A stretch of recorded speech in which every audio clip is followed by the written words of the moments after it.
Hey everybody, and welcome back to NECC. I am Hazard, this time joined alongside Infinosis. First time that we've been with each other on the casting desk, but it's going to be an exciting evening because we've got the Champions Bracket immediately here into playoffs once again. How are you feeling? Well, I'm feeling great, but you may want to hope that both these teams are feeling even better because Yeah. this is a tough matchup. It is the number one seeded team versus the number four seeded team. And to be frank here, has it the number one seeded team had a harder time last week in their quarterfinals than the number four seeded team had, which was a Mhm. number four versus number five seed matchup. So maybe there's Yeah. something wrong. But potentially, right? Converse Varsity coming into this being the number one seeded team, you expect them to have that confident run, that dominant run until the latter stages once they eventually reach the grand final as you somewhat expect them to, and then it be a bit more of a competitive contest. But like you said, looking back at last week and then even the matchup that we have in front of us today, it's a fourth seeded team against a first seeded team, but these guys already do have history so far in the competition. And just looking at that, actually, Converse Varsity, it was one of the games that they ended up dropping against West Virginia last time around. So yeah, it was a very sort of fine margin of defeat. You're looking at 13-9, 13-9, 13-10, but still, it is these fine margins, especially, which will count for a lot more when you now move into this playoff bracket. Yeah, but before we get started, let's go ahead and talk about the games that we have going on today in general. Mhm. Obviously, you and I here doing the Converse Varsity versus West Virginia side for that Champions Atlantic Division. Then we got Central Methodist University versus SWSU Gray. They got UST Esports facing off against UCF Knights Rising for that last game of the night. So despite you and I not staying on for those matchups, you'll still have an absolute blast with those going on throughout the Mhm. rest of the day. And of course, even more going on that B stream when things get back underway. But you were mentioning the bracket with the seeded teams. You can see that history there for the quarterfinals just before. It has been determined that Montclair State Red will move on there as that six seeded team actually upsetting the third seeded team here, Asa. And the Mhm. same thing did not occur for Fisher White. They were the number two seeded team, and they dealt with NYU Ultraviolets very quickly with a 2-0 fashion. Yeah, so it's an interesting mix actually of the seeded teams that we have coming through at this point in time, right? You would usually expect UCF Knights to be in and amongst that crop as well, but Montclair, as you mentioned, already proving that anyone here is worthy of causing an upset, and with West Virginia already having taken the scalp of Converse Varsity earlier in the season, they have every chance to do so here and make their way towards the finals. So it presents itself as a very exciting matchup. We'll have to see whether it delivers. Converse Varsity's victory in a 2-0 fashion over the UML Riverhawks was a 13-10, 13-11 scoreline. Mm. A very close affair, has us. Something that, some teams are able to finish things out in a much larger kind of fashion. More specifically, like West Virginia University did against UMass Minutemen, who won 13-5 in map one. And when you know it, 13-5 in map two as well. They dealt with their competition that was higher seeded than number eight, better than the number one seeded team did. So Mm. maybe that's a point that we'll have to drive home throughout this one. Maybe we will see the upsets of that number four seed team take down at number one and Mhm. inevitably bring themselves into the grand finals instead. Yeah, it is as well a lot of numbers, statistics, trying to match up things against opponents as you would expect them to play. But when it comes down to it, the best way to really make objective of it will be on a case by case basis. I think as well, the agents that these teams pick coming into specific maps, they all have very, implied nuances which otherwise you won't get a look at. And I think perhaps that's something to call back to when you look at previous results between these two teams as well. Which maps were being played, how does the veto process look like between them, do they have a shared pool where you'll have a more preferable chance of pinning a result or not? That's something to pull into consideration. And I think as we get a look of the maps here, Infonosis, is there anything which immediately stands out to you? First and foremost, Haven being banned first, considering it's one of the standard three maps you pick for Mm-hmm. just kind of the go-to gentleman agreement maps. Pearl being taken off, that's none too shocking. Fracture banned as well, and Bind, that's standard. So we do get to see two out of the three of those standard maps, those being Icebox and Ascent, but they're not going to be the first map on the board. We're going to go substandard still, and we're going to go to Breeze. So maybe the warm weather is going to help one of these two teams out, and we'll have to see if it necessarily does come down to the case. Like you said, it is a case by case basis. And the way Breeze played at the beginning of the season is, well, very different from the way it will play now, considering Yeah. just how many agent changes and buffs and nerfs were hit through these characters throughout the year. I think it's important that you mention that as well. And Breeze is a map which, if you cast your minds back to last season, we didn't really see much of whatsoever. The stark contrast being we saw so much of Ascent. And I think maintaining that continuity in there and having it as the decider map shapes us up really nicely if this one does go the distance. Icebox finding itself in the middle of things is a map which, in comparison to Breeze, I think has stagnated quite a bit in terms of the metagame and the agents that people are actually picking. And speaking of names, things to pick up, etc., we're going to look at the team sheet here for Converse Varsity. We got Blitz, Icy, Arctic, Gonches, and Wildfire rounding it out. A fairly young roster here as well, all freshmen and sophomores, so maybe the young bloods where you need to be. West Virginia, though, a little bit of everything across the board. Jay Chronic, Agility, Boltsy, Taze, and Magic. That is mostly sophomore and freshman, 2 of each of those, and then 1 senior of Jay Chronic to try to lead that team into the foray. So maybe that seniority will be good for them to give them that little bit of maturity, so to say, for their playstyle. We'll have to see if that necessarily is the case. Some of those older rosters here, they just love to send it. They love to be aggressive. Yeah. They like to move every single round with a completely new strategy to change things up on its head and cause the other team to, well, to be frank, be very uncomfortable throughout every single round. Yeah. I think actually Cairo and I might have casted the last time that these two teams played each other, because I've definitely followed at least some of their results throughout the season. One of the immediate names that stands out to me on both sides would be Jay Chronic on that Sova for West Virginia, and on the Converse end would be Gonches on the Jet. Both of those immediately stand out to me as names I remember calling in days gone by, but we'll have to see if they light up the server with the same kind of effect this time around. Is there anyone immediately that you would say, yeah, I'm expecting big things from them? Sadly, I've not actually casted either of these two teams to my recollection. I've casted a couple here for the Atlantic Champions Division, but I have not seen these rosters, which is shocking to me, considering it is the number 1 and number 4 seed. So I would assume I'd see them at one point or another, but that hasn't been the case. But I am going to look and keep my eye out on Gonches, and obviously their doppelganger of Taze on the opposing side. A Breeze is a map where you have to be very quick at closing space. Some teams like Raze for that aspect, but the Cloud Burst, too much of an important piece of utility to kind of forget on. So it's going to be very important to keep that in mind as they close the distance, especially now on the attack, where Converse have to get close to pyramids, get that plant down safely with limited utility. Yeah, perhaps that's a question that I'll ask to you again by the time this series is wrapped up. But to start us off, it is Converse on the attack. They've already got that spike down and planted and found the first 2 kills towards backside. Player numbers now in their hands. They don't look to try and push this advantage too much further. Gonches is on hand for it. Boltsy's found 2 from the flank. Jay Chronic gets 1 as well. And things start to turn the right way up for West Virginia. He's out of nowhere. That's exactly what you need to do. Map is so large. You have to close that space quickly. Agility covering for their teammate. Arctic now forced to swing, and it will not be allowed. What a nasty round result for West Virginia University to cap off Converse here for round 1. They may get spiked down, but that's all they'll manage to put under their belt. Yeah, the retake was really nice. They approached it from both ends, West Virginia. You saw 2 players come in from the flank, Boltsy able to get the bulk of those kills, and then things perhaps a little bit staggered towards the orange crate, and I was wondering for a moment whether West Virginia may be in real trouble in that position, and Converse actually look to push that territory out of their hands and really gain a firm grasp on the round. But that lack of information came back to bite them almost, and ended up getting pinned from both ends. So pissed around going the way of West Virginia, looking to get an early lead in the game, which they won out last time around.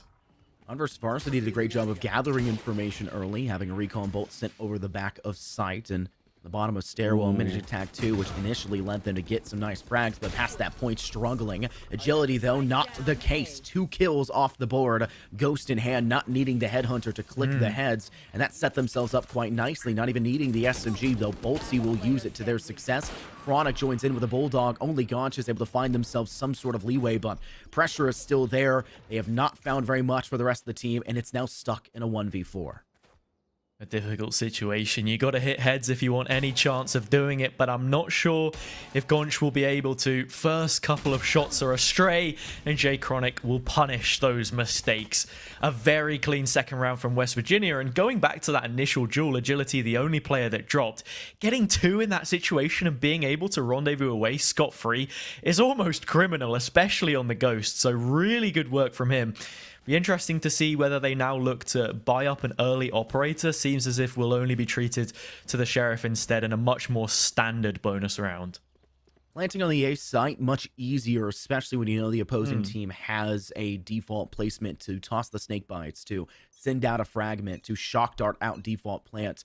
For the side of Converse Varsity, they can go in with their chamber, go for the plant, and then rendezvous out, so they don't have to deal with any of that. They still need to create space for that, which is typically that chambers go-to for A. So it'll be very interesting to see how Converse kind of switch things up now, as it looks like they'll start to prime themselves towards the B site instead. Bit of a pause to maybe get things underway and kind of tech problems. Yeah. I think a player's game has crashed at this point, but from what we've seen in the first 2 rounds, a very good performance for West Virginia University. They have done very well at fragging. They have found very good space to make, but that is only the pistol and the bonus. Now rifles will fall into Converse Varsity's hands, and it could be problem since Gonches had managed to buy previously a weapon in hand.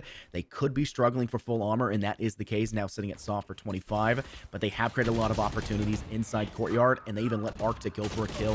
Ooh, sorry. And Gonches, no, 3, sorry. So what's going on? Well, it seems that Converse Varsity have put a high priority in mid on this round, and it's a round which they win out in flawless fashion.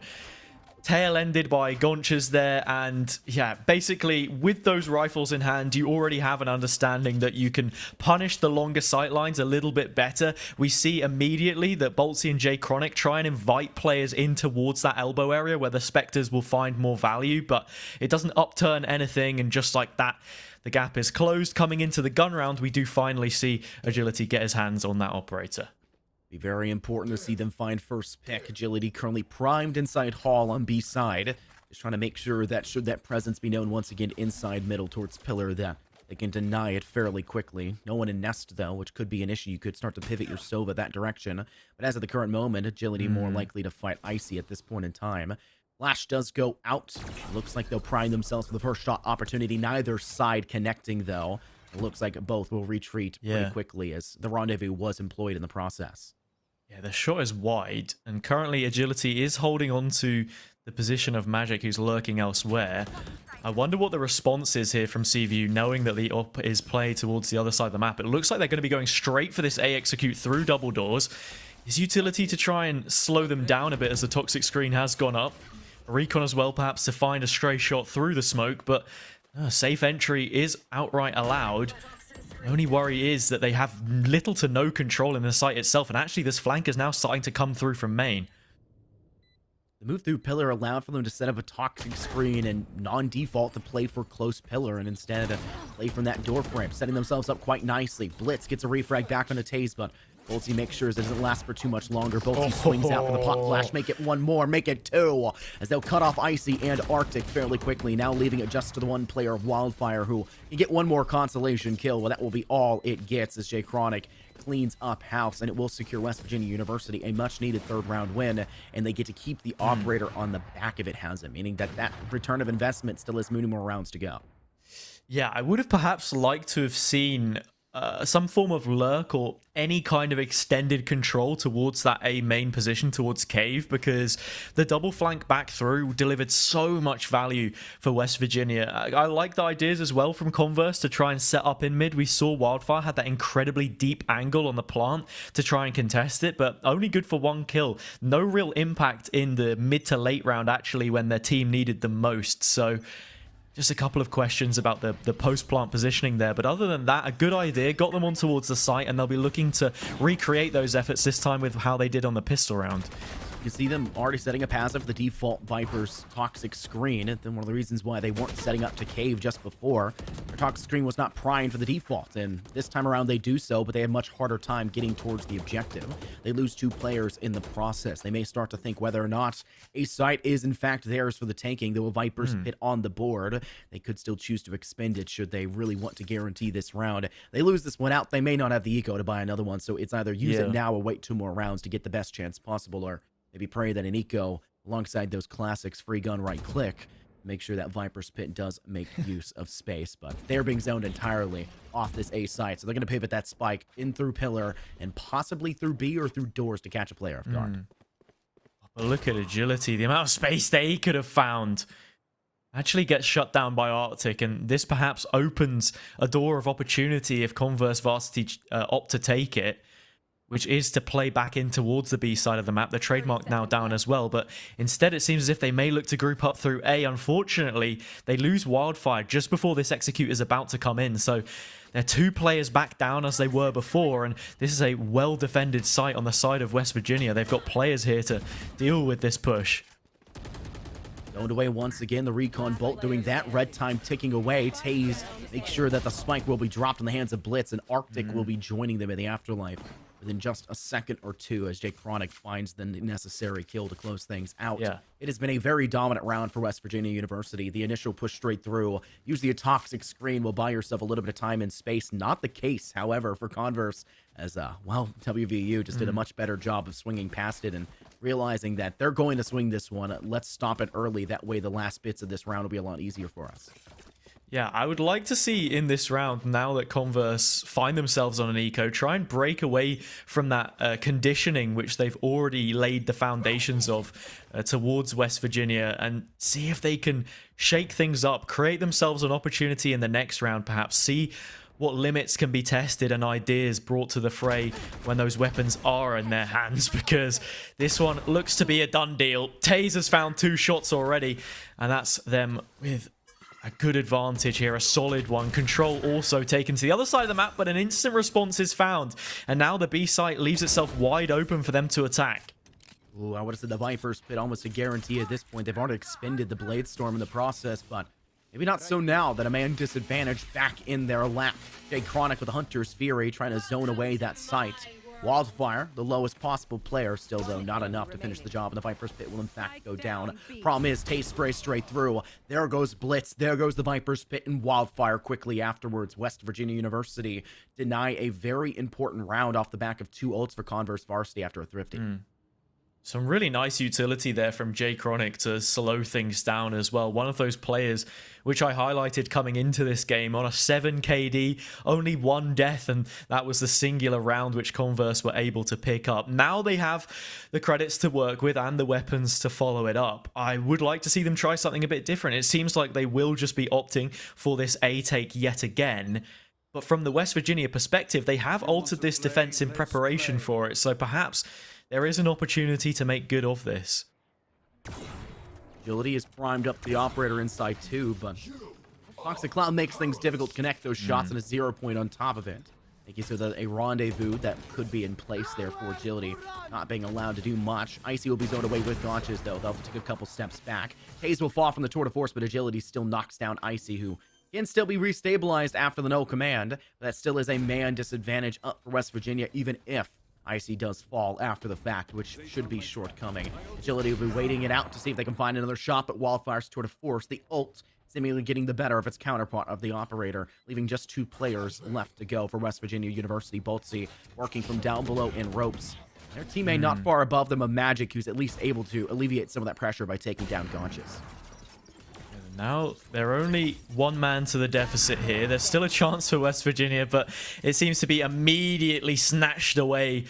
Wildfire cracks the whip of the Tour de Force and finds that kill. Magic still in with a chance, and look at this!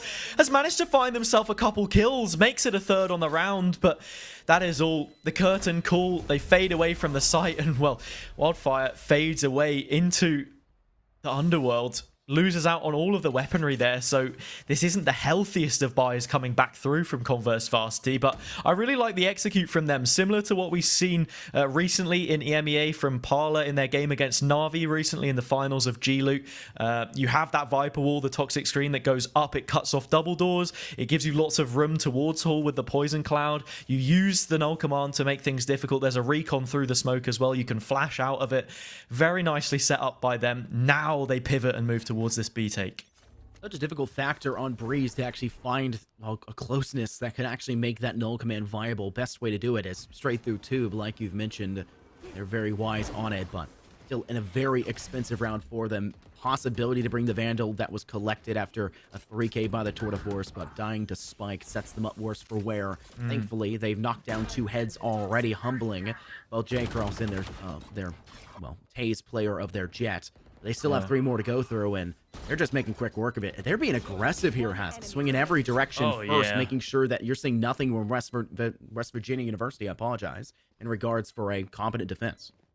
And this is not the first time I want to say we've seen them go flawless. I hesitated for a moment, the notorious caster's curse always lingering, but very nicely done. And in the end, all 5 players left up standing here for Converse Varsity. There's that idea of playing through mid a little bit more, taking the gunfights and winning them outright, spreading yourselves thin, divide and conquer is the best way to put it. And we see Wildfire as well play that lurk through mid nicely, takes the first kill and then just holds position, knows that they don't need to overstep because West Virginia will be hunting to try and snatch one back. It gives Agility too much to deal with, drops the operator, and now that could be used on this offensive side to perhaps find themselves an early pick. Converse Varsity needed that second round win in a row as well. Let's keep in mind they didn't have the best economic standing when it came to the start of that round. Meanwhile, West Virginia University, after having a great 3-round spree, was able to have a good security of their wallet. Now not the case so much. They're still going to have a bit of a disjointed buy, hoping to maybe keep back Converse for the time being. And if they should win this one out, they'll be back into flying standings with that economic standpoint again. But Converse Varsity, they have everything, and they have the operator to work with. First pick will be very important for them, and that operator is primed all the way over inside of B lobby, sitting in window. Wildfire is waiting for the perfect opportunity to punish a player who overextends. Doesn't look like West Virginia are going to bite on this, however. It's a very slow round played on both sides, and while we have a moment, I'm just wondering what the baseline of rounds for Converse Varsity needs to be here. It is a mirror pick versus mirror pick. Worst standing, though, has. Wow, Magic through the Viper's pit, takes down Blitz. A good spot to work from, but Magic's being rushed in, unable to take down Icy as well. Great value for their life, 2-for-1. A positive trade. Gonchas still gets the upper hand in the end. Gonchas now forced to take a couple steps back. First shock dart does not hit, but the second will connect. And they'll throw down a Cloudburst to make sure Spike goes down on A. Nice angle from Arctic. Able to find J Chronic and now just moves away from things for a moment. Takes the time to cool their head. Agility on towards the flank. There is a trademark in place, and so too Gonchas, the marksman, finds the head of Taze. It's trades back and forth, bringing us down to a 2 versus 2.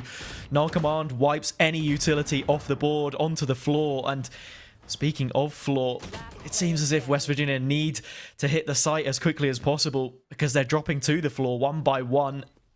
Trading these kills down. Converse Varsity just about squeezing the round, it seems. Agility, no weapon to save, can take a kill, but that may just be a consolation. Gonchas will take it in the end, and they're back within 1. Well, thankfully for West Virginia University, it's another situation where, while Spike does go down an A in the round, inevitably does fall to Converse University, they at least make it still pricey. Where there was still an operator in their hands, they'll have to buy it up to get to full withstanding all across the board. They're running out of rounds to kind of make that impact back with just a 1-round buffer between these two sides. As it has been a successful clawback of 3 for Converse Varsity, who have looked much better on these attacking rounds. They have not necessarily been surviving them, so despite a 3-round spree, it's still been extremely costly for them. Yeah, that's one of the points that I was just about to make, but I've been spared the opportunity to do so. Right now, the most pressing matter is the fact that Gonchas has found 2 huge openers. Icy as well, getting themselves involved, and this makes it a difficult situation to turn around for West Virginia. They've got a player on the flank in the form of Taze, but their position now aware of, and Magic taking way more damage than they would have fancied through the side of the wall. Makes things look even more difficult for them. A shoulder peek is one which is immediately torn off. 4 versus 1.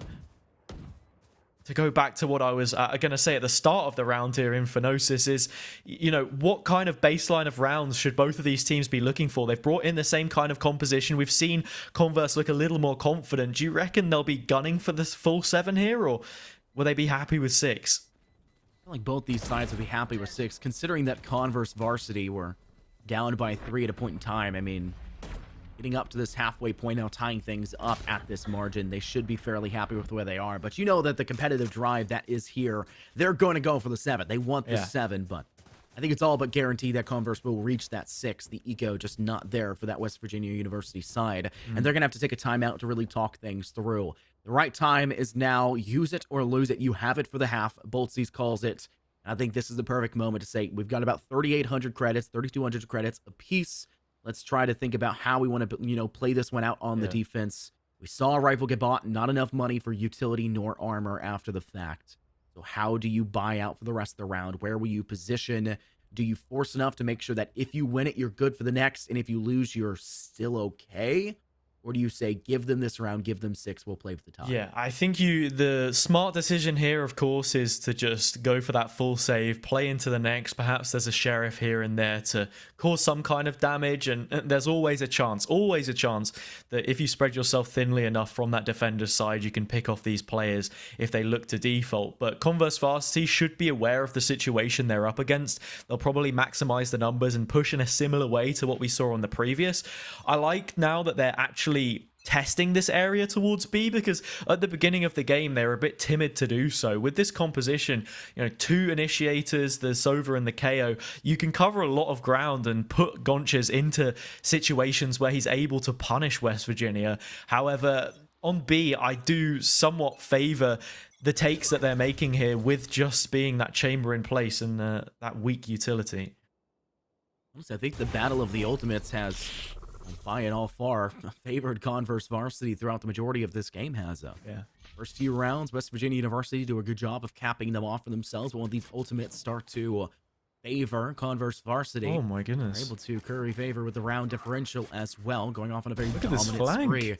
Agility moving through cannon, but second shot not there. First one to Arctic, though. A second one now as Conscious will retreat back, though. Blitz inside shop. Deals with Magic's and Boltsy's. Taze there with the Blade Storm. Still has pressure. Blitz will go down.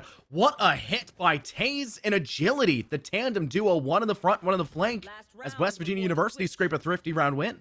It was a very nice round in the end. And once more, perhaps an issue that I want to raise with the way that Converse have been playing this attack, or at the very least, one of the problems which came to plague them in the early stages of this half. And it's from the flank, the amount of space that Agility's actually been able to find. There were rounds where they went for an execute, and perhaps were a couple of players down, and you saw him approach the cave position on A, if that's the side of the map that he was holding. And on this occasion, it's all the way towards attacker's spawn and that beach side where he's able to punish. So very nicely done. Taze on the Blade Storm doing a great job as well.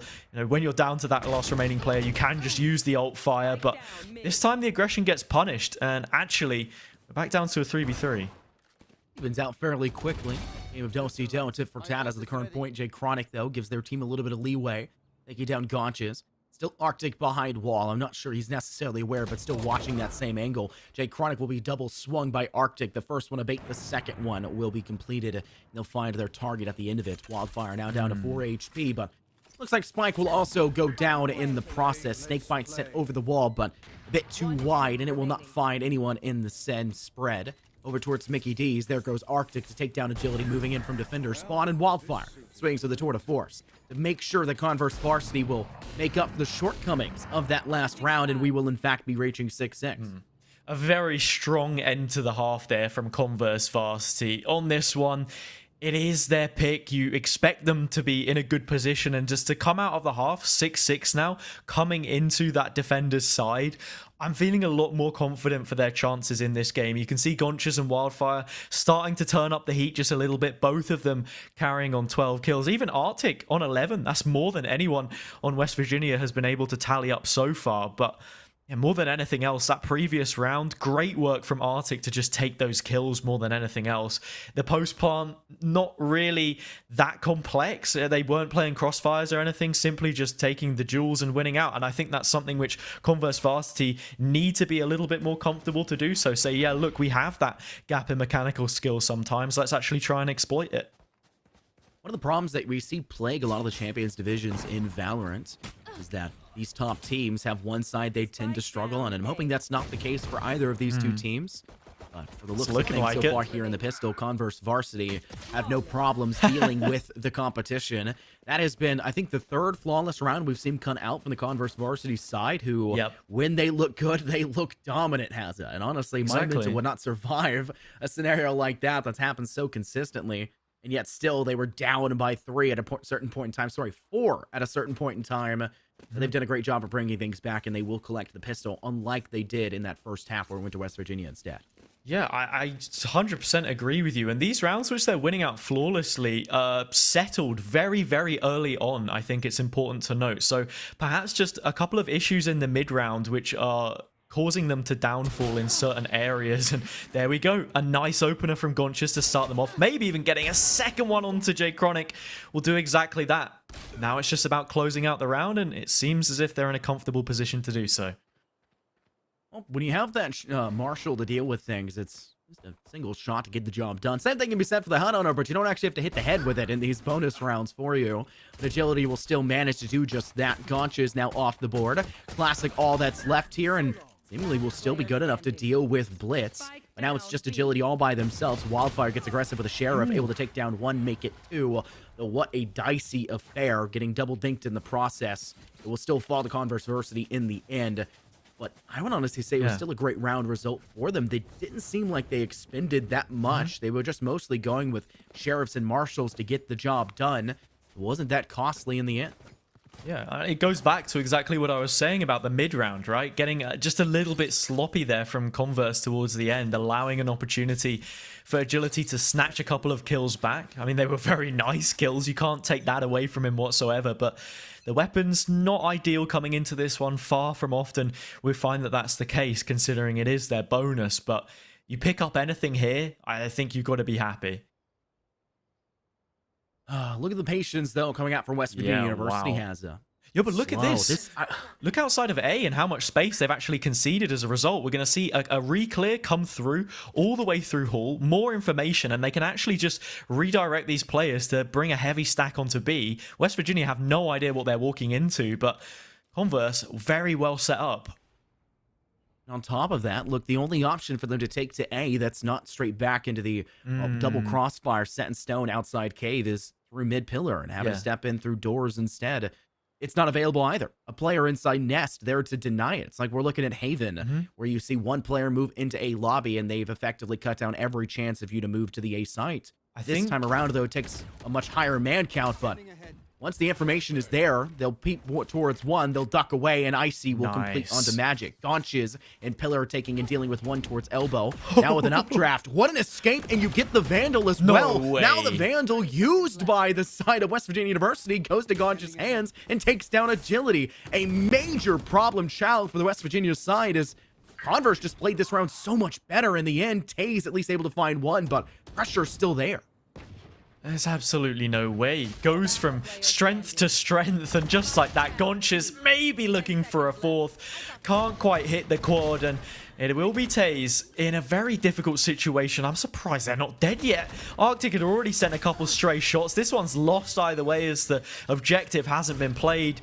The spike drops to the ground, but it hasn't been planted. Instead, it falls from the decaying hands of Taze, and just like that, Converse convert. That's the bonus round picked up for them. Weapons coming through. Pots and pans that West Virginia will try and throw back at this, but a very difficult situation. Going back to the round that we've just seen, a point I wanted to raise was potentially Converse being in troubled waters because they actually opted to break the trademark outside of A instead of letting it sit there and perhaps giving an opportunity for West Virginia to walk into the sightlines uncontested, but no, in the end, they win out the fights very convincingly. I'm impressed. I think West Virginia were actually aware of it still. They held on to that little piece of information because they were walking through an opening beach. Yeah. It still just wasn't enough. Two players watching every angle they stepped into, and they were just walking into essentially the worst case scenario. Wildfire, though, does open things up as players start to dress through that cave side. And a flank now being brought forward as well for Gonches on the Converse side. As they have the Blade Storm in hand, it takes down Magic, finds Taze as well. Wildfire gets themselves one more pick, looking for a second, but Agility gets the better hand. Now finding a second there with that Head Hunter, but there goes a Shock Dart, though, also one player to swing them. Arctic, and it will look like another dominant round win for the Converse Varsity side. Does look like defense for Converse is their best side with a 4 start. What a dominant way to get things going in this half. It certainly seems to be the case. Looking at the timeline previous, we saw that West Virginia got up to that 5-1 lead, so it is fickle in the sense that now the weapons are starting to come through. There's always an opportunity for a return to be made, but Gonches has hit 20 kills. He's feeling himself this time around, and that's exactly what you want to see from him. And one of the reasons why they come into this as the #1 seed is from his good work that a lot of these rounds are won, and Wildfire almost equal in that sense, and certainly will be in terms of weaponry. They've bought into the double operator. A big investment to send forward. But if you can make good of it, then why not? Gonches opens us off, and that's already the first pick going their way. You're able to step up like this, especially considering that West Virginia have not really been able to get more than one round in a row under their belt since, what was it, round 5 when they had just gone on a 4-round spree? That's a big problem. Converse have since that point been a whole new team. It looks like they let their older brother hop on the, keyboard and mouse. Literally. They are just all across the board playing as a better team. And once again, we're in another scenario where, though West Virginia do get a single kill, that's all they net themselves. Just Converse Varsity playing out of their minds. And that will mark themselves as having 6-round wins in a row to match the 4 they had previously. I mean, the map is Breeze. We don't want to drop in too many cliches, but it feels as if the success that West Virginia had was almost a sandcastle in the way that it's set up, right? It's sort of been washed away now in the second half by Converse Varsity. It'll sit there for a while. It looks pretty, but it's temporary ultimately. Now that we've seen the better half, we can definitely say from this #1 seeded team, they're looking incredibly strong and efficient in the way they're set up. You've got Gonches and Wildfire both on an operator here as well, so they can immediately take these early contests. We're seeing one towards elbow, an immediate one towards double doors as well, which does get flushed out by the 0 point, but there we have it. Gonches opens us off once again. And at this point in time, West Virginia are simply staring down the barrel of Gonch and down the barrel of a map point. We're going to call Converse Varsity a bully on the beach, kicking sandcastles for a minute there, but I'm glad you alluded them to the water. Their skill and talent as wide and as deep as the ocean right now, especially here on this map. Good change we head on over to map 2, but right here, they are very much so the one in the lead. 3 players left for West Virginia University as, well, the double operator set up for Converse, and Central Courtyard has netted them a lot of success. Agility with the tour de force was really the only thing West Virginia had going for them at the moment, but a 0 point now negates that for the next 6 seconds. They'll have to kind of wait things out, but allows for them to move up here into top of Courtyard. It does give Jay Chronic the opportunity to pounce to give themselves a little bit more leeway in the process, but they know they're still there. Recon Bolt, though not pinging anyone live, gets shot away, so they're still inside mid, but the question is for how long as you start to see them pivot back over towards A. Yeah, Converse do have a player advantage here, though, so they've fallen into those deeper angles. Blitz finding the first, has the cloud up, can play from behind it, and it's a complete guessing game for the rest of these players. Actually, drops it down, looks for an additional fight. Time running so low. Wildfire, the only remaining player, body shots enough to take them down, gets the first. We'll be looking for the head on the second. The mirror matchup between Agility, trying to crack them apart, but it's Icy instead that'll get it done. Twice as many rounds now that Converse Varsity have. They'll only be carrying one of those 2 operators. They're actually, no, they do get both, so that is a big salvage mission that's gone their way. And yeah, this 6 map points now between these 2 teams. We just had a quick disconnect to hold us for a moment, but looking at the economy coming into this next one, West Virginia, their opportunities few and far between to try and reinvest. Looks like it's Taze that had the disconnect issue.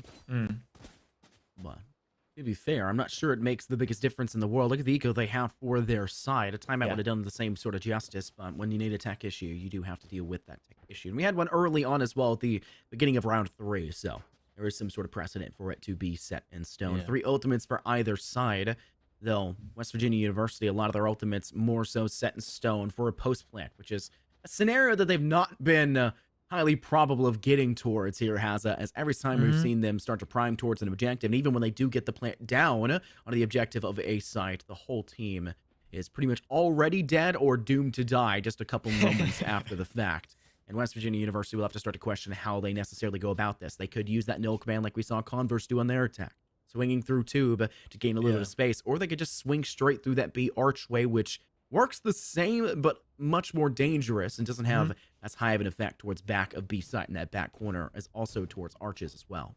Yeah, I think something to note as well from what you were saying is that a lot of these win conditions for Converse Varsity are in the early round, and that is somewhat dictated in the composition that they have as well, and the fact that they are currently running both operators on the chamber and the jet, because you're looking to take an early engagement with the rendezvous, with the tailwind, and simply peel away, keep those advantages, and by the time it gets to an after plant, if it does, you have the numbers which you can simply trade down into the round wins. So That's the approach that they've been going for. It's panned out so far. Once again, utility or no utility, you will be facing here into Gonches, who's looking to connect a shot or two.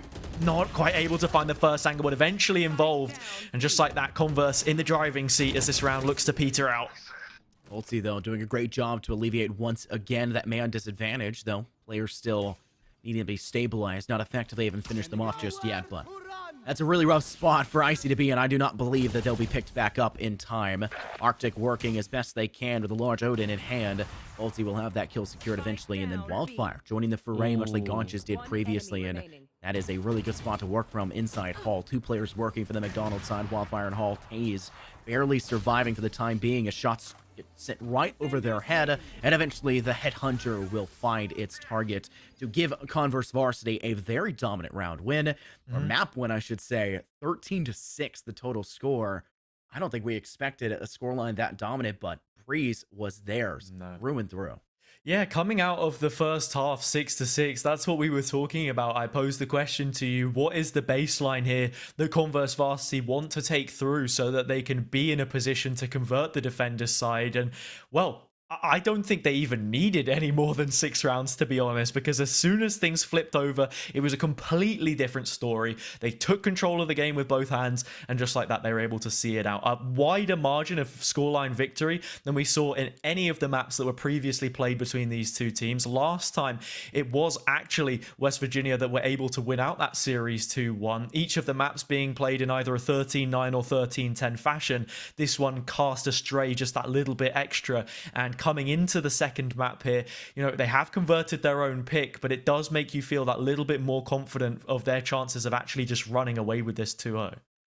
I mean, when you see a dominant map like that, you've got to start to question what can you change? What can your team do differently? And, well, at least the second map's a little bit easier for them. It's one of those more standard try and true maps, so maybe things will kind of key in. But yeah, when you say it's a standard try and true map, both teams know the map, right? It's like going to a Ascent and say, we have the upper end. So do they. They have been playing this map just as much as you have, right? It's been here for so long. It's been that consistent factor. And for a lot of these teams, collegiate's not just where they play. They'll also be involved in a semi-pro team. A lot of the champions teams do semi-pro events and amateur scene things with their collegiate team as well, and just have them under a new name. Yeah. Maybe that's one of those different points that we make. Just overall, Converse Varsity side in that second half, they look like they have been together for a very, very long time. And for considering that both of these teams were young blood, mostly sophomores and freshmen, that's a very important statistic to make. I think they're doing a lot more than just a couple scrims a week. They just looked like a new team in that second half. Like I joked, older brother hopped on the keyboard and mouse. They came alive, and that was the biggest difference maker.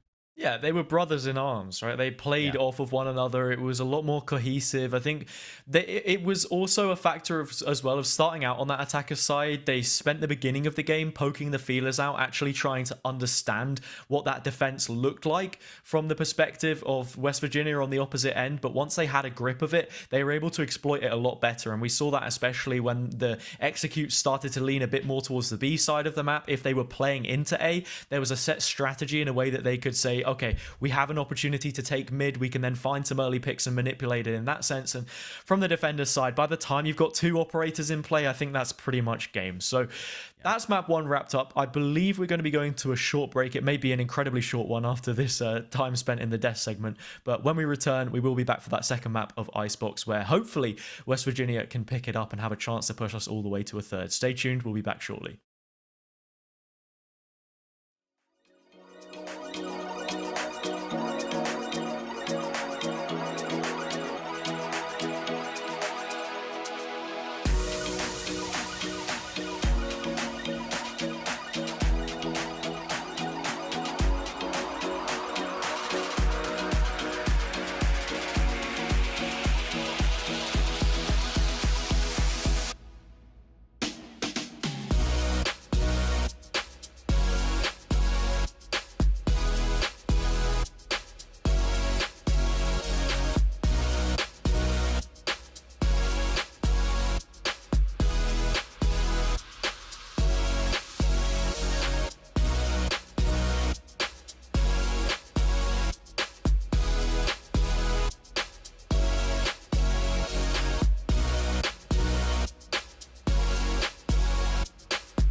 Hello, everybody, and welcome back to the NECC Full Split 2022. I'm Hazza, once again on the desk here with Infinosis. We've just broken down and you've just seen that first map of Breeze here between Converse Varsity and West Virginia. It was a strong performance from Converse Varsity to turn things around, coming out of that first half where they looked to be inseparable. Now onto Icebox, it's the pick of West Virginia, and they have an opportunity to retaliate and push us to a third, give themselves an opportunity to progress towards the finals, but it's a long uphill battle that they'll have to take if they want to do it. Infinosis, where do things start for you here coming into map 2? Well, a lot of it's going to come down to map control, Hazard, right? A big problem that came down on the map there of Breeze was that when they were playing the defense, Converse University did a much better job at moving into open space, taking control of an advantage that was given to them by the opposing side, and then setting up for the possibility of the rotate. They weren't overextending or over-rotating once a little bit of noise was made, and for a map like this, that is a major problem that a lot of teams will run into. They'll hear noise over on the A site, and they'll say, okay, guys, quickly send 2 to rotate, leave 1. Yeah. That leaves that site a bit, well, undervalued and unappreciated, and then that's when the rotate will come through, because Icebox is a very swift and hasty rotate possible for the attacking side. It's easy to get out of green. It's easy to move away from that A side. Just takes a little bit of time, and the defense has to go through a much larger route, and especially get to the A side, to the B side, you got to go all the way around through Snowman to get to a defendable position. Yeah. And from what you've said, this is reflected almost entirely in the agent choices we actually see coming through here from West Virginia. We expect Wildfire to lock in that chamber, and they do so eventually. But yeah, the fact now that we have 2 Sentinels in the form of the Killjoy and the Chamber just gives that little bit more robust nature to the way that West Virginia are looking to play this defender's side. But it's also an incredibly big gamble, I think it's fair to say, because you're starting on the side which you think would be more preferable for the setup that they've brought into this one. If you don't get off to the best of beginnings here, moving through, and Converse Varsity are allowed to build up some sort of a lead, then it just makes that task so much more difficult when things eventually do swap back over. I don't think that's something which, West Virginia are allowing themselves to even be in a position for. They cannot be allowed to drop down to that kind of a margin. You're in playoffs now, right, Asa? Like, this is at the point at which it is make it or break it, and it's not a land event, so you can't necessarily come out of this one, say, lose and you go home, but that's effectively what it is. You're in playoffs, it's make it or break it. You lose this one out, and it is officially over for you, and Converse Varsity will. Yeah, just to quickly correct myself, it's actually 3 Sentinels, so you've got the Sage in there as well. So it's looking incredibly thick if you want to try and cut it apart. Sage is very common for this map as well, almost over-relied on by a lot of teams, trusting in the barrier orb. Look at the spot for Taze! On the Jet previously, now moved on over and transitioned to the Viper, but not working well here in the first round, though nothing for West Virginia University has tended to work out here so far, as dominant decision-making by Converse Varsity, a solo swing by 1, joined now by a second and Arctic. That double player, the last one to join in the fray, does find their doppelganger, and you're now with just Voltsy left standing, who can finally find 1 kill, stopping a possible flawless round result, which would be the, feels like 18th we've seen from Converse Varsity so far as a bunt. Good round 1 for them for the pistol. It's more than just a good round. It's a great round, an excellent round from Converse Varsity. And if that's the comp that you're bringing in, 3 Sentinels on the West Virginia side, and only one of them is running away with a kill, and that's the fashion in which the round is lost, then I'm incredibly worried for their chances in this series. If it is to become a series as a whole and progress any further than just the 2 maps which Converse would need to run away with it. So need to see a little bit more here. It's going to start off with Gonches in the kill feed yet again. Ever present and ever dominant on this Guardian. Already in the hands of that player. A rifle to be working on. Oh, Taze from the corner. No way. I've been made to eat my words, Infinosis. This is ridiculous. I mean, to be fair, West Virginia University have the, well, I guess more sturdy defensive lineup available in terms of their agent selection. It's not going to help them very much on the attack when it comes down to it. No real, I guess, space creators to quickly close in that gap. No duelist to work alongside them. Would be a problem, but Problem still lies here in round 2 as Converse Varsity look like they're possibly losing their bonus, which would be quite the unfortunate scenario, breaking the mold of that so stereotypical Valorant selection of that 2-1 start. Yeah.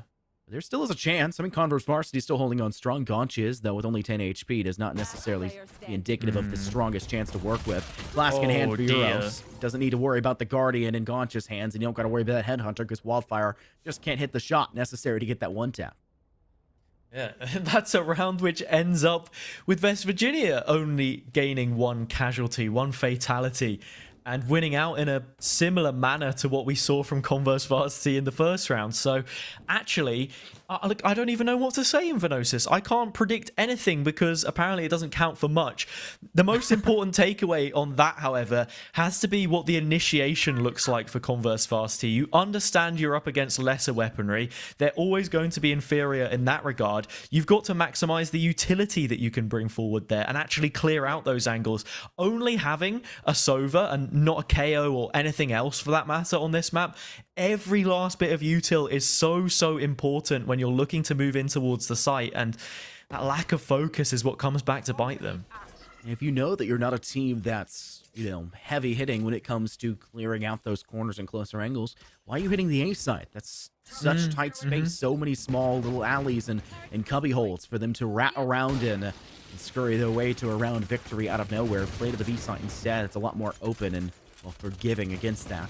Fire Orb does go down, and West Virginia doing a great job of clearing that one away, but it was still not deny the plant by Converse as they set up for a post-plant scenario. And I actually favor Converse in this situation as well. They've shown before what prowess they have on these kinds of weapons. The Owl Drone perhaps looking to ping out Wildfire, but they escape. Rendezvous into the darkness, and now there's absolutely no information on this positioning as the time continues to tick down. Gonchas hits the shot. Wildfire does as well. Boltsy looks to swing back through and will do so. 2 kills for his own, make things look competitive, but still Icy able to trade. Level standing now as Blitz gets 1 from the corner. Can't get another. Boltsy! A lightning bolt tearing through the site. Electric pace, but still... We speak of pace, we speak of timing, it's far too low. Converse convert and get up to a second. And on top of that, Wildfire escapes with a Vandal out of that round, scurrying as fast as they could away from the explosion, and denies Boltsy from a perspective ace in the process. A very solid round for Converse Varsity. You were very much so right this time, Azza, to favor CVO in the process. You weren't necessarily right in round 2, but you'll make up for it there in round 3. So I'm sure their fans and the team in general will be very thankful that you have some sort of prowess, at least 50-50 so far on this map to call it. It's easier to call from the mid rounds, right? We've seen them before get into situations like that. Perhaps they have lesser weaponry, but they're able to convert because the way that they play as a team and set up is just so effective. Coming into this one, it's a slower approach. They have the better weapons. They understand this and they say, look, let's take this in a bit more of a methodical approach and not give as much away as we did do in the previous. Aldrin will go out for Arctic. Note that we're seeing an interesting default scenario for Converse Varsity. Possibly to make some noise with the barrier orb and maybe just a slow orb in the process on the A side, and then maybe work in towards green should the rotate go through. But I don't think that rotate's going to matter here. As both players lose their life very quickly to just Euros in the time. That is a rough way to start things out for Converse Varsity, as they'll now start to have to move towards the A side. Spike will be the last person there, though. 2 players still in good perspective positions. Icy from up in rafters, going back behind a staircase, takes down 1, retreating away from Hut. But Spike will finally start to go down. Such a nice angle over the top of the toxic screen there as well. Gets their own back on the Sage the other way. Now we go into post. Icy's found another. So too has Blitz. They combine in Toxic Fury, the Sage and the Viper. Life given, life taken away, and eventually it's a big smash and grab from Converse Varsity. Pushes them up to a 3rd.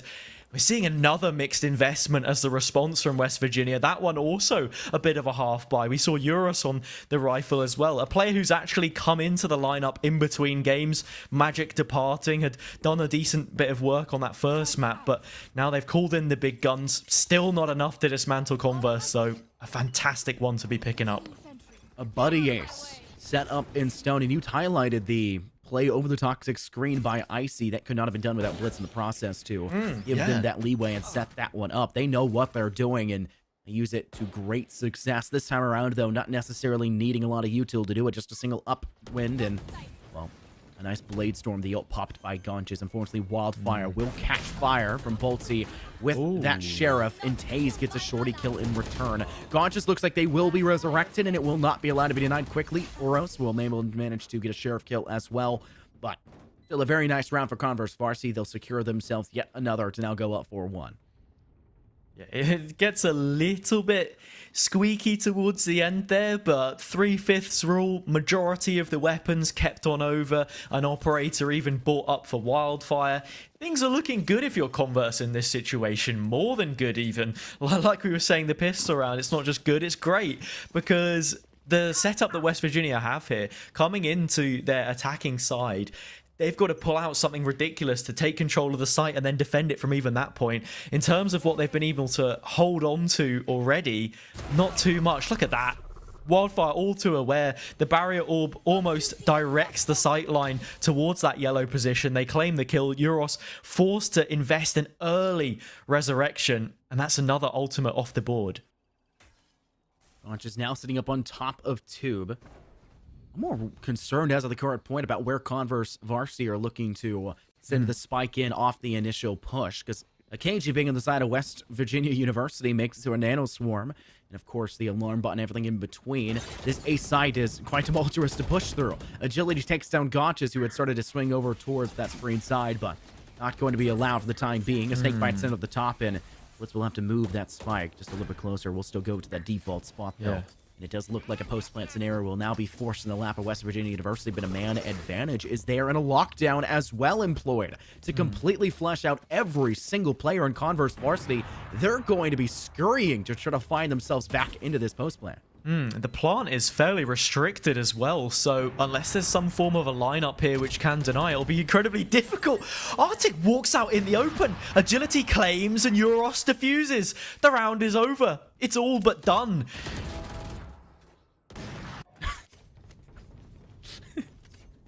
I don't like Killjoy on this map. I'll be brutally honest with you. Yeah, no, you I don't agree. see her very often on a map like this, but when it works, it's hard not to smile. It's hard not to enjoy and relish in the moment that comes from you. You like to savor every last bit of that one, like a yummy Thanksgiving leftover that you still have sitting inside your fridge, right? It's just as good as the day it was made and put on your table. That's what KJ can be as well. We've seen KJ have some existence on the B side, but when they're holding down that A, they just help the team so much, especially at the back of that lockdown. That ult is useful, but agilities, not so much. The tour de force will fall as Gaunt gets the kill instead. Well, as much as Kyra and I like to talk about food, you're here this time around, and I hate to break it to you, but we don't actually celebrate Thanksgiving in the UK, so I don't have any leftovers, unfortunately. In the UK. And this Thanksgiving, I'm thankful I don't live in the UK. Yeah, well, I think if you actually look back to why Thanksgiving exists, it's something to do with the UK, I don't know, but it's a maybe, completely different reason anyway. In terms of leftovers in this round, there's a couple of stragglers on both sides. It's a 2 versus 2. We've seen ults invested very close. No utility left for Euros. Has to just sort this one out dry. They nearly line up. Finds a third. It's between them and Wildfire. A quad for each of them. It is Wildfire that will claim the elusive 4th and bring Converse up to a 5th.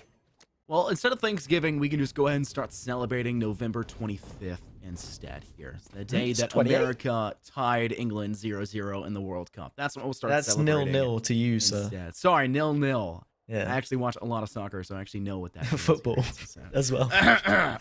Well, considering y'all didn't beat us, it's 50-50, so it's fine to go with that one for sure. But timeout is called. Defense of West Virginia University back to the point of maybe scrambling to try to figure out what they need to do to correct upon the mistakes that did come through. Them losing that tour de force early in that last round, you're really expecting either your chamber to find that first pick and be capable of rendezvousing away, or should they miss in what you want to be the worst case scenario, them not finding that first pick, they're still able to rendezvous and get away.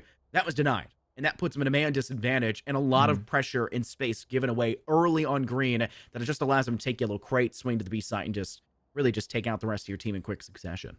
Yeah, and looking at the ults that they've also brought online in the process now as well, you finally have that Hunter's Fury. I remember you saying before, this is what spawned the whole Thanksgiving discussion, was that Killjoy ultimate. Now there's an opportunity for Converse Varsity when it comes online. I mean, if it comes online, it's quite the ways away at this point in time, but the counterplay can be interacted with. So there's also that, and then the win conditions on the round to close things out. It did invest a pit last time around, but yeah, still lead the way in terms of ultimate economy. It's going to be big for them, and weaponry itself, like we've got a Spectre in play for West Virginia. Not that much to go off. The strategy somewhat changed. Killjoy now over towards B, but this early challenge from Gonches is so good. Balti now pinned, position aware of. This is an easy claim to be taking. Oh, makes a bit of a meal of it. And actually, Jay Chronic has kept them a player up. But that is the Sentinel dismantled and the rotate now coming through. Very solid position to work from. And I love you highlighting the fact that the Hunter's Fury can counter. The typical map you see the Killjoy on to be things like Haven or maybe Bind. And from there, you typically have a Brimstone for the Orbital Strike counter or a Breach to try to clear it as well through walls. Not the case on a map like this. You really do have to rely only on the ult to get the job done, which does make that costly for Converse Varsity, but considering the result that we saw before, I think a worthwhile endeavor. Shock Dart sent around the corner. It will tag Blitz. A second one could possibly kill, but Jay Chronic will swing them before it's even an option, and Wildfire will fall. Chronic now looking to maybe swing back around this corner, but teammates there to assist in parallel as Arctic holds closer to the yellow crate side of their teammates, more towards green. They're going to have to hold back towards Tube. A Poison Cloud put in play, but it lines them up nicely. Barrier Orb will be dissipated. Not allowed to re-solidify, but the second half will. This gives free space for the defuse, and Euros will get it as the rest of the team drives towards Arctic and clears them as quickly as it started. Yeah, this is the final food comment I'm going to make, but Converse Varsity not able to finish their dinner. Very, very close on Jay Chronic. The undead, undying man on almost a singular point of health before Euros went to heal them up. And then that aforementioned player, Euros, puts up the barrier orb, and you see the spray come through. A sliver of HP, which they're able to survive on as well. Like a sliver of turkey or whatever, right? Very, very low. And West Virginia now slowly starting to piece things back together, keep themselves in this game before it's too far adrift come the second half. Launchers will try and deliver some pain, however, and finds both kills. Clinical headshots from him. And now they've got to try and close that gap back a little bit more, and it's an impossible task. You mentioned and brought the question to me in the first map. Launches now gets a fourth. All right, well, this round possibly done and dealt with. There's the ace. It's there, fed out. And there goes Gonches feasting, not on a Thanksgiving dinner, but instead on West Virginia University's lineup. What a ridiculous showcase. You brought the question to me, though, has a just last map.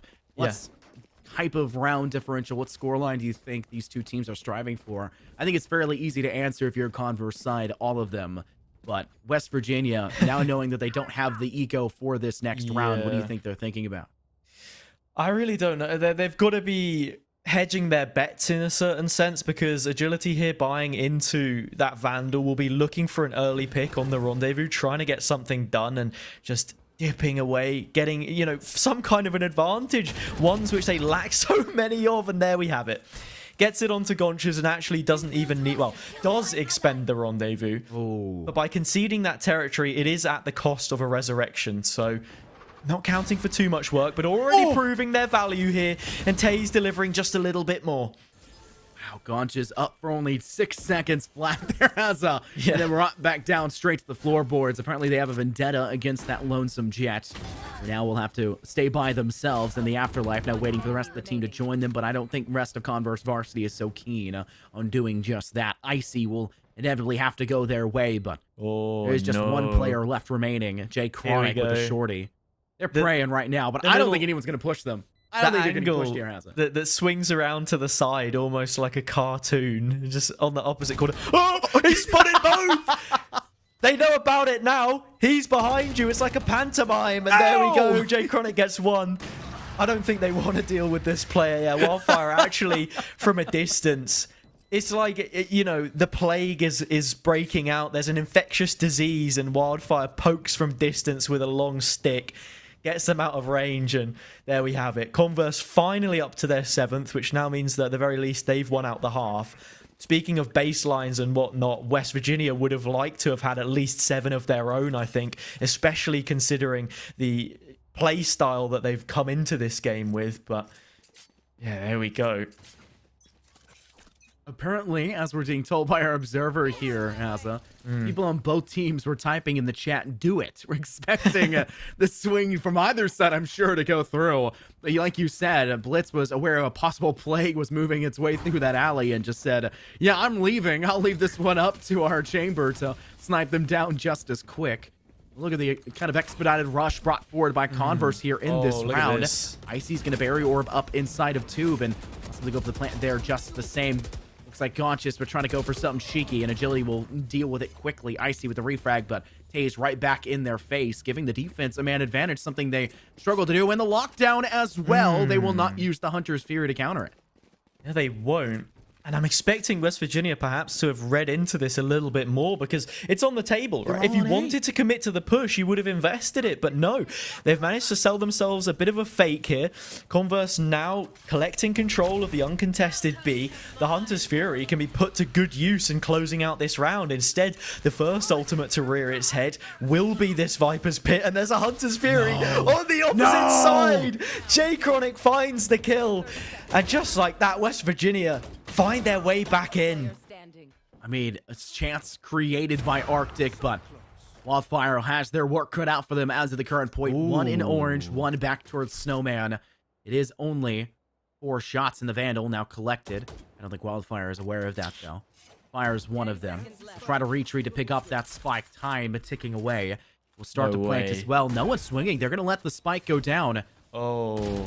At least the reload went through. Taze, though, swings the corner and gets the kill. What a wonderful Hunter's Fury, Asa. Too often, especially in the NECC, we see a Hunter's Fury get popped, and it doesn't even zone away the player that's going for a plant, let alone find a kill in the process.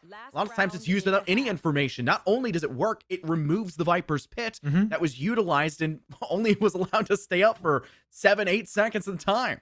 It was very nicely timed as well off the back of that plant because it catches Taze in 2 minds.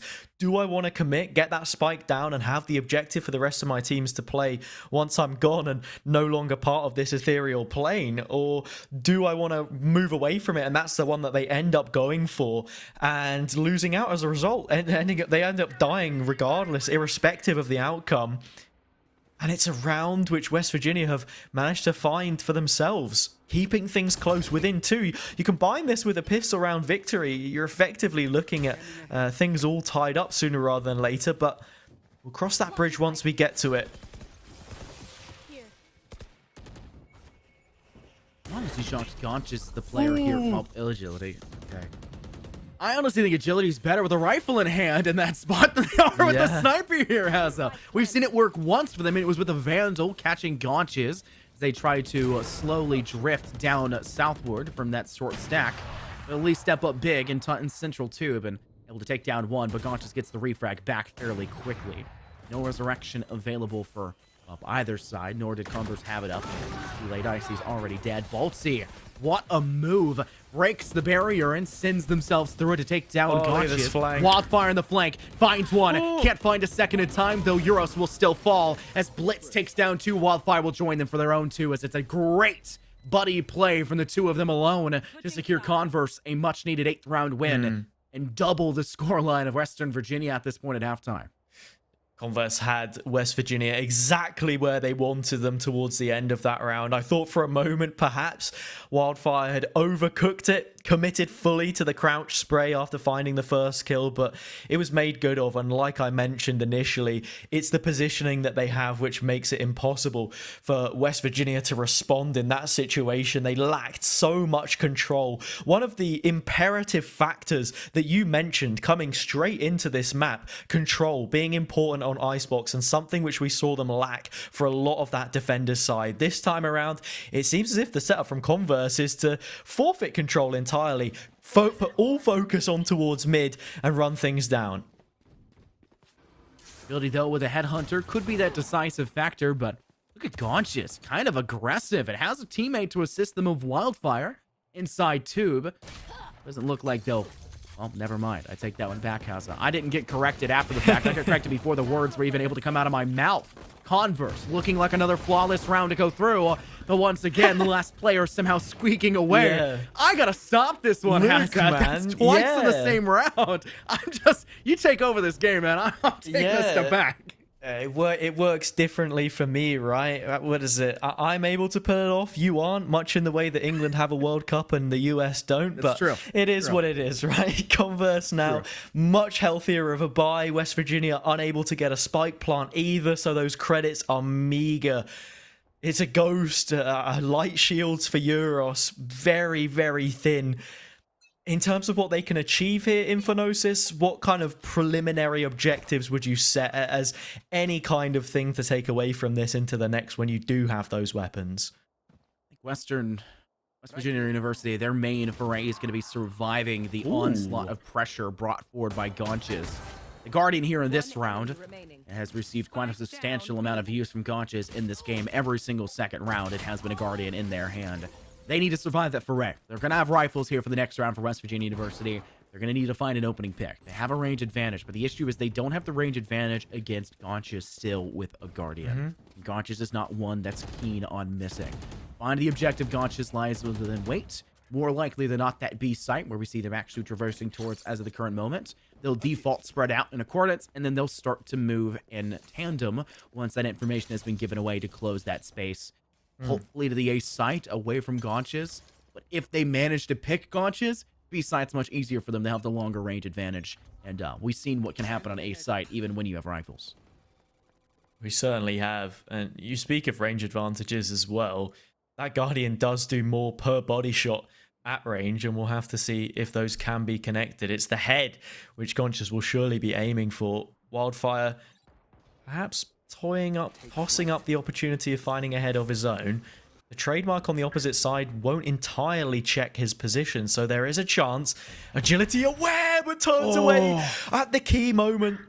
The shot not connected in that brief time frame, and this may just give the green light for West Virginia to now head on to A. They do know that with this presence that they do lack in somewhat other areas, however. Balti does claim that kill, 4 versus 4, but the flank is now coming through. Hayes, they got to keep pushing forward for West Virginia University. Jay Chronic will go for the plant, but Gaunches denies it in the flank up and belt. Unfortunately, it's only 1 kill. Hayes, like I mentioned before, able to at least secure themselves some sort of leeway. Multi looks like they may swing Arctic. They will, but it is Arctic with the upper hand. They did not miss a single one of those Spectre hits. What an impressive spray down. But now 2 players on site. Euros the closest, really trapped in no man's land. But there is still chance for both players to swing aggressively. If they spray through the Radiant box, they be well placed. Wildfire, I don't know how you haven't spotted Euros. How do you get away with that one? Though Arctic gives you a bit of space back in return. We'll hop onto the diffuser for the time being. Arctic picking up to the half point, and they'll find themselves the kill right after, giving Converse Varsity an 11th round win. As this one swings back to a 7 round difference between these teams. We've not seen a single West Virginia University side pick up more than 1 round in a row. Bonus round conversion as well, Infognosis, and that may just be the nail in the coffin. We're seeing the operator bought through. A mixed investment here from West Virginia, but actually they've put pretty much everything into this round, because if you lose out on this occasion, that's map point. You don't have the credits to reinvest. Yes, you'll be at the max loss bonus, but it's 2 half chances at taking a full round. Like you mentioned, only ever getting 1 before immediately the response is there. Converse going back to what they did on the pistol, taking the mid control away from West Virginia. It's only a trademark there, but the lack of confidence almost inhibits them. They don't look to challenge that area of the map. They're just sitting and waiting for an overextension. When you have a jet, you can play on top of 2 very well, Hazen.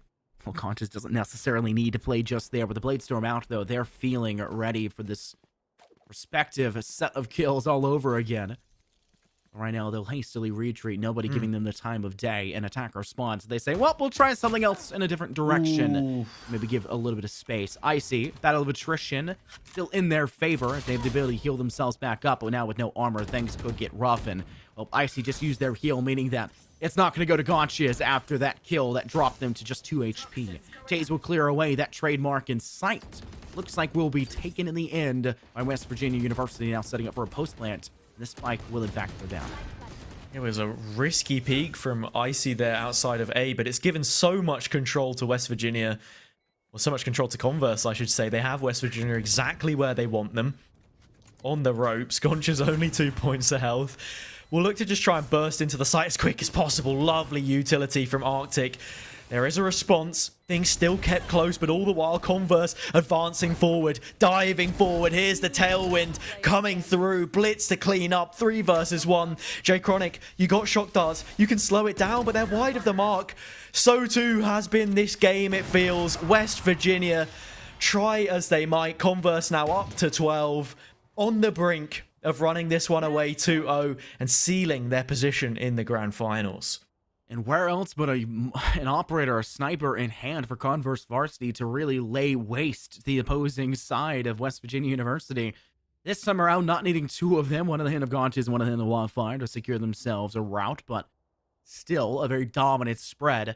First game ended, what, 13-6, I think was our final there, as it was a flawless second half for CVU to take it. And notice what we've seen here as well up to this point, a flawless second half. Converse Varsity have been, well, I think the phrase dominant is an understatement. This is the scoreline that a lot of people were expecting England to take over USA in the World Cup. And it has been a shocker, much like that one was for both sides, no matter the chanting. West Virginia University now even then scraping away and losing first blood. But Resurrection is up and Euros will in fact take it. Had to get one more of those in there, didn't you? You gotta squeeze it out every once in a while. Look, it was fair. It was fair, right? And I think in terms of fair fights, this one nowhere near as close. This, of course, being West Virginia's pick as well, but Converse making it look their own. Wildfire whips out the Headhunter, immediately responds, pressure towards the A side of the map. It's only Icy pinned to the corner to try and do something, and do something they cannot. Simply will fall, and that brings the Viper's Pit online. Sight firmly in the hands of West Virginia here, but Converse Varsity swing back. Gonchas with the spray to a 2 versus 2. Closing in from both ends. Tasers strayed away from comfortable ground. J Chronic does find the kill, more importantly. Actually, they double back. Why go to A? They've couriering the spike all the way through spawn towards B. This could be a grand slam finish if Gonchas is involved. I mean, if they get spiked down on the A site, yes, Viper's Pit is there, but they don't know where Gaunches is, and if they did, it was all the way inside of A lobby. They don't have a default placement for themselves on A.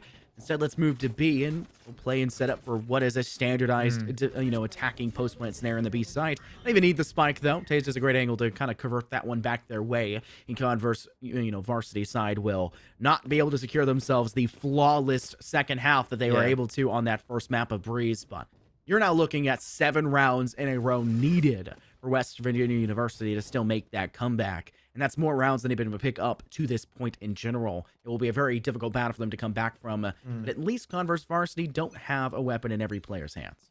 That Viper's Pit, like you said as well, it's like trying to wrestle with a squid in its own ink cloud. While it's a defense mechanism for them, it also sort of causes that issue. They decide to just go elsewhere and close things out. Nicely done. Gonchas from the corner looking to close out the game on their shoulders solely, but unable to do so. Boltsy trades, and this will favor West Virginia. It's another ultimate brought online with a kill, and we see the lockdown available. They may just commit towards B, or perhaps use it as a fake to sell elsewhere and drop the shoulder. You notice just how late the Killjoy has actually started to, transition over to the A site. The last player to do so is the Spike Carrier doing that. Look at the trigger on the previous round as well. You got to do it. A player moving in from mid. Finally done. Icy off the board, and it does look like West Virginia University may scrape this round by all over again. Arctic, though, Yeah, well, that was the expected result. Shooting at the ankles instead of the torso will work in favor of agility as they'll manage to secure themselves a much-needed pick, and it will leave just the Viper all by themselves. And I don't think this one's very doable for Blitz. They may just opt to save the weapon, and I think that will be the case. It certainly looks it. That's a second round in a row now that we've seen that mid area get exploited by agility. Agile in the approach, but cool, calm, and collected in the way that they slip through enemy lines. It's a big opener to just confirm control of A, and now Blitz on their lonesome will just be looking to hold on to this gun, as you mentioned. And, well, for West Virginia, it's not so bad. You're up to 6. 12-6 would be, well, if it goes 13-6 and we do see that immediate response from Converse, it's the same scoreline that the previous map read, but there's an opportunity for them to improve at the very least, which is what you want to see on their own map pick. Blitz runs away with 1 as we do come to an end of that round, but it's 2 in a row. They've broken the curse as well. Things starting to look up all the while for West Virginia. I'm glad you mentioned that, because I didn't want to be the one to say, yeah. I still will be the one to say. That is the first time West Virginia picked up 2 rounds in a row in this entire map on Icebox. Now, while it is possible for teams to complete a 9-3 curse, it didn't occur in this one. It was an 8-4. And this is the map where the most 9-3 curses do happen to come from. But most of those don't typically start with one side immediately reaching the 12 mark before you're able to find, rounds back under your belt. So it is still every mistake to be capitalized on. And apparently all those mistakes are being made by Converse, who have grown overzealous and maybe a bit overconfident. As agility easily swipes away the life of 2, make that 3 with Arctic joining the rest of the team. Now you've only got 2 players left to work with. Okay, agility. Come on. Go off. 4K, and Wildfire is trapped by the lockdown. Look at this. All of the West Virginia players are just sitting. They're happy to give this one over to agility. They could have chased. They know where the lockdown is. This is his for the taking. Ace, ace, ace, ace. There we go. Ace begins with an A, so does agility. Very nicely done. It's that flank play to perfection once again. And it's given West Virginia a lifeline back into this game. We're not quite at the point where Converse have to delve into empty pockets. They've got the credits to come through, at least on this occasion, but getting that little bit closer, and it's some fantastic work from him to put them in this position. Well, they finally broke the curse of finding 2 rounds in a row, and they'll make it 3. A good way to get things started back into their favor. And look at another scenario. Well, there is rifles in the hands of Converse Varsity. The majority of their rounds where they've been wildly successful up to this point have been off the back of, well, operators being in their hands of their chamber, and even in the hands of Gauntches when it came to the map of Breeze, where they're bringing 2 to the table. It just seems like they're trying to get the job done, but it has taken them quite a bit to do so. Wildfire strikes first and will, get a bit of revenge after agility. Yeah. Got the ace in the previous round. They'll be the first to fall here. And Gauntches is very lucky not to have their head lopped off their shoulders, as Jay Chronic just couldn't key in the aim enough. Catches a buzz cut. A trim famous amongst a lot of England fans. Had to throw that one back in, of course. But no, look, I think it's a close shave. And most importantly here, Converse Varsity actually, they find the initial kill, as they have done on the last few rounds, in fact, but it doesn't go traded. They're able to keep that advantage this time around, and it's one which could be big for them. The only issue is they've conceded a lot of map control as a result, and now West Virginia can put themselves in a position to deliver that killing blow. Wildfire perhaps checking mid and does find the kill. Cut by the root. Taze loses their positioning, and now it's only Boltsy with an advanced space that they can still hold on to and does convert. Now looking for a spot. Arctic needs to put their name back onto the board, and unfortunately Jay Chronic will find their doppelganger with the ultimate in hand. Still has a man advantage to the Converse side, and a resurrection is also available, though this time not needed for Gaunches, at least not yet, as Jay Chronic could still find them in due time, but it will not be allowed. Icy reses Wildfire, but it's not even needed. Before Wildfire can even pick their weapon back off the floor, so to say, it'll be taken instead by the rest of Converse, as they will secure themselves their triumphant 13th round win and their map victory to cement themselves 2-0 here for this final matchup, as they'll continue on to that grand final. Yep. West Virginia, they're able to go 1 round better than they did in the previous game, but it's not 1 round better in the sense of they've gone from 12 to 13 and actually converted themselves a win. It's 6-7. It's half of that. And unfortunately, for that reason exactly, they crash out of the competition. And if you're Converse, you're looking very happy. You've secured that place in the grand finals as perhaps we expected them to do so, coming in being the number one seed. But you've still got to paint that picture of how competitive this game started out from that first map, very close between the teams. You said as well, the history here, opportunity, they were able to win out in the group stages. But unfortunately, things don't just quite come together for them on this occasion. And for that reason exactly, we're going to be seeing it be the case that Converse are able to move through this time around. I want to know what the 8th-seeded team was thinking at the end of this one, right? They managed to take it 13-10, 13-11 against Converse in their game. Yeah. I won't say last week, but 2 weeks ago, so we had that Thanksgiving break. It was extremely close for them. So maybe the UML Riverhawks are saying, we got unlucky in our first thing. Maybe we had a couple forfeits in the season from unfortunate events, and that put us in 8th seed. Yeah. I don't know what it necessarily comes down to. I don't have their record up on Showcase at the current moment, but this game, much easier it seemed like for Converse University. I don't know if they said, hey guys, we're kicking ourselves in the rear after 2 weeks ago. You're not even allowed to attend Thanksgiving dinner. Get in the scrim, get in the Discord call. We are working on every little thing. We're not letting ourselves have that get run through once again. Let's play a lot smarter and together. And they did that on Breeze. They were just a much better team on Breeze. That second half on defense was a masterclass for what you need to do with that map control, creation of space, and employing of themselves within that space. And also finding picks wildly successfully with the snipers, enough that they felt they could bring 2 to the table. It was just a glorious way to play about it. And it was the same thing for the attack in the other direction. While it wasn't flawless on either side for Converse, their attack was gorgeous. They picked them apart. And they knew exactly when they needed to pivot without necessarily needing that standard default poke and prod style. Just let Gonchas go in, create a couple opportunities for kills, ultimately get the kills. And if he dies, res him. Then you know you're going to need him, win the round. Yeah. I think as well, we saw West Virginia perhaps take a little bit of a gamble on the composition and the agents that they brought through by having 3 Sentinels.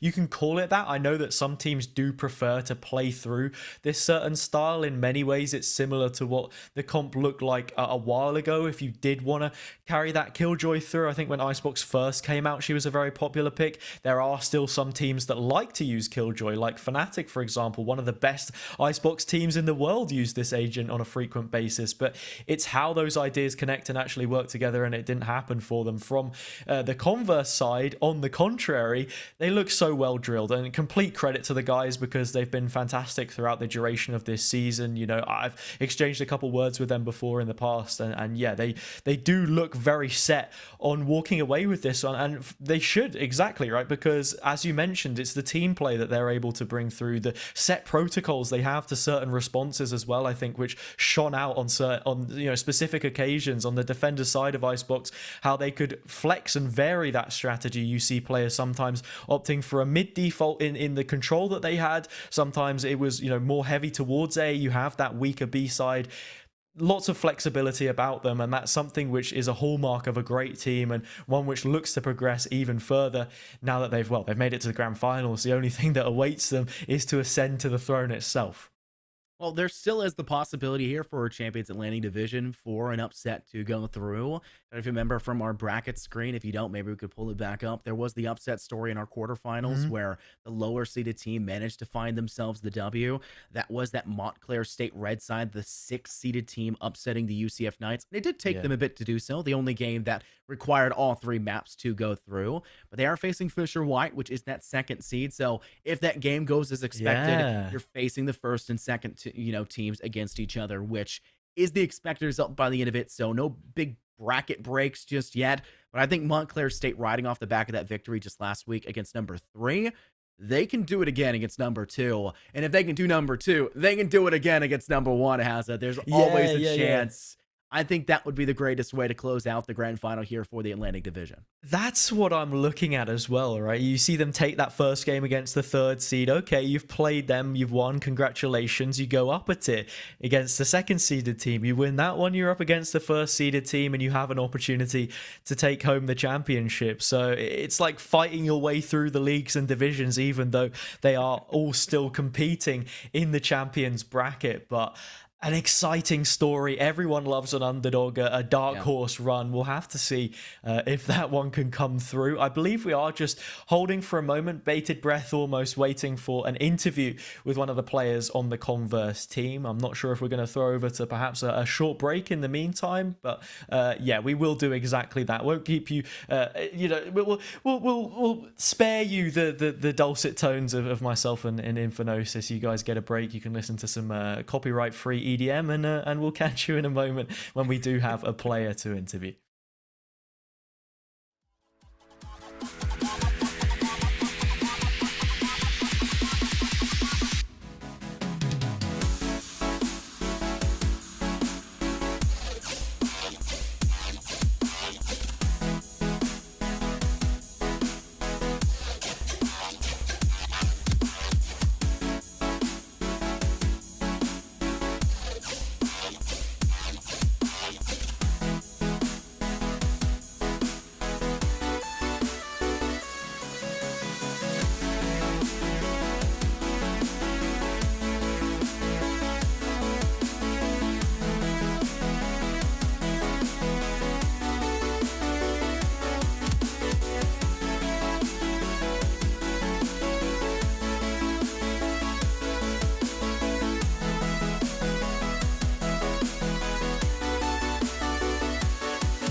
Back to NECC, we have the interview as promised, and already you can see the players queuing up behind Wildfire to get themselves involved. We are on the line with the man himself. How are you feeling after that victory? I'm feeling great, man. On to top 2. Yeah, Yeah, let's go. Easy. nice. Infinosis, you want to Yeah. ask the first question? Yeah, sure. Well, we'll go for it from here. We were talking a little bit about it during the break where we said no content wasted, which is also why we brought the full team behind. Let's go ahead and bring it up as my first question for it. We'll start light. Montclair State Red, upset story number 3 against the UCF. Now they're going in facing number 2 Fisher White. We think, for the content, of course, them beating, going into the grand finals, going 3-2-1, and possibly being able to upset you. Do you want that to occur? Not the full upset, or you obviously want to win. Who would you rather face, though? Fisher White or Montclair State Red? I'm not gonna lie to you. I would rather face Fisher. It's kind of gonna go into back old days when me and Menace played together. Oh, So it's Mm, kind of like it's kind of gonna be like a one-on-one kind of thing. Whose team is gonna be better? Now we're gonna lead them to the victory. We're gonna show up. We're gonna play as a team like we always do. Like we brought a comeback on the third map against Fisher Navy. So, we got to go for that 2-0, mm, disappoint them. We cannot drop a map. We're going to show up. We're going to play. We're going to do everything we can. We're going to beat them. mm, you 2 0 him before, so always still a True. possibility. mm. Has it? Yeah, you spoke a little bit of a comeback there. I don't want to say that this game was a comeback because it wasn't. You won both of those maps in a dominant style, but certainly the way that first map of Breeze started out, there was a bit of a lead built up for West Virginia, which you guys were able to overturn, bring it to 6-6, and then out of that first half, you guys looked out of sight. Anything that you changed particularly? Was it just the fact that you were moving into a side you felt more comfortable on? Shout out to West Virginia for playing with a sub. Honestly, it Yeah, that was, is true. yeah. If that happened to me, I'd be pretty upset. But Hmm. shout out to the guys, my guy Boltsy. Everybody else also. Uh, we didn't really change anything besides playing on defense. We kind of understood what they were doing the most. Hmm. We kind of like did the setups which were gonna work, and we pulled out a double up, and then it was just kind of over from there. On Yeah. attack, yeah, we were slacking a little bit, but happens to the best of us. I'm glad to see that one. Yes, Now, sir. I was going to mention this before because you were talking about Breeze, the first map, and you're talking about the second map as well. We said we don't want to waste content. That's what my questions are based around here, Hazza, since you drilled that home so much during Yeah, the of break. course, We right? didn't get to see the third map. We're missing a whole map of perspective content. And the third map, standard, trying true. How do you think that one would have gone? What would you have picked for agent selection? And would Gaunches have absolutely gone haywire all over again and basically ruin everyone's chances of finding good clips? Yeah, I'm not gonna lie to you. Gonch always plays for TikTok clips. Yeah, I'm not really. I don't know if I can give you a shout out, but Gonch is on TikTok. But honestly, if we were to go into third map, I still think we would have put up a very good match.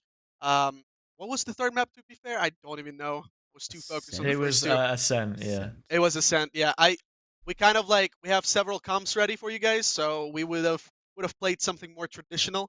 We're kind of known for having Zach Blevins, coach, not yeah, Blevins his last name, and we run some crazy comps, but you guys are not ready what we got cooking, and we're gonna show that in grand finals.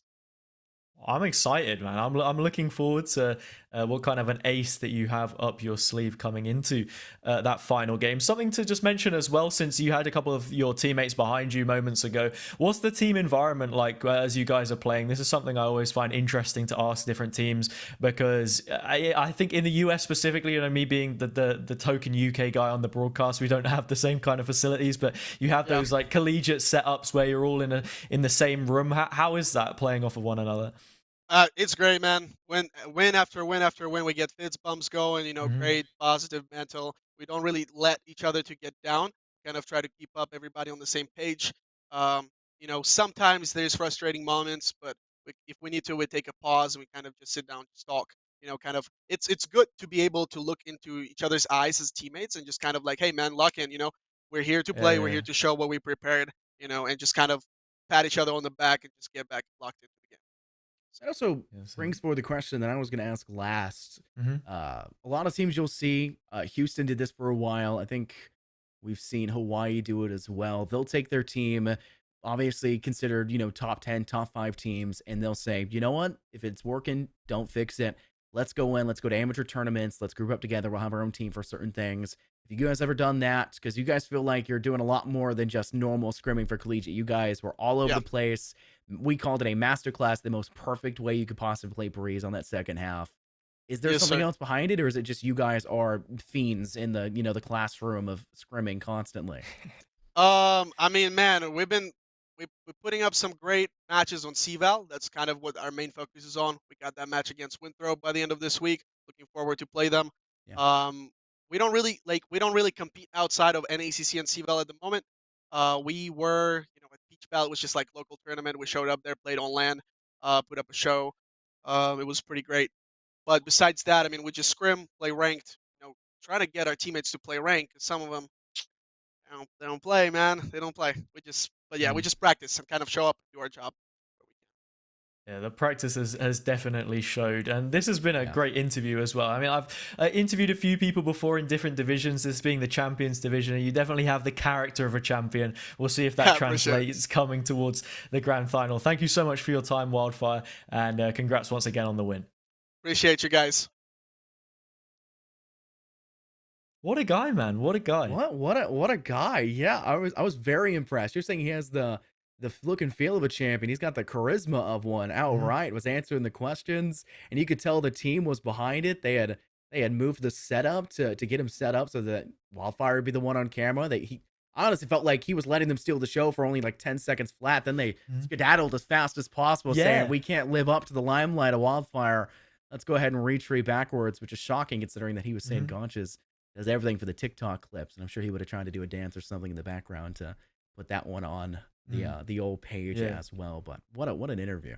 It was that sort of selfless nature, like you said, Yeah. moving away, almost like when Agility was able to get that ace, where everyone else just moving Everyone just away let to, it. to allow it to happen, right? But unfortunately, of course, that wasn't enough. We know for West Virginia, they end up losing, and that is the first best of three now concluded. Two more coming up for you guys. If we get a quick look at the schedule, we have a couple more games coming up. It won't be myself and Infinosis to take you through them, but it is a studded occasion, I guess, that we have for the rest of this evening. Perhaps it won't come up, but look, it doesn't matter, right? That is us now done.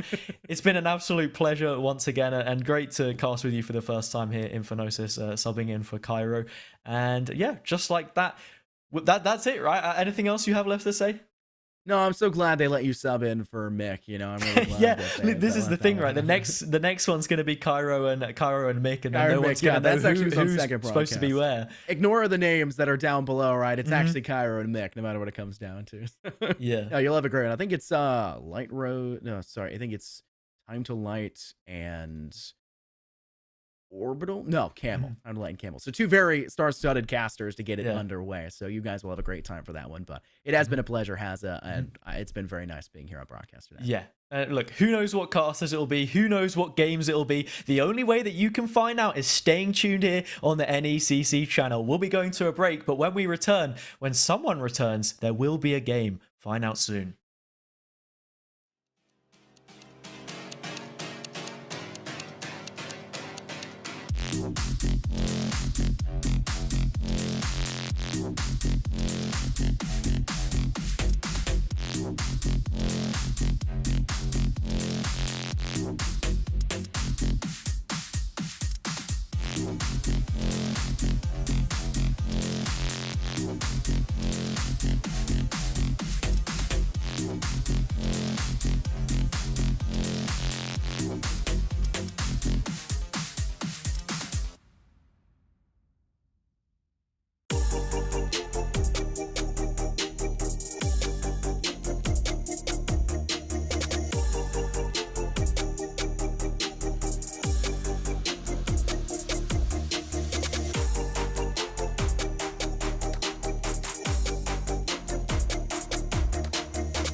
Our continued coverage of semifinals week continues here with Emergence South Central. It's the Southwestern Oklahoma State University taking on Central Methodist University. I'm Time Delight, joined alongside me, or now above me, is Camel. Of course, if you're here for UST versus UCF, that happens at 10 o'clock or after this series ends. Whichever one comes last, as ironically as that one sounds. Camel, how you feeling about our series of opponents? I'm feeling good. It's a 2 versus 3 seed here. Should be a very, very close matchup between these two squads. And, it's Ascent, Haven, and Bind. Can't get more basic than that. So definitely some vanilla maps for these teams to really test their strategies on and maybe get creative. We'll see what they want to do.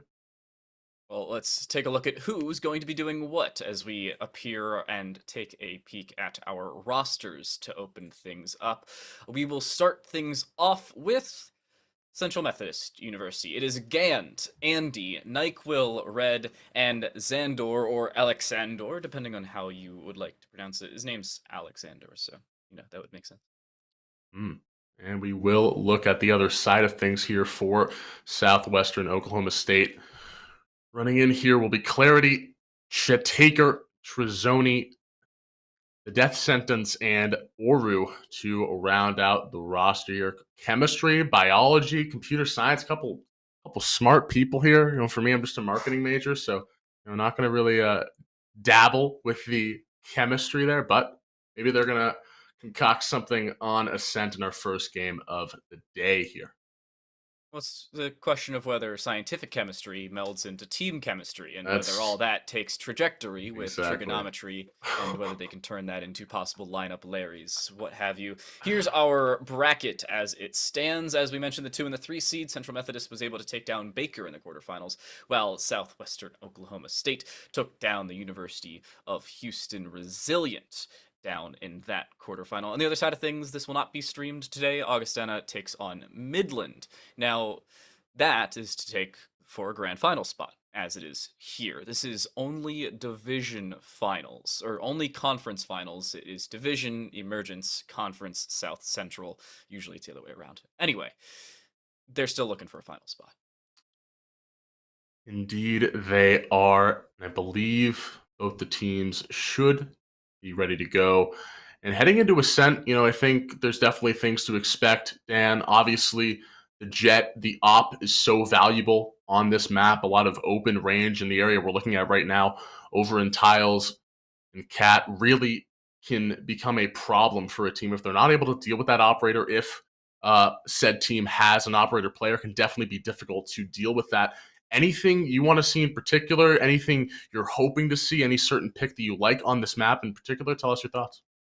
I'm really just looking for meta at this point. And I know metas shift day in and day out, sometimes week in and week out. It also depends on the team. At this level, comfortability is key. If you're playing around comfort selections and you're not picking into something that could throw the rest of your team off, whether it is a comfortability pick around what could be a Yoru or, even a Jet Chamber combination, doesn't really matter one way or the other. We've already kind of mentioned it. Here's the map veto: Ascent, Haven, and Bind. It's about as standard as things can get. Actually, it is as standard as things can get, in that order, as a matter of fact, in terms of play ability and how often they're played in competitive. We've talked a little bit about Ascent. Haven, I think, has been drilled into the ground. Anything special you're looking for Bind, assuming it does come through?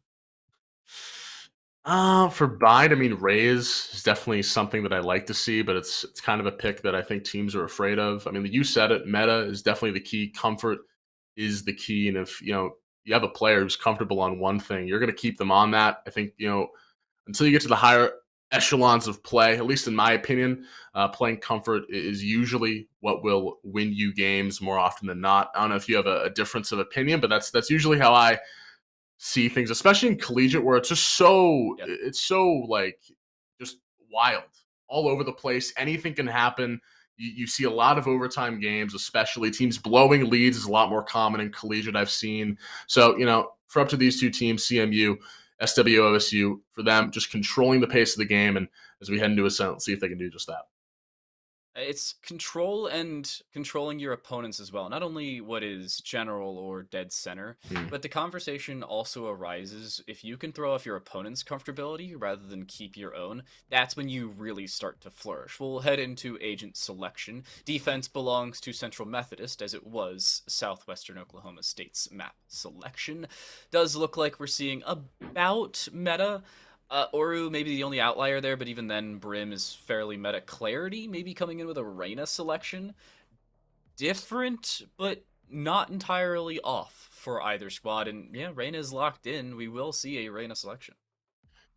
It'll be interesting to see if he becomes a problem or if we just forget about him. Reyna's definitely one of those choices that can be hit or miss. I think with the buffs though to the Lear, the extra range can be nice in some certain areas of Ascent, at least off the top of my head I can think of, but it is a very aggressive pick, a very risky pick, and it will mean that the flashes are pretty limited on Southwestern Oklahoma State's side. I'm interested to see if that Fade pick does go through, because if it does, I mean, how are you getting on site? It's kind of all I'm wondering here, looking at this attack. I don't know. I mean, especially defensively, the Phoenix, it's going to be a lot to deal with for this attacking side.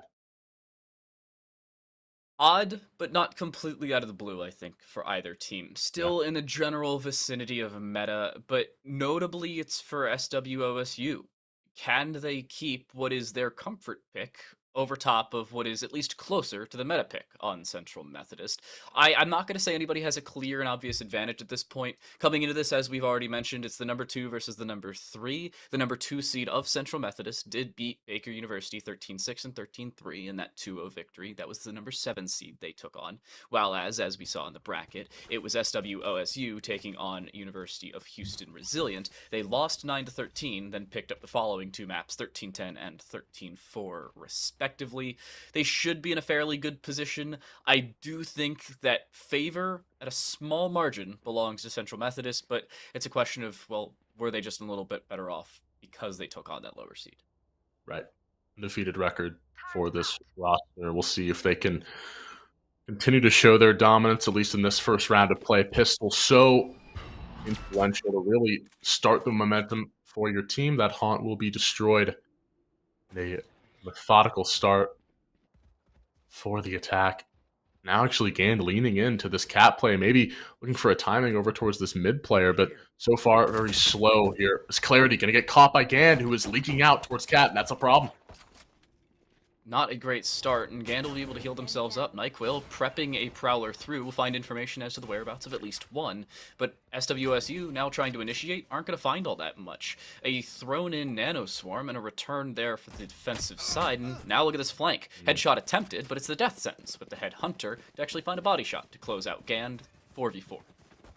Right idea for Gand. Red going to see a lot of players. The info is given over to CMU. Alexander in a really decent spot to get some damage in. Just a few pop shots. The plant should go through for Trezon as Red, brawling there with the death sentence, will claim the Chamber Soul in a 4v3. And now with the KG utility being placed down, Andy going to pick up a kill on Oru.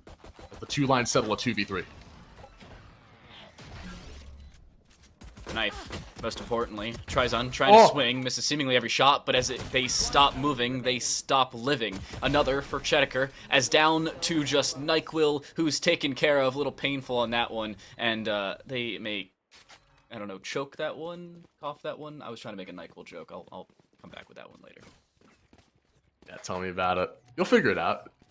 It's okay. Don't worry, don't worry. It's just the first round. Plenty of time, Dad. Don't worry. And now the upgrades are going to come in. Still plenty of time for CMU. That round, yes, it was unfortunate, but I think it really came off the back of Gan just whiffing a few shots over in mid. I think if that goes a little differently, SW, OSU don't have that chance to push in through Garden.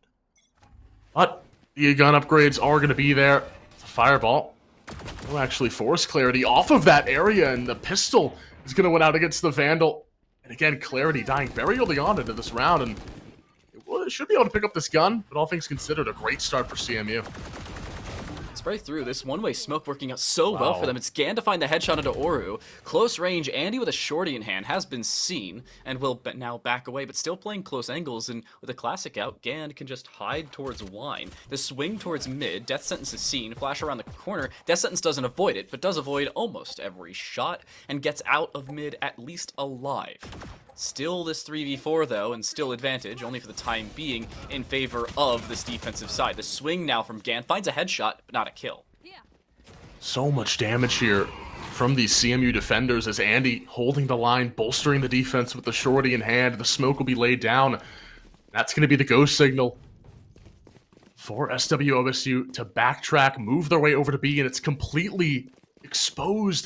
So they should be able to get this plant off, get some money into their pockets, but it's a 3v3. There should be guns over there, if I'm not mistaken, to maybe upgrade. So we'll see if they do end up finding those and getting back over to defend this retake. Well, with that haunt being thrown in, Xander will decide to back away and wait for the team to rotate. You'll have 2 flanking in through main. Xander will drop, make a sound cue, but with the death sentence on just 2 HP, fairly close to death, they should be able to be dealt with. With the sound cue made across towards logs, this flank should work out perfectly, and it does indeed. Now a gun retrieved and a 3v2 and a retake, advantage towards CMU. They're looking to throw the utility in. They're stuck, locked in Boathouse. The blind is there. They're worried about a flanker, actually. They don't know both players are inside a Boathouse. Chitaker playing in and out of the smoke. The Molly doing wonders, getting Andy. The trade is there for Red, a 2v1 as Red sticks the defuse. Still inside of the smoke. Mystical is Chitaker. He knows where this other player is. He's spraying. He loses sight for a brief moment. No out of the way. smoke, it fades, and Red He has it. is gifted the kill. He has enough time. The 3K for the K was pure. And a thrifty round win for CMU. What a smart play from Red as well, locking in on that spike, knowing that the swing was going to come through that smoke as the dark cover was up, but so was the wall, and you can't get an easy spray through there without a Vandal or even a higher wall penetration in hand. It's the round that goes CMU's way, even after losing the pistol, and they only had pistols. It wasn't a full investment, and now look at their money. They're fully good. They even picked up a Vandal off the backside of it. The issue now for SWOSU, they've got very little. It's a buy around 2 SMGs, and that's all she wrote for this attacking side. What a heartbreaker there for SWOSU. To push back in, Alexander will lay down the smoke and halt the push for a brief moment. 4 players stacked up over an A. Oh my, if Red just misclicked, he'd get a kill, but he'll wait it out. He's got the molly, throw it in. More utility just being used to block off this attacking push. You have that flanker, Dan, in the chamber, watching over mid, but nobody's giving him the angle. Nobody's giving him the peak. So right now, they're going to have to force in. They're going to use the stim, and Red just going to line up for 2 kills. Gand adding insult to injury. And SWOSU were just forced into that play. They had to make it happen, and now they're crippled in the attack department. Oh, what a smart and well-placed retake haunt as well. Clarity looking to plant the spike. He's trying to drop the weapon for the death sentence, who's actually taken out now through the wall. It was NyQuil to find the kill, and Andy to follow up with one of their own. Expert double and a even cleaner retake on a site that was fairly cleanly theirs to start with. Central Methodist, yeah, they lose the pistol. It was already close in that engagement, but the following 2 seemingly wasn't close at all. Maybe a little bit towards the conversion.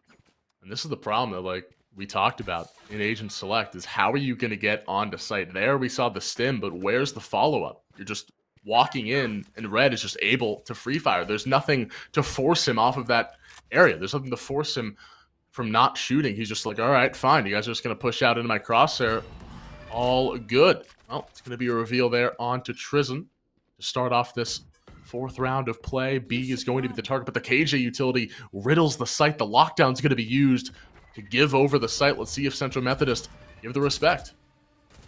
Well, the spray through does a little bit of damage, but nothing to really write home about if you're NyQuil. Takes more damage in return than they deal in the other side of things. Nanoswarm popped towards CT. They do take out the run it back, but not so much Oru. Down goes the Brim. The full retake now established. The Central Methodist wasting no time as they go in. Push forward. Death Sentence trades one out. Red and Gand destroy the site. An earthquake rattles SWOSU. as they just have too much on their plate. Central Methodist comes in again. Red again. Alexander, the last 3 alive, and a team ace. Everyone getting involved there, Dan, for Central Methodist. And yeah, Swosu were able to get into the site, but it's after what happens and just didn't seem all too well in their favor. Does everybody get involved? Actually, everybody gets involved for the first time. The only player yet to find a kill is the actual opposing controller of Oru. Alexander finding their first kill that time around. Really good start for Central Methodist. Again, losing the pistol, not the worst thing in the world, especially when you come back in the way they now have. They're in a prime position to continue on their reign of terror, and there's not much that Swosu can do about it. Killjoy locking in with only a classic. I really hope there was something dropped.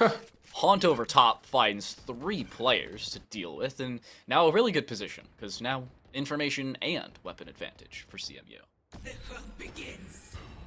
And the death sentence still waiting with this tour de force. Nightfall available. Bit of a timing here for Andy. It's shot at. Now knows a player is over, propped in mid. Tristan gonna push right forward, find Red Skull, and bludgeon the KO for his first kill of the round. Clarity still dealing the KJ over in tiles. But the plant is down, and that's all that matters for Swosu. It's about dealing with these other players, and Gand destroying the death sentence. A nasty flick to bring it back to 4-4. I didn't see Clarity, but Clarity was looking towards the bottom side of mid and is still able to switch to Andy. They thought that mid was clear, because Gand didn't see Clarity inside of that mid position. Now with 3v3, 2 players stuck down towards Hell. A Prowler thrown down finds only 1. A follow-up near sight, but it's a shorty. And Shedeker finds now a double. A 1v2 now for Gand, who's on 3 HP. He needs to find 2 different headshots. Won't find either. It's Clarity to find the kill. What a well-timed hold from Swosu. Both players in Hell just waiting for the push to come through. They find the round because of it.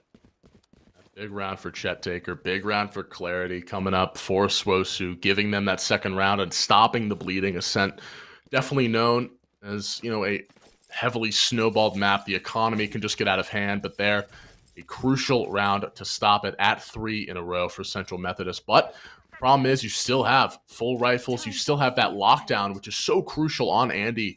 You can't really go to A because that's going to be an issue. But you do have Oru's Orbital Strike that can be used to counter it. We'll see if Swosu are heads up and aware of that, and they can use that to their advantage. Heads up play has been really good, at least thus far, for Central Methodist. Swing, headshot, not a kill though. It was a headshot through a wall with a phantom, never a death sentence. But Oru with a return, Gand able to find the kill. And just like that, Swosu, yeah, they take opening damage, but they return with a kill. So, not equal trades by any means, but now a double seemingly put it even more in their favor, and Clarity wasting no time, just sending it on to A. Yep. Man on the mission. Clarity, as we hear Nyquil to his right. Nyquil turns the corner. Draped over Clarity, takes the kill, and now a 2v4. As Nyquil, he did good to get 1, but can he do more? A player inside of the smoke, it's death sentence. Nyquil actually almost aware of this player, shooting at him. Just a couple of bullets go astray. It's going to be a slow walk back in towards Garden. Oru in position. It's a pincer maneuver here. The shots are going to be heard. As they push back in, Oru behind him gets 1, can't find the second. Nyquil puts him to bed. But it's all but over. Death sentence takes down the fade, and it's going to be 3-3. Swosu bring it back 2 in a row for themselves. Gotta feel good. It's a return and a tied-up scoreline now. Most importantly, they've basically broken the economy of Central Methodist. An odd position for them to now be in, considering their current financial situation. And Swosu basically just aggressed at so many different points of the map. Central Methodist, even if they rotated correctly, probably still wouldn't have won it, because it was just straight up 1v1 gunfights in 3 different positions by 2 different players on Swosu.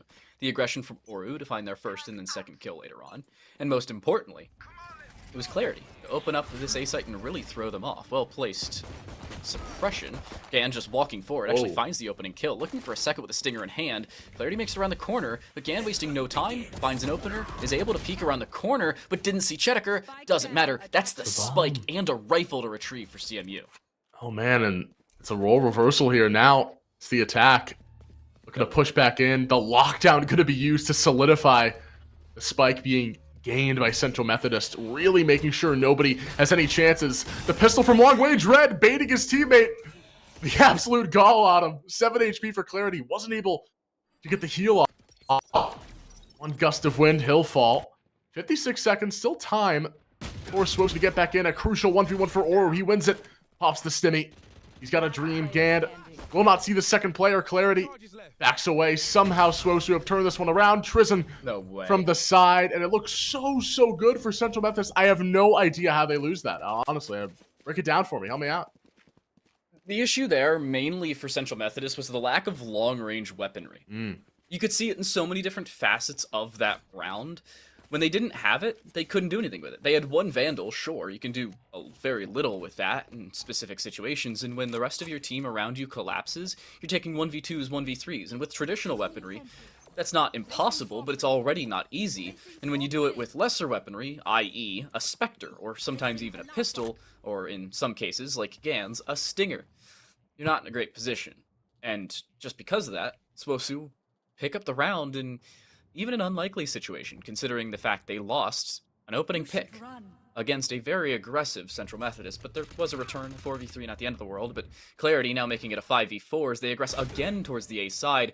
It was the fake around towards B, and a death sentence to Red, with the Vandal headshot, gives Swosu the A site, albeit with some time until the spike gets there. Not probably going to matter, though.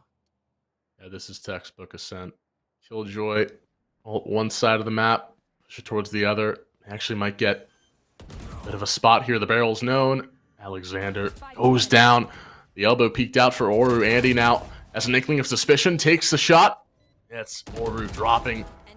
And NECC readjusts, finds Clarity, somehow, some way, turns it into 2.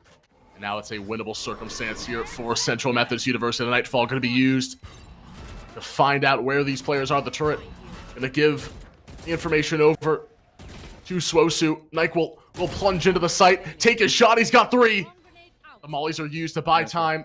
A 3K here. NECC has got to go for more. He ends up going down to the molly, but Andy gets the trade. Should have enough time to get this defuse off 4-4.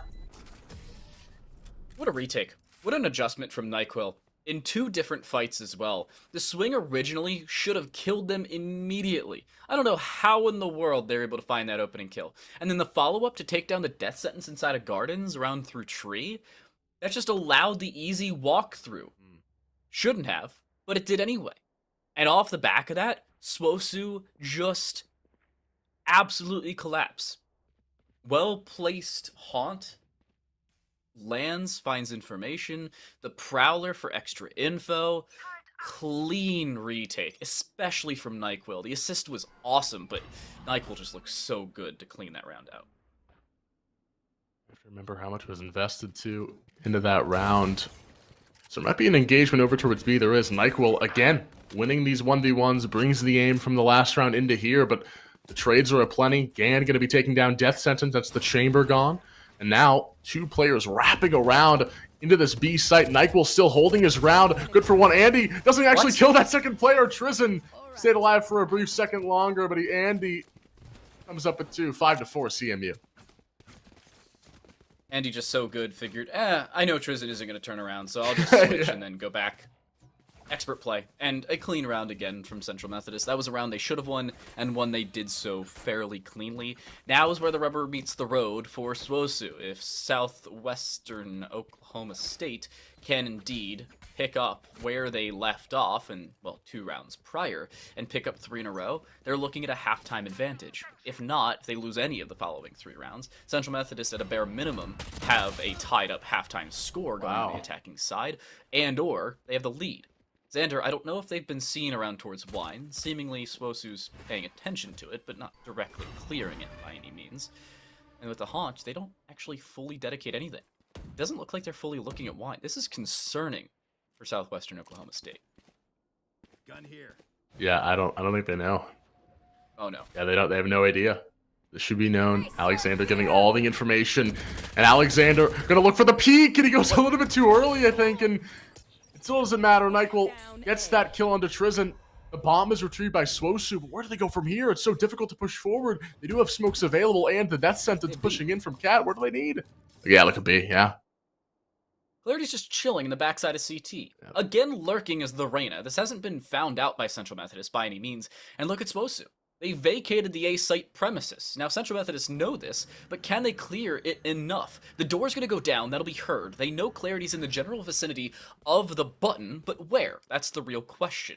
Market door, maybe. CT, certainly a possibility, but that's now smoked off, so seemingly not a chance. And with the market door seemingly about to be broken, there they go. Looking to aggress, wasting absolutely no time doing so. Andy needs to clear this close corner, but doesn't do so cleanly. Clarity finds him first. A second found as well, looking to swing onto the third, as NECC just sits inside of CT. But a 1v3 for the Fade needs the same heroics from the previous round, but this time alone.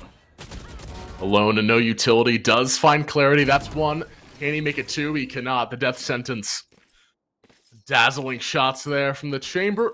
Two remain alive for Swosu. 5-5. All even. So close. Exactly what we were expecting going into this one. But right now, both sides should have full upgrades. A lot of ultimates on both sides. 4 apiece, and Nightfall almost has that Nightfall again to play with for those retakes. It's going to be scary. At all command, the lockdown. Oh, man. I don't want to be Swosu.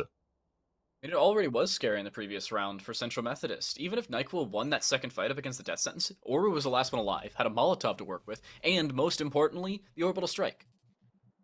For a post plant on B in a 1v1. Never easy for a Fade to clutch that one up. Neither Fade, by the way, has their Nightfall and should not until the end of the half. The only two agents without their ultimates. Across the board, everybody else does. Aggression seemingly outside of B fairly early for Damned, wasting no time doing so. Are they going to clear out the backside of his box? Yes, they will, and they'll win the fight. Nice opener. That's brutal for Tristan. You know he's kicking himself for that one. And the Peaker's advantage comes in clutch there. Central Methodist up a player. The Empress was used by Swosu, so on a clock, you have to imagine Clarity pushes forward, but this lockdown is going to make things very difficult. The Molly is a bit scuffed. A couple have been spotted by that Fade. Great utility usage there by Central Methodist, but they're not able to capitalize on it. Red falls to the death sentence. The Molly is going to be used, forces out his positioning, and Andy takes advantage. Huge kills for CMU. Oru's not going to get cleared, though. Clean kill onto Gan. Now prepping the Molotov as well. An early lineup towards that default plant position, and Xander swings that site quickly. The dark cover in place. They will indeed throw in that Molotov. Andy caught out by the Haunt is trapped and dropped out of position. Molotov up early. It's not going to land in time. Oru won't get their utility in time on the spike, and NyQuil just sticks it all the way through, has the visual of the utility, and now the visual of the Brimstone as they find the spike, the round, and the kill to add insult to injury for Swosu. It's Central Methodist with 6 in the first half. Oh, man, that's brutal. Lineup players in the chat can be proud, but Oru, just not enough time. Maybe a couple seconds longer. If he's did that a little bit earlier, if he sent that Molly out, would have probably had enough time. But CMU get a huge round for themselves. Alexander's going for the judge. Never mind, he's baiting me. Thought we were going to see some more shotgun shenanigans. But yeah, now for Swosu, a little bit of a scuffed by. 2 stingers to play with as Gand going to push forward with the run it back. Has all the confidence in the world, but Tristan shuts it down, deals with the Phoenix ult tremendously well. But Gand is unfazed, unwavered aggression for the Phoenix as he goes back for more, potentially off this KJ turret, but going to be backed away for Swosu. You should run. Run it back dropped early, but it is that return. Most importantly, Gand, wasting no time, looking to swing, wants to find a kill, trying to finish off the Killjoy in which they initiated on prior, but won't be able to do so. NyQuil, sitting inside of the lockdown radius, will actually be able to find a kill before being forced to drop away. Death Sentence does find the finish on towards the Fade. The spray in through Market almost lands, but luckily for them does not. Swosu should be able to get the spike down. It's a matter of how much damage they can do in the post plant. Null Command popped will not allow that tour de force to be utilized here for the attacking side. It's trapped inside of the boathouse. Red finds one, is finished off by the death sentence, but the null command effect still coming through means no tour de force, no sniper, and no round. CMU win the first half, a 7-5 scoreline, as close as it mathematically can be, but still a clean advantage for them nonetheless. Switching I sides. think if you are CMU, you're happy about that. Remember, as you can see, this is their map pick, so obviously we're going into this one expecting to win, expecting at least win the first half. They have done just that, the first check mark there, and NyQuil has stepped up in a big way. for this CMU roster. Going to need to see him continue that. Gand as well was playing very aggressively on the defensive end, going for a lot of those flashes around those tight corridors. Hopefully, if you are a CMU fan, see him continue that aggression, not get caught up in the moment, play across that utility. Anything you want to see out of Swosu with this defense? They do have double sentinel. It should be decent, all things considered. Well, I'm worried for them for two reasons. Number one, this is not their map pick. And number two, they chose the attacking side to start. I was looking at Central Methodist and saying, why are they starting on the defensive side? I was looking at this earlier on. I figured I'd wait till halftime to bring it up. On the map bans, Swosu Gray picked attacker as side to start on map, quote, Ascent. They chose it. And they didn't do a great job. Not the worst, but 7-5 could have been better.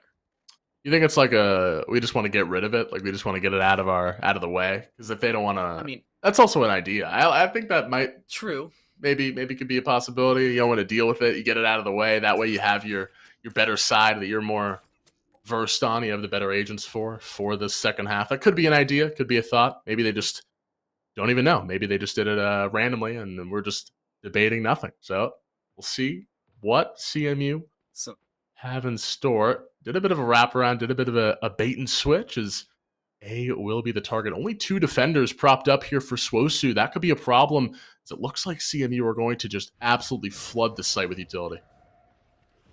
Already prepping a dark cover. There's a Paranoia and 2 Shrouded Steps to follow up. In pistol round, no less here for the controller. They do throw an Incendiary, but there's a hole on the left side of that. Red walks straight through it, is able to find the opener. Oru, a follow-up, will return a kill. Out goes that flash, but through the smoke has no effect. The bullets, however, do indeed. It's not a wall, but it sometimes acts as a visual one. Overall, 1 for 2 trade, but it favors CMU, as does the spike plant that has now gone down. Courageous push here for NyQuil. Steps inside, finds the first bit of shots, the first bit of damage onto the death sentence, and Alexander will join the fun, join the party. It's festive for CMU as they win another pistol round here. Bringing this one, their first pistol round, bringing this one to 8-5, and that's going to feel good. Getting those upgrades, those Spectres, the Vandal even for red could be an issue, but, we've seen Ghosts beat out Spectres, we've seen Pistols beat out Vandals. Honestly, I'm just here to enjoy the fun, enjoy the madness. So gun advantage means nothing until I see it happen. That's all I'm gonna say, Dan. I'm going to employ the thought process of deja vu always comes through, where CMU on the attacking side now win the pistol, just as Swosu did in the first half. But now it's Swosu who's prepping to tie us up with a fairly unlikely conversion round victory, following up with that on a bonus, and then, just casually walking away with the tied-up scoreline. That's really where things will come to fruition on either side. A one-way smoke attempted in towards the mid-archway. Not going to land. It'll go a little far. That, or it was just intended to fully cover off the door. In that case, it was a well-placed smoke, considering it doesn't allow them to walk out and then find multiple avenues of attack, but I digress. Swosu play together at this point. That's really the main solution for this defense. That or play around utility. And unfortunately, considering their economic situation, they couldn't buy all that much. However, visuals seen, but now on either side. Very interesting. Central Methodist opting to play this one a little slower. Respect. We have the better weaponry. Really showing a lot of respect here. Ascand shifts the corner, turns for one, and now goes back towards the Molly. A bit of damage taken. It's going to cost him his life. The killing blow. The death sentence comes in with the Headhunter and takes down the Phoenix. And that's going to be a gun upgrade and a 4v4 for Swosu as they push back into the site. Clarity on top of this smoke. Oh my. He's going to pop out. No, he can't do it. He missed. Red backs up his teammate. Clarity, he had it. He had the one moment. He blew it. Unlucky. Well, the caveat there for Clarity is old classic, that right click lands all 3 headshots. New classic, you get absolutely nothing but thin air and disappointment. You feel a little bit bad, but luckily for CMU, that opportunity is not thrown away, nor is a weapon retrieved, or the round given off. They will throw the haunt towards Tetris, but really not going to matter in the grand scheme of things. It finds Xander, but again, it's Chedeker in a 1v4. With just a ghost as the fade, and the spike is ticking away. Red will make sure it's not the spike to end the round, rather a rifle. And CMU break the streak, albeit it was just a single event, but the streak nonetheless can't even come to fruition as they now pick up the conversion. This is a must-win round for Swosu. Got to imagine you lose this one, the economy goes in the toilet. It's not going to look good for the next few rounds. So, got to make sure if you are a Swosu fan, you're seeing them lock down. This double sentinel has been such a problem. We saw, glimmers of it with Gand pushing forward. He does get that first kill, but he has to work through all of that Killjoy utility, and it just becomes so difficult. Now he's going to push forward with the run it back, has the flash as well, but he's caught by Clarity. Takes down the first clone of the Phoenix, will be flashed away, forced off of heaven, but seems like CMU were unfazed, staying over towards A main. They're staying, but they're not doing much. This is an attempted bait. The Molotov thrown down by Gand gives away the fact they're still in the general vicinity, but it's a bait to try and get the rotation out by this defensive side. That, or they're just sticking around because they can, and honestly, why not? This is a bonus round, so economic damage plus a round win are both pluses, but not a direct requisite to the outcome. Gand, now looking to get aggressive as themselves rather than as a clone. They're just waiting, mainly for utility. Yeah, this is smart. Really nothing. Right here. Oh, the head spotted. The beanie is there, but Oru gonna see a new challenger. It's Red. Who takes down that sentence. Narrow angle there, finds the kill. Nyquil with the trade back with the Spectre. Good 30 seconds left. bit of damage for CMU. It is one kill, but definitely not enough to go for the site. They're gonna retrace, backtrack their steps, move back over towards B, but Killjoy's already in the right spot. Andy and Oru going to exchange blows. Oru comes out on top again, winning that one, and they might not even have time to plant this, so they'll be No, they close. 10 seconds left. It is going to be close. No time, no round. You have to get that spike down with 3.5 seconds left, and they just don't have the time remaining. The question is, do they even save over the weapons? They may get a spike plant for some extra credits at the end of the round, but nothing really past that. Nyquil looking to get aggressive, tries to do economic damage, rather takes economic damage. 9-6 still favors CMU, but with Swosu taking that round, and most importantly, staying alive at the end of the round for Xander, yeah, they get extra credits for the spike plant, but they don't have as much as I think they would have liked in favor of dying. Yeah, fortunately, though, it is the chamber that died. He's got the headhunter. It's broken anyway. Should be fine regardless. So, no worries over there for the death sentence. And 9-6 for CMU. So they're going to take a 3-2 split. Very interesting here for Clarity. Red holds it close. Clarity just in the right spot. Takes down the KO. Makes things a 5v4. And instantly the CMU attack is depleted, losing their main initiator. What's now the call for CMU? Coach Camel, what do you do here? Or IGL Camel, what do you do here? If I'm them, I just go towards A, try and send it, and avoid a lot of the Killjoy utility set around default. And look where it is. Yeah, It's not really, it's easier said than done. it's not really even placed for main. It's placed for tree. So, I mean, if they just take the site, they don't even move towards the door. That's a pretty bold call to make. That the Killjoy mollies wouldn't be in main, but the orb taken. They have the Phoenix wall as well, but Trizin is locked in. Hell, he is the linchpin. He is the changer of hopes for Swosu. You see the ping? They think it's placed out mid. Yeah, That smoke is for the Killjoy utility.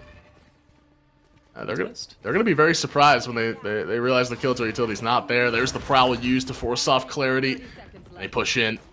A bulldozing of attack here. Clarity goes for one. Nyquil and Gand adding on 2 kills there for CMU as the attack will continue. Gand dealing with Oru. It's a 2v2 as these last 2 defenders snake through the smokes. Wheel and deal, weaving around, and now a pincer maneuver here, Dan. As the 2v2 and the spike will tick, tick, tick. Evan occupied. The retake from main. Chedeker finds a timing and is able to find the kill onto Xandor. Backing away now, trying to avoid as much as they can. Gand, waiting down below, has been smoked out of position, but is still just waiting. The Prowler misses. Gand now looking to swing forward. The Seize lands, but they don't have the information to swing for one, but Chedeker is able to find the kill. No assist even needed by the death sentence, and Gand walks straight into one. Swosu find a 7th. They put back-to-back rounds on the board, one because of timing, the other off a spike defuse, and are now right back in this map. Swosu playing scrappy. You'll love to see it. Just narrowly winning out these rounds. The orbital strike is going to be available for Oru. That's going to be something for CMU to worry about. It seems like these rounds, they're so close for Central Methodist, but they're just not able to convert those last bit of kills. Alexander definitely has been someone to look out for with the utility. Red as well. Gand and Nike will have been doing the killing in terms of pushing on, gaining that control. It's going to be a 5-man stack over towards A. Killjoy utility again, placed in a different area. I love this from Swosu's defense. Always changing it up, always being different here. And the site's just going to be given away, Dan. They want to play this retake. They want to play fully. They're going to waste no time in doing so. Gan's run it back is wasted. It finds absolutely nothing other than space created, and now a full retake is required. Andy, instead of playing lineups, will set up their utility beforehand. Null command now popped on this attacking side means that even with that Empress online, they won't be able to absorb any of these orbs that pop forward should they find a kill or an assist. Red, a flash around the corner, forces Oru back, and a flank now in through tree should be able to find a free kill, but Gand is holding their tongue and holding their trigger. One found a headshot as well, wasting no time as they find the kills forward. NyQuil is able to find Trizon. That should be the round. It is indeed. Andy a double. CMU will return. No 3 in a row for Swosu. CMU lock it down. Swosu, good effort. But it was Gand. Has the wherewithal to push back around. Realizes, you know, I'm not really impactful. Just shooting main, doing really nothing. He pushes over to tree. And like we saw, was able to get behind Oru. Doesn't take down Chet Taker, but had a headshot. The damage was done, and that is the round over to the attacking side of CMU. And continuing to change things up in terms of where they're going. Killjoy now onto the B side, so a good read by Swosu, but will convert into a round as Clarity, a pivotal kill, finding NyQuil. An opener and the dismiss away, albeit one of their 2 possible orb absorptions used, but not the end of the world by any means. CMU not in prime position, as we honestly thought they would be considering the previous round, but still in a fairly good spot. Swosu with a Tour de Force online. However, that knife will take them out of contention and force them back for the next 8 seconds. Power down. Backing away here. Things have slowed down. Clarity searching, lurking over through A main. Now has made his way into mid. The flashes are used. Smokes are down. Oh, this is so smart. And they're just going to wait. They're just going to wait for the rotate back towards A. I mean, they've done this once before, and unless Central Methodist fully commit into this Killjoy, it's going to be tough. Yeah, look at this. In a weird position. Hold up. Clarity now waiting. Death Sentence finds a kill again. And just like that, the rotation will come across on towards the A site. Clarity's not cleared. Finds a first, looking for a second, finds that as well. A third on the round as a whole. Red left alone. 1 versus 5 as the KO. Will be able to find the first, but the question, is that all she wrote for the KO himself? The swing forward will be able to suppress Oru, but not kill them. Not prepared for the Brimstone ever so close range. Dies because of it, and supposed to find a return. Just what a read by Clarity in particular. Pushes up, hears all the noise in the world. Somehow Gan dies. Don't know if Death Sentence saw something that we didn't, but he took the shot, and that was Gan falling. 10-8. Swosu slowly but surely working their way back into this one after being down 7-5 at the half. Spec will be left behind as CMU back into this 3-2 split. Only 1 defender on this A side. If CMU can recognize that and take it, be all they need. But with that Omen ult, actually, they can reposition, grab the spec whenever they want. It's a good strategy for CMU. Yeah, just leave it back. Don't risk it, at least early on. I want to go back to the previous round away of 2 seconds because nobody's fighting one another. They just took so much ground. With Clarity waiting towards the bottom side of mid, they 100% knew it was B until they would have known it became A. That was the biggest part for them. And as soon as it did become A, Clarity was there for a double. Xandor almost walked straight into the crosshair of Death Sentence, this time with the Operator rather than the Tour de Force of the previous round. But now the calls go towards A. Now they have the Omen online, but you can only use that from the shadows once. They seemingly may use it to grab the spike and then go towards A, but it's the Killjoy to retrieve it. And with that Sky Smoke now used, the sound cue may be heard, but the whereabouts of this Brim, not so much. Still waiting it out. 40 seconds as the run it back will be used. The flash is in. Waiting for Oru to push out. What? Did he shoot his own teammate? Okay, almost gave away the position, but it works. And it's a 4v5. Swosu lose their controller, lose their smokes. That's big for this retake, pushing back in. No ultimate available, most importantly, on this defensive side for the retake. They have everybody available other than that controller, but now dropping NyQuil's in a fairly good position. Flash drive around the corner doesn't land. The lockdown, however, in a fairly good position, should be allowing them to find kills, and it does indeed. Xander dropping Trizan before that lockdown even pops, forces Chedeker to back away, and in a 1v3, that should be the save, considering how far gone the spike already is, the lack of utility available. That's the round. CMU, 2 away from closing it out. Swosu are 3 away now from even tying it up. That's brutal for Swosu. Hate to save here, but have to. In terms of the economy, 3 will remain alive, and the Omen ult is still around for Alexander to use. And this might be a round where Clarity just pops Empress and tries to pop off when that push does come in for CMU, wherever that does happen, because right now, it really is just a struggle for Swosu to deal with that first initial push, and Central Methodist are just spreading out and scattering this utility from Swosu's defensive line. It's just making it so difficult to, you know, allocate resources to one side while also making sure that the other side is defended. It's really tough for Swosu to crack the code. Maybe the op is the answer, as it's the first time I think we've seen it so far, if I'm not mistaken. So maybe this is the game changer that Swosu need. They've brought it through a few times on Death Sentence, notably on the backside of the Tour de Force in the previous 2 rounds, but the odd part, notably for them, is having it around towards Heaven on A. That's the new part. Haunt used, immediately shot out.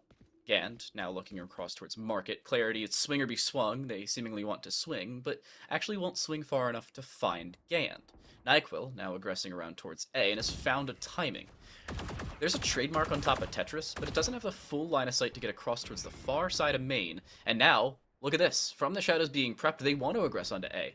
They don't want to waste any time doing so, but they've now heard the trademark, at least seemingly, considering NyQuil's current whereabouts, but the sound cue given over should allow the rotate from SWSU.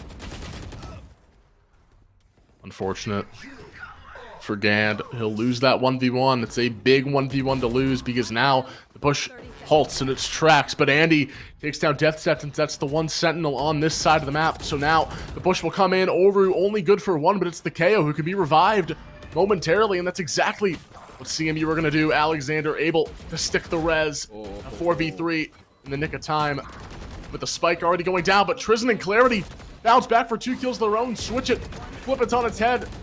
They're going to take the site with force. 3 remain alive, and just instantly Clarity, as I said, pops the ultimate, takes care of business himself. He says, you know what, you guys won't do it. I'll get my hands dirty. I got this, guys. Don't worry.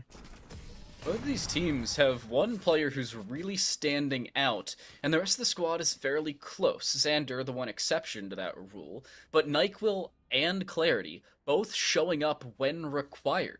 And notably, I favor NyQuil in this conversation for 3 separate reasons. Number 1, they have more kills and less deaths. Number 2, their team is winning. And number 3, they're playing the Fade. Your job directly is not finding kills as the Fade. It is A, setting up your team to get onto a site, hence the name Initiator that's given to the role. And number 2, give information. You have information, and most importantly, it's there most of the time for this attacking side. I feel like the one caveat for Swosu is, yeah, you have that Reyna, but you're taking concessions in terms of what could have been another agent. Whether it be a Phoenix for redundancy, even later on, could have been that KO that we now see on this attacking side. The aggression from Gant comes through. Chedeker finds a double, though, somehow, from that Tetris corner. But Trizan in Boathouse has been seen. Do they clear him fully? That's the real question. Oh, no. Trizan is taken out. A 3v3, and Oru taken care of just the same. Clarity wants to find a refrag, but can't do it. At least not just yet. You just don't peek here. This is easy stuff you do in practice. 3v2, Spike is down. They're in a really difficult spot. As long as you don't over-aggress, you don't peek when you don't need to, the time is slowly going to tick down, and Swosu are going to be forced to make a play. The one peek is there. It's a call out. NyQuil gets 3 because of it, and he will put them to bed. 12th round here for Central Methodist University, and they have the Nightfall for their take if they so choose. And it's been very difficult for Swosu. Even with the operator, they're not able to find any value, and that's the problem with the operator. If you don't get that initial peak at the start of the round, Dan, and you have to play retake with the operator, it's very difficult, as we see there, because it's just slow weapon to pull out, get the aim right. It's tough. And the difficulty around it, especially in retakes, is it's hard to play aggressive on an op. In Counter-Strike, sure, you can play op as much as you want on the aggressive side. But here in Valorant, not as simple. Different setup weapon, and now different position for them to be in. Nightfall lands, as does the Haunt, whereabouts known of the Swosu defense, they'll have to play full retake. Caveat, they do have both a Nightfall and Lockdown to use, but the issue, the entirety of the sites has fallen, and the aggression now from Gand, they're wasting no time getting through. They find it first, Clarity, however, finds a refrag, and will be able to retrieve that rifle. It's a big rifle and a big lockdown, forcing Central Methodist to make a move, and NyQuil, he'll get one, but Death Sentence takes in 2 kills of his own. It's up to NyQuil, he'll fall now on Alexander here against the world. He'll take the peek, he finds one. Can he find 2? The ADS, No. It's not there. Alexander, unlucky, my friend. Spectre in a dream. 10th round for Swosu, hate to see it, but we get more Valorant, so it doesn't matter for us. 12-10. Next round here for both sides going to be big. As the economy, you see, Dan, it's not looking pretty on really either side. Now, they say you're not supposed to have a caster bias. I always have a caster bias against the team who's on match point, because that means I get to see more Valorant. And at this point, Swosu now in a pretty good position to come back. This is the last buy for Central Methodist. In all fairness, it's the last for Swosu as well, but, you know, if they lose, they don't only lose their money, they lose the map. So it doesn't really matter for them economically. On Central Methodist's side, if they lose, they're up against a full buy on a save or a half buy or whatever you can put together in round 24. Swosu win here, I think we're looking at OT. Lockdown's going to be used.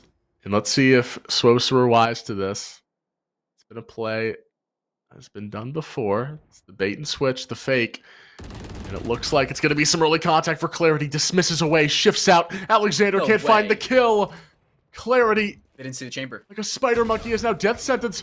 He'll take aim, he'll fire, take down the Omen. He wants more. Clarity and Death Sentence, the two-man duo. Unstoppable, improbable, insurmountable odds for Central Methodist in a 2v5. What can NyQuil do? The answer is something run and gun, precise gameplay indeed, Dan. There you go. Yeah, I don't know how the heck... You know, NyQuil, I love the way you're playing. You did not deserve to win that fight, and I'm happy Clarity found a refrag, because there's no way you should have been able to win that the first time. Yeah, precise gunplay. That's what I'm going to go with on that one. Nice call. And now look at Central Methodist. That would be a really good time for a timeout, by the way. I don't know if they've looked at they have them, right? the pause button. Right. But that's enabled, and they're not using it. Andy, Spectre. Xander, probably Spectre. I don't think they're going to go Bulldog with no shields here. They have 2 Bulldogs, a Vandal on NyQuil, who probably should have one in their back pocket, and Xandor didn't buy. Oh my goodness. They were busy prepping a lineup. It's the final round! That is, maybe he's on some NyQuil. I don't know. Couldn't tell you, Dan. Too much. Could not tell you. That's, he was changing the music. It happens to the best of us. And, well, he'll drop down, so now it doesn't really matter. What? As Oru What? stands his ground, steadfast, finds 2 kills, and Central Methodist, I think they want a COT. They're just running it in. On today's episode of How to Give Your Opponents a Way Back into a Map. 1v1s. Consistently. And not even together. Andy will walk around the default position, avoid the alarm bot that was placed down in that position, but, well, actually now find a kill. It's a 3v3. And now, it's seemingly a trade of who can give away kills more. And the answer... well, both teams. Clarity 1v1 on this A site. Andy finds the kill there. A now 2v1 overall, but the Death Sentence has the spike in their crosshairs. And most importantly, those crosshairs are from a tour de force. That can be retrieved long range. I don't know if they know that, considering if they allow that to be retrieved around towards A, can the attacking side go? Gand will at least maybe try to do that, but considering the current whereabouts of this chamber, do they get there in time? They'll clear mid, and they'll walk away. We will see a post plant. Yeah, a post plant's there. 12 seconds, plenty of time. Death Sentence was worried about a flank. He was thinking about it. Maybe a little too much. But now, Spike will go down. Should hear him. They heard him. Sprawled up. The death sentence, as that fireball was lofted in from Gand. Turret will spot him. Death sentence still has the Tour de Force available. Look for a lucky shot, can't find it, but now they know pretty much exactly where he is. The drop down, Gand right in front. It will be CMU claiming that first round here in this best of 3. A really close contest between the two squads and a lot of mistakes. It really could have shifted this game either way. It was back and forth. And, you know, I mean, and now we go to Swosu's map pick, and it's just going to get even more hectic. We're going to Haven. Oh man, Dan, I'm stoked. I'm excited. I cannot wait. There's about every day of the week that ends in Y. That should have been a Swosu round, by the way. They had should have weapon been. advantage. They had every ultimate available to them. Yeah. They had 2 opening picks, and they dropped an ult in the first 20 seconds. And then they decided, we want to play Haven. We're done with Ascent for the time being. They were bored of the map. They figured 24 rounds is enough and just decided to move on.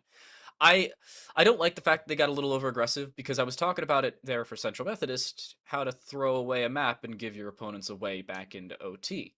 It's take 1v1 gunfights consistently and without your team present for a refrag. And then Swosu was like, we can do that too. And then did. Way too much. Yeah. Well, it will be CMU picking up that first map on their map choice. We'll see if Swosu can do the same. The pressure sits on them. The onus sits on them to win game 2 and force bind. We'll see if they can do it right after this quick break.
Central Methodist take map 1 of Ascent. We move to Haven, Southwestern Oklahoma State University's map selection. The caveat, of course, for SWOSU is that they lost their not map selection. I don't know how to say that.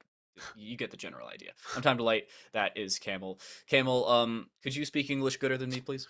I can try my best. It was 13-11 in favor of CMU. Central Methodist were able to come out on top in a very hectic game, a very wild game from both sides. And now we move over to SWOSU's map pick. I'm interested to see how the compositions change. Haven, you can definitely get creative. Maybe we see a Neon, maybe we see a Breach.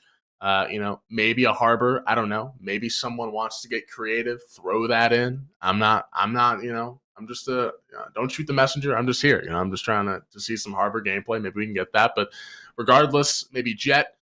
I don't know. It's just a lot of different things, a lot of different agents that could be picked up. And we know both these teams are going to have the communication down. We saw a lot of strategy, a lot of fakes, a lot of rotation. So I'm excited to see how Haven plays out. I also think that it's entirely possible we see some non-meta selections. And I know Neon isn't directly meta, nor is Breach every day of the week, and especially nor is Harbor. But even then, again, we had the conversation earlier, it's around comfortability. We saw that earlier from Clarity, playing Reyna, which you very rarely see at a higher level of competitive play, but at this tier, it helps when you're comfortable. And if you're a little bit more mechanically gifted, that being Clarity, you can help yourself a little bit more in those rounds. Now, NECC will equalize them and actually top them just a little bit. I'll give you the exact kill numbers. It was NECC with 26 and Clarity with a whopping 25. Just one kill, the difference between the two of them.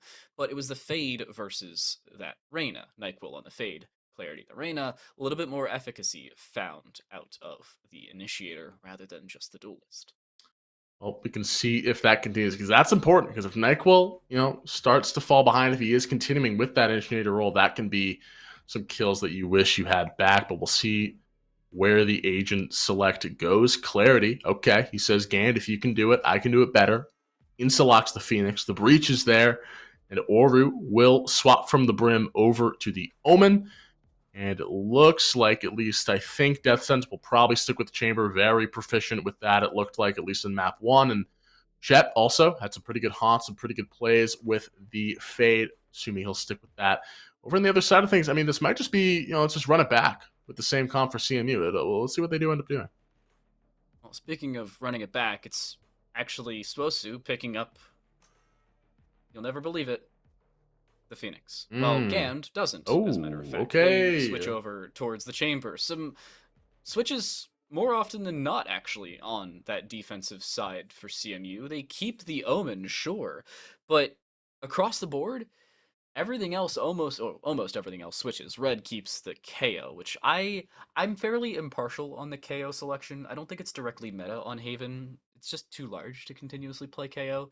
But if you're a little bit more comfortable, hey, you do you. Yeah, I think KO's a decent pick. Flashes can be a problem. I think it's also just for safety purposes. Just knowing that there's a player in front of you just gives you that peace of mind sometimes. That's all you really need, especially at this level.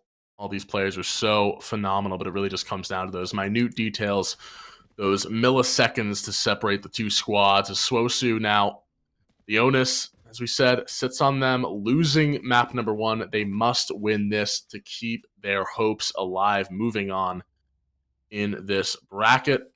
And we'll rest on this composition. They have created. Clarity running this Phoenix here. We'll see if he can get aggressive. Along with the Breach, the Fade, he's got a lot of utility to play with, and that's what the Phoenix really requires to get enabled and to get rolling. Conversation for CMU is how do the agent switches between the team help and or possibly hurt them? On SWOSU, it's relative consistency for them. The main switch really consists of Clarity going from the Reyna onto the Phoenix, and notably it was also Oru going from the Brim onto the Omen, but that's the same role, actually, for both players. Well-placed haunt. Actually, Clarity just holds W in. I suppose as the Phoenix, it's kind of your job, and already a 5v2 favoring SWOSU. That's the utility that the Phoenix requires. He knows those two players are there. He's got the confidence. He pushes forward. Alexander has the flash ready. The timing, though, it's going to be in Clarity's favor. Swoops around, finds the third, and Chet. Steady aim, finds Gand the first round, convincingly going the way of SWOSU, and that A defense crumbled at the seams. No chance at all for CMU in that round. Not at all. And the most important part about that for Swosu is the decisiveness. They don't take a second guess. They find the opening kill and we're like, oh yeah, there's a W key on my keyboard. I might as well use it a little bit. And then they do, to near perfection. Clarity just adds a little bit of mouse 1 to the mix, and bang, walks away with a 3K. And a flawless round as well for Swosu. Pistol going their way. Good start, especially after the not horrific, but unfortunate finish there on Ascent. But remember, they won attacking pistol round back on Ascent as well. Whoa. And then, well, it didn't look great past that. We'll see if history repeats itself. Look at this. It's a fast push for Swosu. They're going to get the site almost instantaneously. Andy around the doorway. Has the shorty in hand. And you see that player actually in the kills. Will be traded 1 for 2 in favor of Swosu. Good dink there, but Clarity remains his ground. Red pushes in. A good tap there, but Death Sentence again is there for the trade. The trades are good, especially on those pistol rounds. Don't want to see any thrifties like we did last time, so the team's cleaning it up. Swosu grabbed the first 2 rounds, and Clarity already the ultimate and the Phantom full shield available. He might get aggressive here with the ult. We'll see what he does. I would like this decision, actually, if you were to get aggressive. And at this point, it would be the correct decision. If you have a Phantom out, and you have no risk of losing it by giving away just a single ultimate, right? It's pretty good, especially when the single ultimate really doesn't require all that much to build up. Swosu, also the first time they've won a conversion round, with or without a pistol round victory, and here's the aggression. Clarity jumps into the corner and immediately pops the run it back, and is also taken off of that ultimate immediately thereafter. Xandor with a follow-up onto Tryzen, Gand picking up where their teammate left off. It's just 2 players playing back and forth with one another. Finally, the refrag is there. Oru with one, Clarity with one of their own, but the refrag just the same, back the other way. Xandor playing ring around the Rosie, looking for the kill on Oru, and will be able to find it. Central Methodist deny the bonus round victory for Swosu, bait out an ultimate, and walk away with a round victory. Great stuff there for Alexander stepping up. Gand as well, getting 2 kills of his own, dealing with that C push. That's going to bring back Swosu to Earth. Stinger in hand for Clarity. The ultimate didn't find as much value as you would have liked. And we'll see what happens here. And I actually like NyQuil on the Jet. You know, he went with the fade last time around, and he was able to get, you know, it's like 20 odd kills with that. So you would think, right, that he would pop off with Jet. But, you know, that's not how the game works, unfortunately. It's not that simple. And so we'll see what he is able to do as this game progresses. Still on defense, but, you know, if that op does get into his hands, that could be a problem, especially with all the long corridors that A long and C long do provide. That could become an issue for Swosu. But they do have a lot of flashes to deal with that op if that does come up. He's gonna hop on this alt orb and immediately gets swung off of it. Swung off of it. That is English. And now, odd spot for them to be in, because they've now been seen, and multiple tracers through that smoke have as well. Luckily, the alt orb is still retrieved on top of that main box inside of B. Death Sentence takes Gand off of it, and then immediately is taken off of the site itself with their health pool depleting, and a 4v4 right back online. Oru, the rest of the team, NyQuil gets the kill, dashes away to safety. Tryzen will fall. The breach goes down. One of the main sources of utility for Clarity to play off of. Still has that fade in his back pocket. The flashes will be used. The site will be riddled with utility. And Swosu will get the plant down. Clarity in a really aggressive position with the Stinger playing out of the smoke. He wants these players to walk forward, and that's exactly what they're going to do. Oh, actually, they're going to wait it out. They're going to play this one a little bit slower. They're going to do their due diligence to check this corner. They do not, but it's only 1 kill for Clarity as they switch it around. NyQuil taking the site with full force. Chitaker grabs the player over towards long. Now, he knows this player is close. The defuse will be tapped. Oru with now a 3K as NyQuil in a 2v1. Chitaker pushes forward. Doesn't have enough bullets in the chamber. That'll cost him a 2-4-2. Will be 2-2 here. CMU back on the board, winning 2 straight. This is a really smart play from NyQuil, even while still nearsighted off the back of the Prowler, still looking to swing so that Andy can at minimum find the kill. And they do. It was a really smart retake as well from Central Methodist. Well, yeah, they don't fully clear the corner. They send red in first while that null command is activated. It's similar to that of the run it back with a little bit more risk at that point. Well, yeah, you're only taken to a DB and O or down but not out state. You have to have your core stabilized to come back online. It's kind of like resurrecting somebody if they go down in a battle royale. Takes a little bit of time and you're stagnant and most importantly vulnerable. Luckily, for that Central Methodist side, they walk away with a round victory, and they find the refrags required in that 2v1. Swing from Death Sentence, finds a body shot to the wall. Not too much to write home about for Swosu, but still damage at a bare minimum. They don't take any. Clarity, however, not so lucky. Dies first. Now NyQuil is playing a lot more aggressively, at least in these last couple of rounds. Once he acquired this Vandal, he's playing off of his dash. He's using his confidence. Great way. Picks up the opener. And Gand actually, with the Stinger in hand, with that TP, finding his counterpart. And now it's going to be a 5v3. Gand pushing back over towards Garage here, towards this double door area.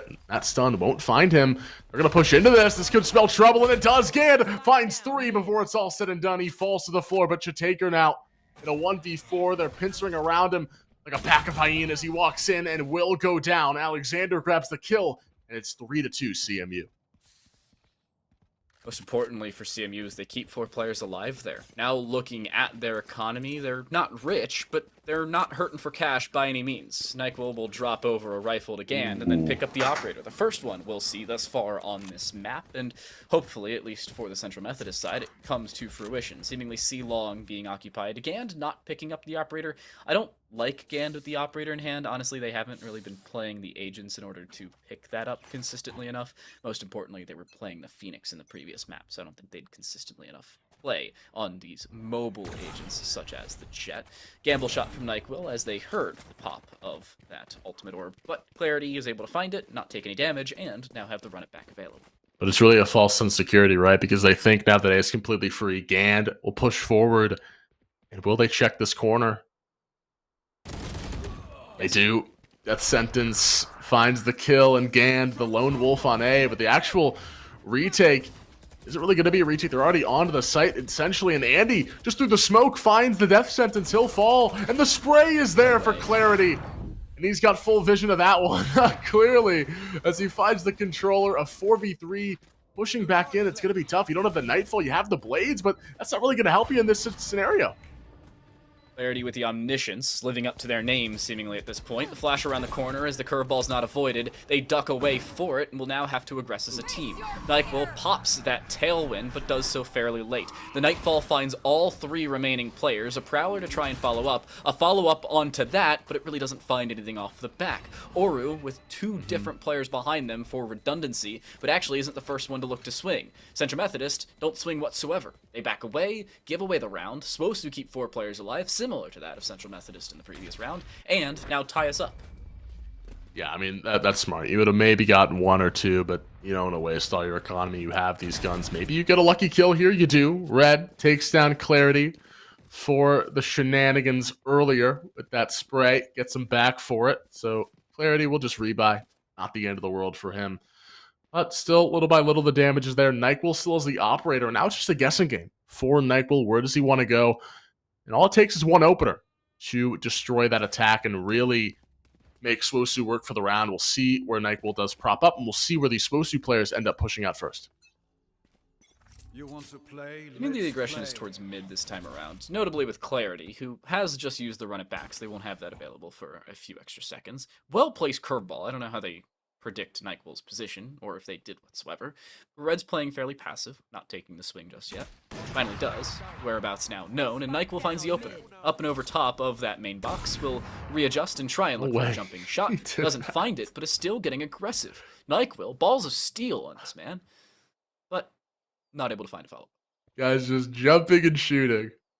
He's a maniac. You love to see it. But the operator is now in the Death Sentence's hands, and the TP away. Red deals with the Tour de Force beautifully. But now it's C. That's the target. Clarity will use the wall to deny the vision, but Gand stuck over in Cubby. They don't know about him. He TP'd right into the arms of Oru, who gets that first kill for himself as Clarity swoops around the corner. Takes himself back. A 3v2 is the retake looking to ensue for CMU. Last player standing. Retake already coming through. They're wasting absolutely no time. Red already finds the opener. Clarity's waiting inside a garage. Fairly good position to lock down. The spike planted especially where it is. Red still wants to try and clear this position out. Fragment dropped. Wow. Finds damage. And Red immediately swings for the headshot. Not even a body shot to finish off of their fragment. Just adding insult to injury and a little bit of style points over top. It will be Red to finish off the spike as well. We'll get up to 6 of 7 ultimate points required for the null command. NyQuil already had the Bladestorm available, and Andy's a little bit further away than I think they'd like to be, but still a very clean retake from Central Methodist. They understood they had the man advantage, and they had the peeker's advantage. Most importantly, as a team.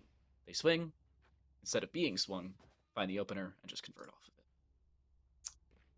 Now they're going to move the op over to Gand. What do you think about the decision there? You like NyQuil on more of a aggressive role. He was doing a lot with that Vandal. I mean, it's kind of just a coin flip, really. Like, pick your poison type of thing. Really doesn't. I don't think it really matters, to be honest. Pick Honestly. your challenger. Right, exactly. Yeah. That's my outlook on things. I said I like NyQuil a little bit better. I'm going to stick with that, unless Gand finds an ace, and then I am going to switch up faster than, I don't know, name somebody who switched up in history because I don't like stirring up controversy. Central Methodist on the defensive side, playing fairly passive. One player outside of the CT position. NyQuil and Andy both finding one apiece, but an immediate refrag, 3 of them at that, goes from a 5v2 to a 2v2. And a full retake required. The issue, they're far away from the site itself. Gand and Xandor, both retaking from C, will also both look to retake from the CT position. Looks so good for CMU. Swosu, great to turn that one around, but can they get the point? That's the question. Gonna pick up a Phantom. Scanned. Alexander pushing forward through the smoke. The intuition by the Omen is massive there. It's the tap, the first flash for Trizin. He's got no more utility to play with. The shorting in hand for Alexander, pushing forward. Gives Trizin the time and the space to absolutely dominate CMU. What a round. Smart play from Trizin, immediately swinging for a first, needs to differentiate that 1v1. The ability to switch for the second, though, that's really where you show up. And at the beginning of that round, by the way, Trizin had just 1 kill. That is the most important part about that. If not 0, I do not believe they picked up a 3K, but I could be incorrect in that assumption. Still an applicable conversation, though, because Swosu really just hadn't seen Trizin in 8 rounds. Well, 7. And then the 8th, I suppose that's the magic number, rather than 3. Just unbelievable. These rounds are being scraped together by both sides as here's the aggression from CMU looking for the counterattack as that first op shot goes astray, and that'll mean that the push is easy pickings for CMU. The site, yes, is taken by Swosu, but now they have so much more work to do. The lucky spray for Clarity, he's gotten a few of those all game. Tristan's gonna find Alexander. There's no trade back to speak of. Everything settles down for a 3v3. The op shot is not there. Clarity finds the skull of the Jet, brings it to a 3v2. The kill from above, Andy finding the opener, and now has the Nightfall, and will build it up to throw it away. Trizin found out in the cubby, swings towards Gand, but looks away at the worst time. Clarity pops, run it back, trying to delay them off the spike, but their whereabouts now for sure known. The Haunt finds their position for definitive proof, and Andy will find the kill just to wipe them off the board. Central Methodist employing the exact same outlook on things as they had just 2 rounds prior. Hey, we may not have the man advantage this time, but still playing aggressive seems to be the case, and it works out for them, especially with the Nightfall coming through. That's exactly what they need. And again, these small mistakes. Death Sentence missing that op shot onto NyQuil essentially breaks that round down, allows the defense to come through. Yes, Clarity gets a couple of lucky kills, but it's not enough at the end of the day. And now, a chance for CMU to build and add a cushion to this 1-round lead that they do possess currently, as it will be a C and garage take, as utility will be used to get Clarity in with the stinger, and he's all for it. Wants the aggression, wants the kills, looks for Alexander, finds the Omen, and the site now will be taken. Clarity ramping up the aggression. No. He's got 3 with the stinger. How is this man allowed to do this? What can Red do to answer back? He's got 2 HP in a dream, 7 bullets, shoots through the smoke. How does he do it? Red now has Gand by his side. Red, unbelievable. What? He pulls it out of the grave and gives CMU their 6th. Yeah, CMU shouldn't have won that round. No I'm sorry, chance. no beating around the bush. Red is Yeah. insane and should be nerfed. Mhm. Nerf Red. Get the hashtag going. Precise gunplay actually does come to definitive precise gunplay, and Red playing around their advantages so well. Again, just like we saw from Trizin in that prior round, just 2 rounds previous, differentiating 1v1s. And while, yeah, they weren't in a technical 1v4, they were left alone on a site while retaking, and trying to do so fairly quickly. The information was there, the whereabouts certainly so, especially with the Prowler coming through. Direct line of sight, maybe not so much, but you don't need it. Gand now whips out the Operator, looks to get aggressive towards long, but nobody on Swosu's even giving you the time of day, much less a peek to try and find a kill. Clarity probably wants to get aggressive through that wall, but won't do so. Instead, just waits for it to fall, and the Shrouded step out there for the Omen, just for safekeeping. Nike will also just aggressed, and I don't think Trizin knows it. Huge kill for Clarity. Takes down the Smoker, takes down Alexander. The controller's gone. Nyquil pushes forward. Nope. Trizin expects, anticipates, and hits for the second kill for Swosu. Now, they feel like A is going to be free, and they are correct in their assumption. The mollies will be thrown to try and dissuade their approach, but the flashes are already in. Clarity will take a bit of chip damage, but all things considered, he'll be doing fine. Walks right into Red, though. Into the barrel of the KO, who's taken down by Death Sentence, who flanks. Now a 4v5, or a 1v5 now. The kills just keep flowing, and I think Andy might just save. Not sure if he wants to just give up this gun for free. Amel doing his best incremental counting impression as They're just too fast for me. to find kills. Yeah, you're trying to like mention how many players are alive, and then that number just keeps depleting. Like, watch this, 5. No, it's not gonna be 4. Andy's gonna get swung from behind before they actually figure it out. They think that fault line was from in front of them. They have absolutely no idea it was from their backside. They'll actually fall back and actually also stay alive. Just wait towards Gong. Sound cue's heard. Their whereabouts definitely known. And the whereabouts of those trying to take his life, now certainly so as well. But do they die? That's the real question. The answer, yes. Yes, they do. It's a brutal one. And it will be 6-5.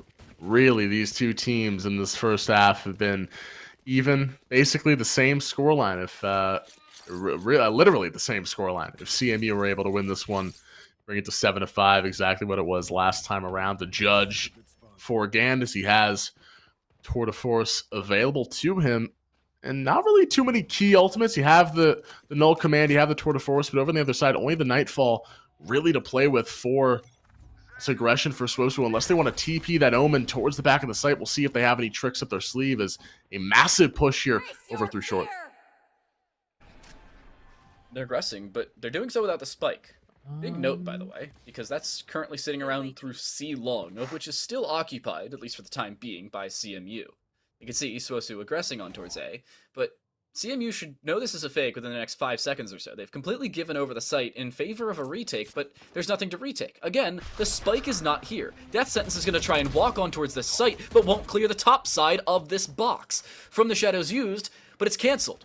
Xandor will clear that away, and now the A site actually being aggressed upon, but all the utility that Swosu used the first time will now have to be reinvested a second time around. They'll have very little, if anything at all, for the retake that inevitably is going to come through with 2 ultimates on the board and 1 currently under use for the CMU retake. And really, there's not a reason to even use the Null Command. There's not actually too much utility that can hamper this re-aggression, but Nyquil will fall down to Chet Taker. The Prowler will be used to at least find location of 1 player. They're going to use this Phoenix Wall as a way to guide themselves into the site. Another Prowler will be used. Clarity sprays through the smoke. The luck is on his side. He's got 2 now, making a 3rd. What? Trizin takes down Red 6-6. Clarity just pulling these rounds out of thin air. 17-10. The next player on his team has 7 kills. Clarity, a 1-man wrecking crew. Now we move into the second half of play. Wrecking crew, he's a 1-man wrecking army. Wreck-It Ralph shivers when Clarity's name is mentioned. And at this point, I'd do so too. 17-10 in 12 rounds. Just under a 1.5 KPR. Dies fairly often, but you're Phoenix. So what? And at this point, now the defensive side needs to get aggressive, considering that's now where Clarity is. And they're fully spreading out as well. one player towards every avenue of entrance for the attacking side. One garage, one C long, one B mid, one A short, and now one A long just the same. Now, the switchback actually comes through as Oru is now joined by their chamber after the rendezvous away, but there's the reaggression. Decent bit of damage, and Clarity taking away the trademark will indicate a possible flank, something now CMU has to worry about, but something that's not actually fully coming through. Playing this one very slowly, cautiously. There might be an aggressor here in Clarity. He's got that flash primed and ready. As you can see, over in short, we'll use it. Now the position is known. Andy has an inkling of suspicion. He'll take that first shot, find the kill, and deal with the hot hand, literally, of Swosu. Nyquil takes down Death Sentence in mid.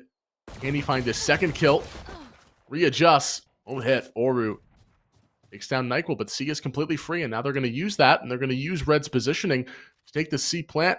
They might get even more, actually. Gand is just making life so difficult for Swosu, just pushing forward. He does not give a damn. Not at all, and now wants to get aggressive. Right click, first one lands, second one as well, looking for a third, finds a headshot, actually two of them, but Oru will be forced away. 22 HP, 1v3 retake, only one player anywhere near or below 50 HP. That would be Andy on the fade, and there's a lurk setup in through CT, a pixel angle being held by Red, and they'll find the right click as well. 4 right clicks, 3 kills, and 7 headshots between 2 different players in 2 different classics. Central Methodist win the second half pistol just as they did on our previous map of Ascent, and, most importantly, they do so to take the lead rather than to extend it as they did prior. And now, with the buy up here, gonna have the Spectres, the Stinger, the Guardian for Red. He's been buying that frequently. I saw that a couple times in the last game on Ascent. He's a demon with it. You got to watch out for the Guardian gamers. There are plenty. They're around. So with this buy up, we'll see what CMU want to do in terms of aggression. Trizent, a shorty in hand. The ratty is waiting for his moment to strike. Red doesn't want to do it. He does. Oh my word, Red. You got to be kidding me. You didn't just do that to him. Trizent, uninstall. Unfortunate. It's unlucky. You just got game diffed, you got aim diffed, and that's Red with the Guardian. Should bring the round to a halt. This is the 3v1. I don't know if we have the replay. I don't know if we got any of that, but that was disgusting. You know, that's so nasty you only deserve to see it once. That's just something you shield children's eyes from. Red just made... I don't know about history, but, you know, just made people cry with that shot. Have you ever seen the meme, this is the move that made LeBron cry? Yeah. That would be the move that made Ye cry, alright? That is just absolutely unfathomable from Red. That's like a 35-degree flick with a Guardian for a one-shot headshot as you walk through a smoke. Yeah, sure, bud. What? Yeah, pal. Okay. Well, still... We'll continue.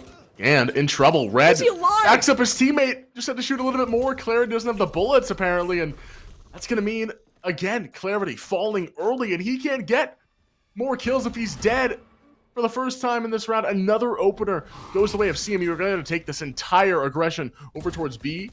Might just be a fake, actually. 5v4. The fake seemingly is dispersing into 3 different directions, though. 1 garage, 1 A long, and now 3 C long. It seems to be C is the call. There's a trademark in through garage, though. They don't want to take out earlier than they have to. Trezan has at least seen 1. Aftershock prepped for the safe plant, but not so much for default. Flash around the corner, only finds 1 player. Xandor swinging for the first, but it's Andy there for the redundancy, able to find the kill across. Spike planted, but still a 3v3. Long flank setup in through B. But the question, can they lock it down long enough on the site for this to come to fruition? Chedeker wasn't cleared. If Gand looks CT, they find a kill there. They don't, so they won't. And bonus denied. Bonus denied. A great chance there for CMU and their fans to rally around that round and really would just run away with it in terms of the economy. But huge bounce back for Swosu. They're going to have some guns. They're going to have some chances here to deny more rounds. But Tour de Force is available for Gand. That could be huge. That could be influential for CMU. He's going to take that over to C, but Tristan hasn't taken any peeks towards long, so I don't think he'll die unless he decides to change his mind. But again, very slow, methodical pace from CMU, looking to bait and burn a lot of the Swosu utility, Dan, before they make their move. What's the call now for CMU? What do you do? They seemingly want to just wait, but there's only so much time you can do so. It's tough. It's a tough call. This is weird for them. They're just not doing anything. I mean, when they were going for the rotations, when they were pushing 2 sites at once, that's what really turned into a problem. Is Chet Taker just B-hops into his death. Gand will take the kill. That Tour de Force available, primed and ready to go. Almost takes down Tristan out of the sky. They know the breach is on site. Death sentence from Garage takes down Nyquil, and the flashes thwarting the attacking attempt, and Gand just cannot see anything. He's forced to TP away as Red takes the kill into Death sentence. Alexander in a 1v1 gets the trade as Red will fall. Continues to peek out, but Clarity right there in front to 2v2 from 10 meters away. Clarity's got the flash. He's looking for more kills. Andy with a trade onto Oru, and a 1v1 after the dust settles. Andy has a lot of utility to play with, and the run it back is online for Clarity in a 1v1. This can transform the game. Hold the phone. Andy, prepping the Prowler, clears out CT, Haunt to clear out the backside of site. They don't have utility to clear out this long position, though. They seemingly, after process of elimination, will know it, but they have to plant open. Run it back now, used. First kill found. They need to aggress for the second. C's around the corner. It doesn't land, nor does the kill. Clarity, such an expert play, decides to just throw away an ultimate and gain a round guaranteed off the back of it. Not enough time to stick the spike, not enough time to win the round. Swosu, tie us up. Yeah, that's unfortunate. It's unfortunate. I don't know if Andy had time to get to the back of the site, but maybe he was just worried about the time, especially in that situation. He can't really micromanage everything. He made his decision that he was going to go for Clarity instead of the plant, look for the kill. Just could not find that at all. So, going to be 8-8, all tied up and ready to go as Gand will push forward with the Headhunter and the spike available. The Nightfall is going to be used to take this site, see if there are any players on top of it. The spike will go down instantly here. Will Gand fall? It's going to be close. He does get it down crucially before the Aftershock takes him out. You know, if that Molotov from Phoenix lands, you don't get the spike down. Spray. Nyquil finds one onto Chedeker, but the spike planted out in this mid position. Well-placed 0 point. Finds 3 players, but the spray is just down to gunplay. Thrown in fragment lands, but it's really not going to matter. A 2v4, flash around the corner, Paranoia to follow up. Red with a second will look to swing off the back of it and actually finds another 3 players. Xander from the window, the swing finds a headshot, but Clarity finds a double and a triple in the round to close it out. Ever so narrowly, but they win it. And Clarity now has another run it back. He just used it. It was such a insane fight. I don't even know how that was even close. That was Ghosts, Pistols against Vandals fans. I mean, you know, like you've been saying, both these teams just find ways, find that wiggle room to win these rounds out. There it doesn't result in the win, but a lot of damage done to the economy. And it will be an even playing field here. The guns are all good for both sides. Nyquil even has the blades if he wants to get a little bit more aggressive, as again, you're going towards A, and they've tried this 4-1 split. They've tried everything in the book. They're going to use Gand now as a way to try and gain some space towards Garage, maybe even B. We'll see what they end up doing, but like you've been mentioning, it just seems like the attack is completely stalled out for CMU, and they're struggling to find space. They're employing the classic hurry up and wait, where they don't do all that much off the back of ground gained. Again, I'm going to mention it once more, run it back is available, and the way that Swosu is circling their ultimates, and by circling I mean building them up ever so quickly, it's a difficult position for Central Methodist to now be in. The only rounds they've won in the second half are pistol and conversion. They've lost bonus, they've lost full rifle, and they've lost the follow-up as well, where they probably should have been in a fairly good position in both of them. It came down to a 2v1 and a 1v1. Trizon just removing Gand's head from the rest of their body means that the opener and a follow-up now goes Swosu's way. 5v3 Spike yet to be planted, but it should be put down fairly quick. They have really struggled, at least from what I've noticed, with the death sentence in Garage. He has gotten a kill, it seems like, every round they go towards this part of the map, and they're not really able to use a Prowler to clear him away. They're trying to worry about Long. They do get the bomb down. It's not planted for them necessarily. And that's going to be the Rolling Thunder used to give more space for the defensive side. Long range logistics here for Andy as the trades are there. It's a 2v2 in the smoke. Gonna not be enough as Clarity sticks to the defuse. The 10th round win for Swosu. They are fighting tooth and nail for each round, 4 in a row for the defensive side. Not only that, but Clarity just casually, by the way, this is the beginning of round 19. We just finished round 18. In 6 less rounds, has matched their previous map's total kills. They had 25 kills in map 1. It was a 24 round game. They now have 25 kills in map 2. It is A, still going, and B, only 18 rounds in. If we didn't already think this guy was insane, this guy is insane.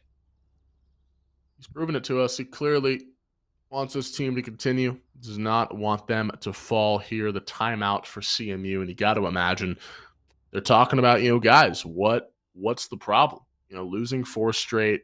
It seemed like they were moving away, Dan, from those rotations, from those fakes, from those dipsy-doos that were catching Swosu off guard. Now they're playing a lot more slowly, and I think that's now giving Swosu a lot more time and a lot more control over the map. I mean, it's Haven. There's 3 sites. They can't be everywhere, right, Dan? So it's definitely up to Central Methodist here, especially on attack, to make the right reads, make the right rotations, and force Swosu in an uncomfortable position. We'll see if they can do it here. Brief note, by the way, should this go to a 3rd map. Swosu had the decision between Bind, one of the oldest maps in Valorant, and Pearl, the newest map to Valorant. Yeah. And they chose Bind as the decider. Dark cover, and from the shadows being prepped, whether it's used or not, different story. It would be used either in towards that dark cover or possibly around through CT to try and create some space later on. Odd position, certainly, for the Omen. And they decide not to use it. I don't know what the call is here for CMU. Basically, everything's been going against them. Utility usage, trades, 1v1s, and sometimes just straight positions. Yeah, I mean, it's again the slow pace. They brought this out of a timeout. This is their buy, so clearly they have a strategy. Smoke's going to be there in B main. They're going to walk this one out. They should know where the trip is. It's been there pretty much every single round. So we'll see how they deal with Garage. This is the first roadblock, the first obstacle, but Clarity takes down Gand, and that just throws a wrench into the plans. As the chamber falls, you're now in a 4v5, pushing in to Clarity, pushing in to the Phoenix, who likes these close-range corridor combats, but Andy gets the upper hand that time around, but it doesn't matter. The death sentence is here, stuck on A with this headhunter in hand. 1-2 easy. Now it's a 1v4. Prison around the corner. Takes down Red from at 30 yards out. Easy stuff there for Swosu, 11-8. And even after the timeout, nothing changes. It's the same pace, Dan, and it's the same result. I've got some deja vu from map 1, but the opposite way around. Albeit, sides were the exact same as they are now. Central Methodist started on the defense there, ended on attack, but it's now Swosu. Yeah, they lost pistol and conversion, but they picked up 5 in a row to put themselves 3 rounds ahead and in prime position to now take this map and send us to Bind. Certainly an odd position for Central Methodist to be in. It's a save here, mostly. They force in a few extra pistols, but that's about all she wrote. They're giving up match point. Not fully, but they aren't fully contesting for it either. And with Andy not being seen and taken out, Clarity, I don't even know if they're going to be cleared out of mid. Walls up, they're able to back away, and safely so. Bladestorm even taken off the board, a second kill for Clarity, and they have the Molotov to heal themselves up and stay in this fight. That's rough, and the tilt fest will continue for NyQuil, who just has not been finding his shot. The aim has not been as precise as it was last game, and, that's Valorant for you. You pop off with Fade. Sometimes you're not good with Jet. Sometimes it's not your game, and that's just how Valorant is. And in a 5v3 situation, Swosu would have to be feeling so confident as Alexander will walk right into the barrel of Oru. Granted, yes, it was a save, but now you're fighting for your tournament lives here, or at least your game 3 lives as Central Methodist. Now down to one member. It's Red, who will try to retrieve a gun and maybe loop around for a 4K of his own, but it looks like a player is already right there. Red's going to hear. Should take her. Shots there. Slow and steady. Wins the race as Red finally gets the headshot. Gets a kill of his own. But 15 seconds, Dan. I don't know. I mean, maybe he can, like, TP over there. Maybe he could fly. Like, I don't know. Character does that, right? Fly over the map sometimes, man. It's No? all you do is drop .no clip and you're good to go. Okay. That's all you do. So you drop .no clip and you could just go quickly, grab the spike. You're invulnerable to damage, Okay, and you Alright, go sweet. plant somewhere. I mean, I know they're going to Maybe add even on a... another map if you no clip somewhere else. Yeah, I mean, they're going to add a character who can fly eventually, so, like, we might as well just, like, get ready for it. On a technicality, Jet can fly. I don't know if you call it flying, because, flying squirrels can't fly. That's true. They glide. Right. But so does Jet. I don't know. What do you make of that one? Do you consider flying squirrels a flying species, or do they glide? No, I mean, they're picking up speed. They're going fast. I think they're, I mean, like, I think they're flying. Let's give them the benefit of the doubt.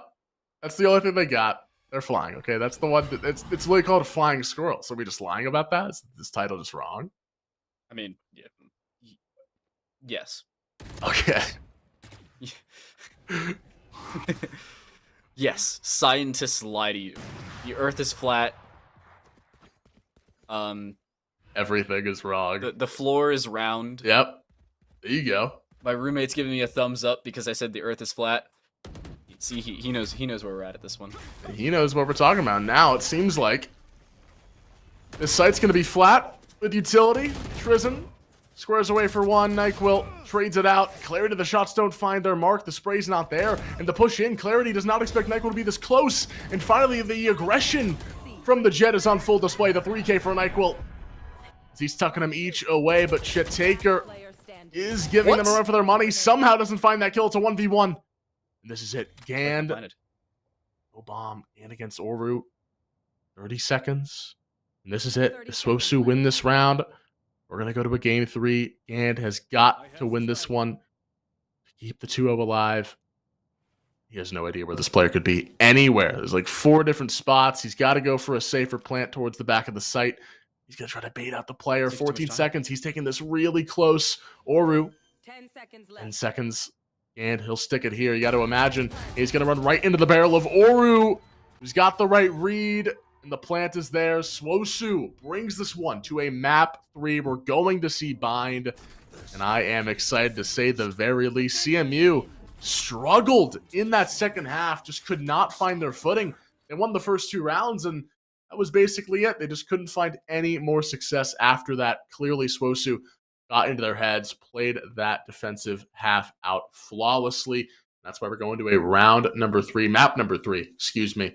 Any expectations for this one going into it?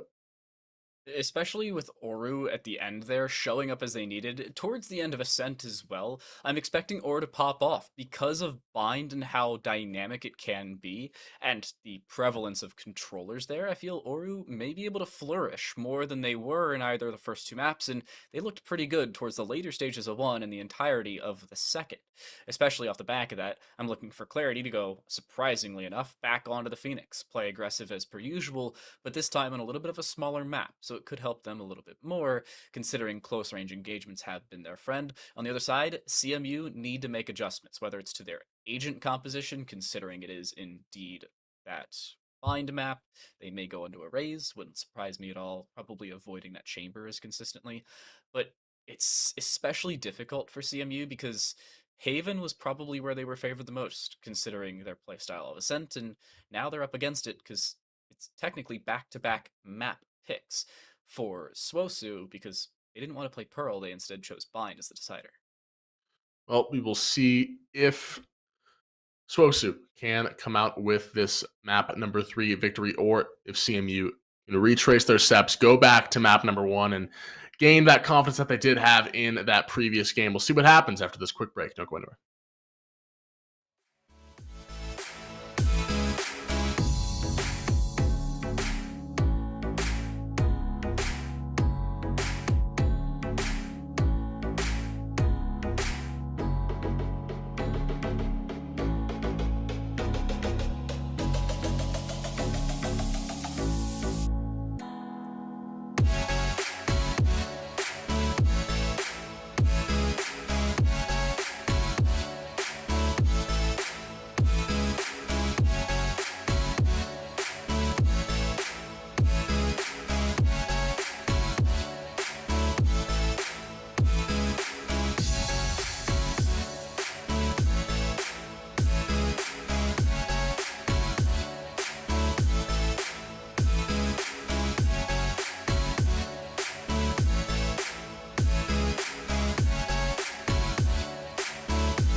action. I am Camel. Joined alongside me is Time to Light.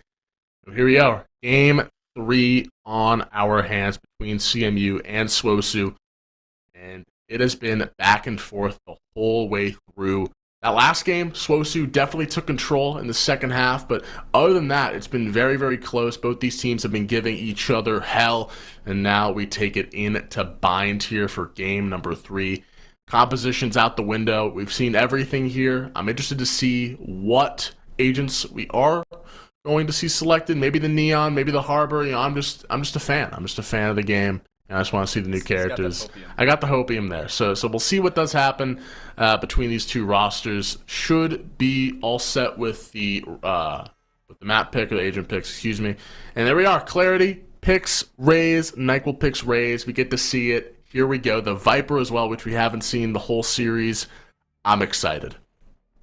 I do have to say I'm a little surprised that it's the Raze selection and not the Phoenix selection. Not because it's bind, like Raze's meta, but it's just Clarity seems to be a little bit better with aggression around extra utility. And they had that with the Reyna to get out. They had that with the Phoenix to get in. I don't know how I feel about the Raze. We'll see later on how it plays out. It does help that they happen to be mechanically insane. One switch up that is prevalent, and the only actual switch up that's currently hovered and or locked in, is Gand has gone towards the Astra, their third role on the day, whereas Oru, still on controller, but back on Brim, like they were in map 1. Astra versus Brim, that's the call for secondary controllers.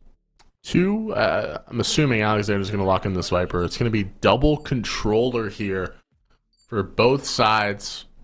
Clearly wanting that vision denial. And it looks like Alexander will lock this in. He's been the controller player the entire series. He will stick with it. Gand, as you said, will pick up the Astra.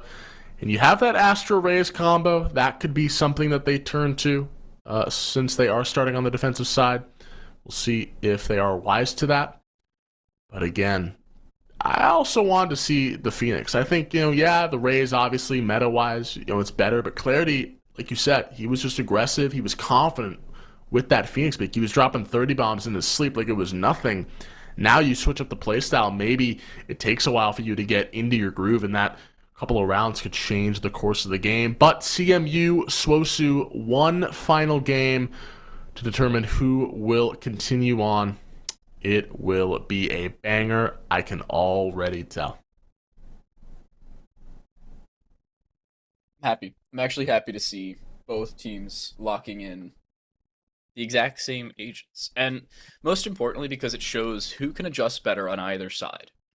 Whether it's Central Methodist picking up where they left off with defensive prowess back in map number 1 and then continued with attacking even play, where they went 6-6 in the second half, or if it's SWOSU deciding, we like the defensive side. We'll stick to it as we have prior, and now we'll go into the map with advantages. They will start off on the defensive side, by the way, as they keep that level of consistency, but they'll just look to hold on Central Method. Why does Central Method? Yeah, Central Methodist will start on the defensive side. I was like, wait a second. No, they switched. No, they didn't. But the site's already taken. This is a very quick start for SWOSU, already getting the plant down, and CMU can do nothing but watch as they wait for the retake. They wait for reinforcements, and this is going to be a barn burner. This is going to be a brawl here. Everyone waiting, anticipating. Who's going to take the first bit of contact? Nyquil peering out. It's a quick take. The trade is there. Oru grabs 1, grabs 2. They line him up. Red's in trouble from Tree. He'll fall down. And Oru with 3 on the pistol round. SWOSU get the site fast. And retaking there, you only have pistols, right, Dan? So it's going to be tough. And SWOSU take advantage of it. Now they're going to get the upgrades going.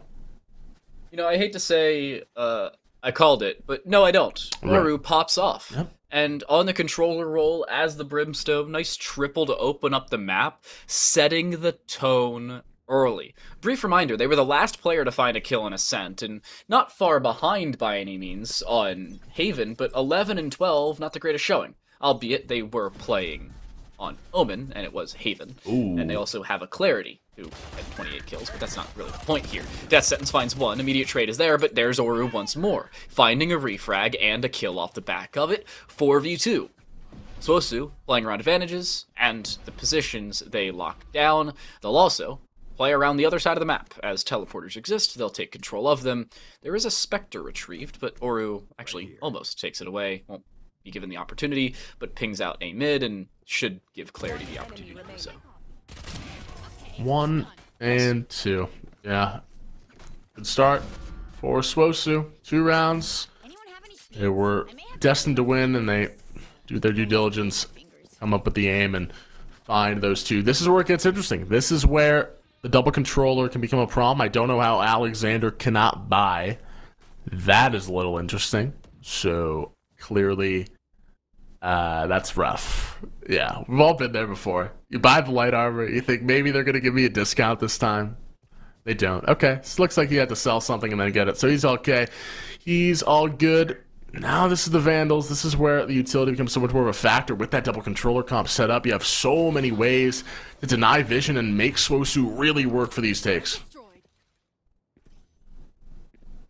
Odd position for Central Methodist is the fact that, yeah, Alexander can buy, but still having to take concessions. They've already expended their Poison Cloud, at least they've put it out. They haven't fully utilized it just yet because it's a replenishing ability. But notably, they don't have a Snakebite at all, much less 2. And Swosu, as they aggress, are going to take control of the fact that Central Methodist had to take concessions in their ability usage, or purchase at this point. They will have a 5v3 on this A side, should they push in as a team, and quickly so. But the problems will arise if they start to split. And Alexander, prepping what is a fairly limited wall, only wants to use it for a retake, but where do they go? The answer may be through a teleporter, but somehow Alexander finds the kill. Opener goes the way of Central Methodist, but away towards B they go. And they will vault in, they gallop onto the site, but right into the line of fire is Red. Gan, good for 1, squares away, finds 2 kills, and the controller for CMU doubles down and gets those 2 kills, 2-1. Still in favor of Swosu, but a very important round for CMU to win, keeping the economy afloat. This is a barely won round that looked much more definitive than I think it actually was there for Central Methodist. If that flash doesn't land on the 3 players for Swosu, it was a team flash, by the way. That's disgusting. Then they have full vision and can just aggress as a team. And most importantly, clear out that Octagon cubby. They obviously don't and lose the round because of it, but still a concern there for Central Methodist. It looked like a much better round than it was, but hey, you win the round, you can walk away with your advantages where you find them. They'll still be able to pick up their first round and deny them bonus. Here's the wall. Should be used to get Swosu into U-Haul. Smokes are layered down. And right now for CMU, you can really just do nothing but throw some utility and hope for the best. Maybe get a lucky shot here and there. You have no idea where these players are coming from. Snakebite will stop the player in U-Haul. And now the smokes dissipate. Now the contact is there for Clarity. Takes down the first kill. It's a good trade for Alexander. Dealing with the sky as Gand on the flank. He heard the noise. He knows, and he finds the kill. A 4v3. And now here's a flank. Gand finds 2. Somehow Clarity can't control the aim. Death Sentence stuck in U-Haul. It's a 3K for the Astra. Looks for the pull through. Smoke to conceal. The stun is there. Great conjunction of utility and aim. Gand and Rhett will now make it a 2-2 contest. CMU right back in it.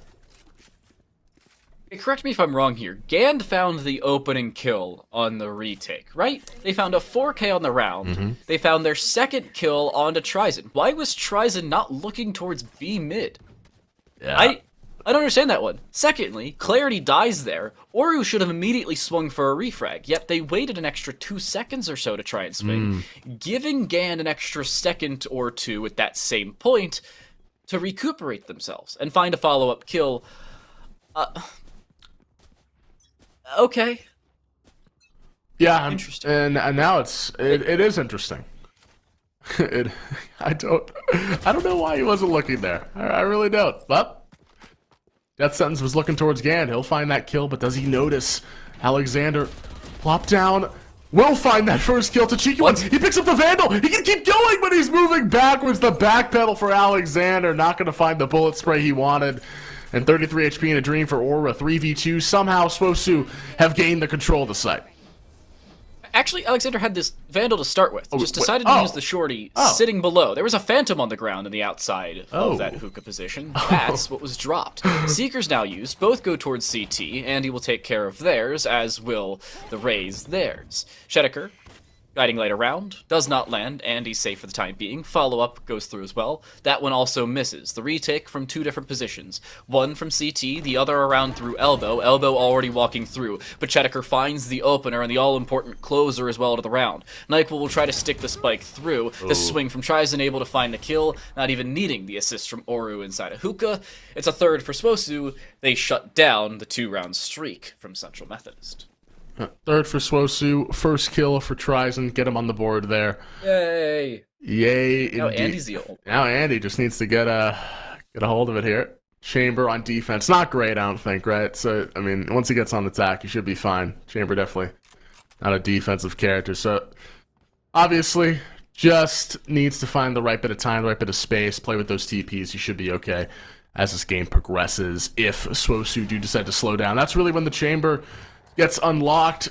So right now he's propped up in a pretty decent spot. That Poison Orb actually almost making life a little bit more difficult for the Chamber. Can't actually go for that first frag, TP away. So they'll just wait things out. Slow, methodical pace for Swosu in round number 6. They're slowing themselves down, but at the same time, they're also making sure that Central Methodist can't fully aggress because of the positions they're holding down. Andy wanted to get aggressive, and in all fairness did, for 2 seconds, and then rendezvoused away. But here's the aggression. Swosu wasting no time. Showstopper used, somehow doesn't find a kill, does a decent bit of damage, but not lethal damage. And that means Alexander's still in this. A follow-up paint shell set, doesn't find anything, and Andy finds their opening kill. On clarity no less, the VIP has fallen, and here comes CMU. Shots are there. The divide trying to split off, but Death Sentence doesn't give a damn. He's got 3 kills of his own. Looking for the 4th. It's all on Andy's hands here. And on the site, he's waiting for his teammate. Doesn't clear the corner behind him, and Oru will grab that kill. Death Sentence, good for 4. Just completely unleashes his wrath on the A site.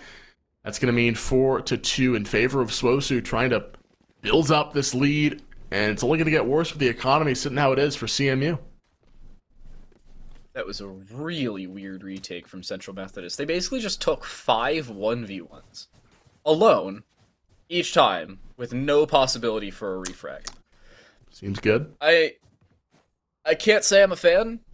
I think that one already goes without saying, but right. At this point you're still looking at a weird position for CMU where that should have been at least cleaner. At a bare minimum, they should have been included in the round conversation. Look at when this. push came to shove and the spike was planted, they just weren't. Here's the aggression now, trying to make up for Oh lost my. time. Andy finds the opener, and at least a first kill. They'll look to grab that rifle, and Andy actually can do so. Now looking to aggress through a mid, but Oru just casually finds a triple. Unarmored opponents, and a Phantom with a spray. Clean combination with a follow-up Molotov, but okay, Red also knows how to shoot heads. Red deals with clarity. Planted. You for sure saw that one, and in a 2v3, Red has the Vandal equipped and ready to go. Oru, does he suspect Andy's so close? He does not. And just got a whole lot harder for Swosu. As Andy and Red bully their way into the site. That's the first guiding light used. Taking it back in, a second one. Swosu not moving at all. Still a dog, still a scout to play with. Playing off each other's angles. The first bit of contact goes to Trizen, and now Red knows at least where one of these players are. Doesn't suspect Chet's so close. And it will be another clean execution there. With a defensive hold for Swosu, dealing with the retake, 5-2. And that's 2 of your bottom fraggers stepping up. And that's what you need from these bottom fraggers, from these controller players, the initiator players, to get those crucial kills in crunch time, Dan. And that's what we saw right there. I think the issue there for Central Methodist is the fact that communication just fully wasn't there. Oh, yeah. Remember, they were retaking from 2 different positions. They knew A, Lamps was clear, B, Showers was clear, and most importantly, C, that mid was clear. They saw the guiding lights come from the backside of Triple and or Ninja in the back corner. And they hadn't seen the Viper anywhere else, so you have to assume either same position or backside of default, maybe vents, something along those lines. Yet it just A, wasn't communicated, and B, they didn't find the kills. And now, into the following round, they'll look to aggress as a team on the Swosu's side, stim beacon onto a guiding light, because that actually is a thing, and Death Sentence now just looking to aggress outside of the Garden's position. But they don't clear red. A double from that position. Chedeker finds a double and refrags, but cannot find the round. And just like that, Central Methodists make up for lost time and lost rounds as they give away a three-peat, but they find one pack. Viper's Pit was expended from Alexander. Swosu realizing the only real way to go was B, and CMU have the defensives for it, and they deal with the players jumping out of hookah, jumping out of tree, and we're going to make this one a 5-3 contest. CMU finally stopping that 3-round stretch that Swosu were able to gain. And back over with the tour de force for Swosu. Gan, though, dealing with Oru. That's been a hot hand for the Swosu side. But it's a good trade. 4-4, all tied up. Seekers available for both sides. I wonder if the ults do get used, and it looks like at least for the Swosu side they do. Seekers already utilized. They should clear the back corner. Red swings, tries to find the kill on a clarity, is instead swung upon. That Sentence up above doesn't find the kill, and now is forced to back away. A 1v2 though means at this point, 4-4 on the other side, back away. There is the Vandal retrieved, so they're in a fairly decent position. Teleporter will be used. And a post plant now about to be initiated, should they be able to get onto site quickly enough, but the trademark comes through. Death Sentence could get on quickly. Andy's shoulder seen, 1v1 retake. 1v1, and if I'm NyQuil, I'm pushing up now. You won't have any time to do it. He'll take his chance. Death Sentence had the right flick. Just couldn't find the head. 30 HP for NyQuil, barely staying alive. He'll go recoup the operator and take CMU now to just a round deficit between themselves and Swosu. And a decent comeback here for CMU. It was looking rough, 5-2, but now they brought it in to a 5-4 situation and now have the operators still to play with. They're going to probably give that over to Andy, and he'll be able to use that to his highest effect. Anything else you want to see from that round? I mean, that was a very, very hectic one, especially over towards A. Notably, I want to see, especially there for CMU when they retake, is retaking not one by one as they did, not seeing Andy shoulder peek and then fully swing, but Andy fully swing and NyQuil there to assist. Because you knew there was probably a Vandal or maybe a Spectre or even Stinger on the other side, so there was some automatic weaponry, but you also knew that there was a Tour de Force pop, and you probably should have had that in the back of your mind. Hey, that's probably going to be utilized, and it was. And we saw Andy die there. It was too close for comfort there. NyQuil had 30 HP left, and they probably shouldn't have lived, especially with the advantage they had. But now here's the aggression. Central Methodist need to deal with yet another swing. Wow. Instead, it's this time NyQuil on top of the ninja box, but still not able to find a kill. Somehow, Alexander, a 4K from the Tetris position. 5-5 the score. CMU tie us up, and Xander, sitting inside of a stim beacon from the opposing team, is able to find 4 kills because of it. How in the world does that happen? Alexander, they don't account for the Viper, and he comes up big with 4 kills. Oh my word. That's just how it works. It's all a momentum game. And now, 3 rounds for CMU. They're right back in it. They're looking to run away with this first half of play. As the scout's going to be used, Chet takes a good chunk of damage. Remember, can't heal himself. Andy takes the peek, takes the shot, hawks down through showers, and finds Oru for the first kill, the opener for CMU. And now, that's 1 smoker down. You still have that Viper available, but that's not the same thing, really, as the Brim, honestly. Can't really smoke off individual angles, you should say.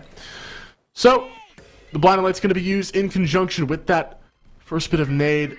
This paint shell's used, and that's the Viper's Pit, actually, for A. Yeah. That's really smart. Locking this down early, making sure your utility's out and congests this ace site. And most importantly, they're playing safe. Death Sentence forced away. That may force away the entirety of Swosu. They don't want to get over-aggressive at this point. Dog does clear out the entirety of lamps and finds the information as to Clarity's whereabouts, but now Clarity wants to get aggressive. Whips out the knife, jumps across, and is able to survive Andy's line of sight. This is such a weird position, though, because now Spike being initiated, and Shedeker actually falls because of it. The decay effect costs them most of their HP, and the Vandal, the remainder. TP. Clarity now wants to try it. I mean, just TP, right? This is You look at your Viper. a little bit foolish here. Clarity has the bomb, has the judge. He's waiting for these players to approach him, encroaching on the edge of the Viper's pit. He's got 13 seconds, and now he'll take the TP. He's cutting it very, very close. He's got time, but it's now the chase. It's on. He should know that there are players right behind him. NyQuil harassing from Hookah. The first bit of damage is out. Trizin will fall. Clarity against the world, but the judge in hand finds one before being taken down. And a haunting kill for Red. 6 rounds for CMU, and they're going to get the defuse off. That was a hectic one. Maybe a little bit late on the TP. A lot of casualties for really nothing. Just kind of going for plants just because, trying to bait out some sort of utility. But you just spray through. You hope for the best, and that's exactly why CMU won that round. They play around their utility, and they play to near perfection. Xander, in 2 different rounds, is really the impact player. The first time, it was basing themselves off the fact that NyQuil was the pseudo-bait, playing in the kinda cubby position, just this time elevated. Why would another player be sitting at the bottom of Hookah? Usually only 2 players sit B. This time, towards A, they pop that Viper's Pit early, make sure the positioning is already gained, and most importantly, force Swosu back fairly quickly. Showstopper used, this time doesn't land. NyQuil forced to aggress or back away. They choose the former, and they will be former. They die fairly quickly. They'll die, but still, it's a trade. You deal with the raise. That's the lone duelist gone for Swosu. But same with CMU, so now no duelists really to speak of unless you count the chamber as Death Sentence turns in to the Swosu duelist. Will get a heal to top himself off, and that's going to be the orbital strike, the go button here. As Alexander once again praying on top of this smoke. He's going to look for 3. He finds 3. Alexander, the aim is there. Red with a sensational flick over to Oru. And wow, Alexander stepping up in a big way those last few rounds. 12-6 on the night in map number 3, where it counts most. You got to have those clutch controller players. And you got 2 of them gained as well. Alexander just casually went from 5 kills at the end of round 9 to 12 kills at the end of round 12. Just casually picking up where the rest of the team left off in the first part of the half. But the question now remains, can they keep that consistent? Attacking sided Viper, a little easier said than done, given Trizen's currently 2-7, but still certainly possible. The question also remains, is this where Gand fully activates? The controllers are top fragging. Your notable duelists, Andy being included in that conversation, because I don't care what anybody says, Chamber's basically a duelist, both bottom fragging for Central Methodist. Yeah, not what you want to see. No satchels for NyQuil. Won't be able to thrust himself inside. Clarity just decides that Andy's going to be there, takes the kill, and it's a 5v4 already crippling the attack of CMU. They might be forced to back away. The smokes lay waste across the site, just the sludge to work through for CMU. So much vision denial. That paint shell might force away Red. Not quite. Just a bit of chip damage. 4v5 full initiation, though. Into only 3 players. You could probably get away with 2 alive and a 2v2 post-plant. Clarity's whereabouts certainly known. Viper maybe not so much. Trizen waiting in towards that B-side cubby, alongside, most importantly, Shedeker, who's around towards elbow. 3 different avenues of attack, any of which can be activated at seemingly any time, especially with the utility down. Snakebite used, Trizen forced back, Guiding Light will flash them out of position, but it still doesn't find the kill. Shedeker taken care of first. A follow-up onto Clarity, my apologies, but Trizen still finds a refrag. 48 HP, basically 1 against pistols, and it does come through. Spike Plant does as well, but here's the retake. Oru, already inside a hookah, prime position to try and find a kill, but Alexander's safe, but has now been seen, their barrel known, their whereabouts communicated, the kill just not so much. 2 players are low inside a tube. Death Sentence finds a first. They don't clear out Cubby, though. Death Sentence with a follow-up. It's down to a 1v1. The paint shell's around the corner. They find the kill. NyQuil with the fadeaway as the jump shot lands. Just does the attacking pistol for Central Methodist. The bounce pass with the nade. He's got it. There it is, NyQuil. We wanted to see him step up. He didn't have the greatest game on Haven with that jet pick. Swaps over to the Rays. And he is now taking heads there, 11-9-4 for the Rays. Trying to continue the success of CMU now, making it, looks to be 6 rounds in a row, Dan. They're going to be able to buy up. I don't think one player bought. That's a little scuffed. Maybe that was the chamber. I don't actually remember my eyes. Okay, so he's good. So he's got the head under. We're okay. And he's good. He's got the guarding in his back pocket. He's fine. So, yeah, 8-5, looking for another slow-paced round, potentially, unless they want to go through hookah. But there's a player, lo and behold, right there. Clarity with the shorty in hand. Oh, man. Cue the music. It's going to get tense. In this position held before, the question, does Gand clear it? Considering their teammates played it, do they know that it's a possibility for Swosu? Obviously, they don't know it's a possibility, but do they actually look in that general direction? That's the real question. Clarity, now jumping into hookah. NyQuil, still with paint shells in hand, could be caught with utility out. Still wants to initiate, though. Paint shells out, and about to be aggressed upon. They should be able to find the kill onto Gand. They do indeed. A Spectre retrieved, but NyQuil's already double blast packed out of hookah and on top of the tube. The whereabouts of that opposing Rays certainly communicated. However, the efficacy of that position, less so. 4v3, spike not planted yet, because it was in hookah. Now it's finally retrieved. Will be retrieved and planted. Blank. There's a flank, and Death Sentence. Let's get one before it's all said and done, but the trades are there, yeah. So it's a good bit of damage, all things considered. 2 kills on your ecos, definitely what you want. You want to do some damage, and exactly what they will do, so it's going to be a bonus, and this is where I want to see CMU get creative. Collegiate play is known for these high-octane, high-aggressive plays, and you have that Astra, you have that race to play off of it. Maybe we see a star placed over in showers. Maybe we see that area being contained. That's definitely a good place to use that movement. The Rays does possess. We'll see what NyQuil has in store. And they're going to leave Andy alone on the island over in B-Long to try and get a picker here and there. We've got some quickfire statistics for you. We've had 6 pistol rounds and 6 conversion rounds. The attacking side is 6 for 6. 100% of the pistol rounds have gone their way. But they've lost 1 of the 6 conversion rounds following pistols. So 83.3% repeating there for the attack as well in that conversation. Not terrible. Honestly, pretty good positions for both attacking sides, considering it used to be defensive-sided pistols, but it's the aggression that's really played to their favor, and I like their aggression that really both teams have brought forward. This isn't exclusive to one team or the other, considering it's the attacking side, not one squad.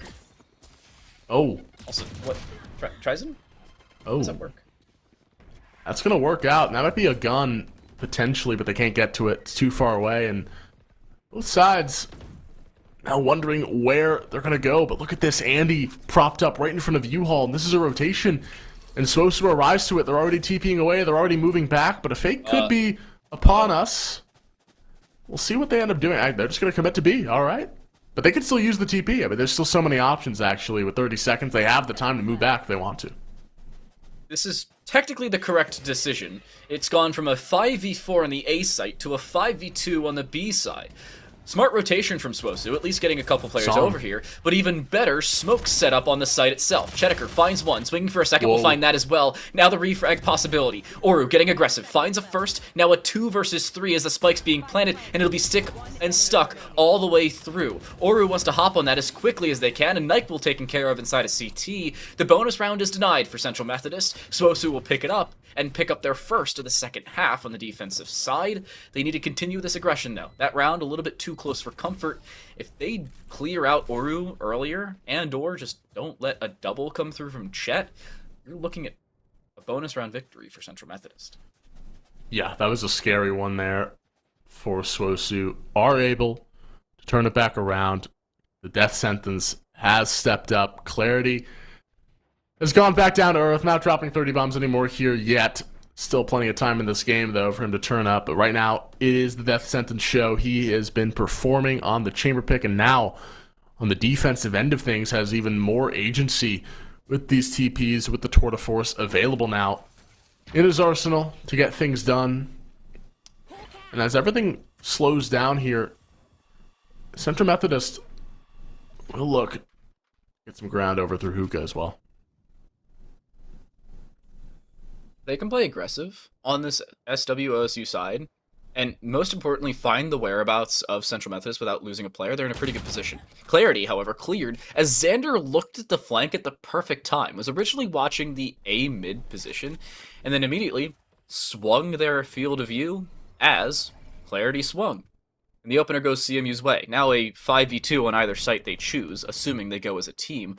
That doesn't seem to be the case as of right now. 3 players posturing towards B, a 4th joining them with a spike in hand. Andy down to 50 HP around towards the A side, but it's all a fake. Gand on top of the tube is taken care of from CT. Chedeker outside of the tube is taken care of from the bottom side of Hookah, and now it's Trizon left alone on the site to hold. Instead, they'll look to retake with the rest of their squad coming through, but Red gets aggressive, and too far so. 3v3. Retake. Big kill. Ooh. Big flick there for Trizon. He's got 3. As he pushes into the Viper's Pit, Alexander is going to work around this. Andy takes down the Death Sentence. Could look for one more. He doesn't spot Trizon. It's a 4K for the Viper, looking for the ace. And the shots are there for Alexander. A 3K Viper v Viper combat, and it's Alexander, 18-8-4, who comes up with it. Massive there for the Viper. 10-6.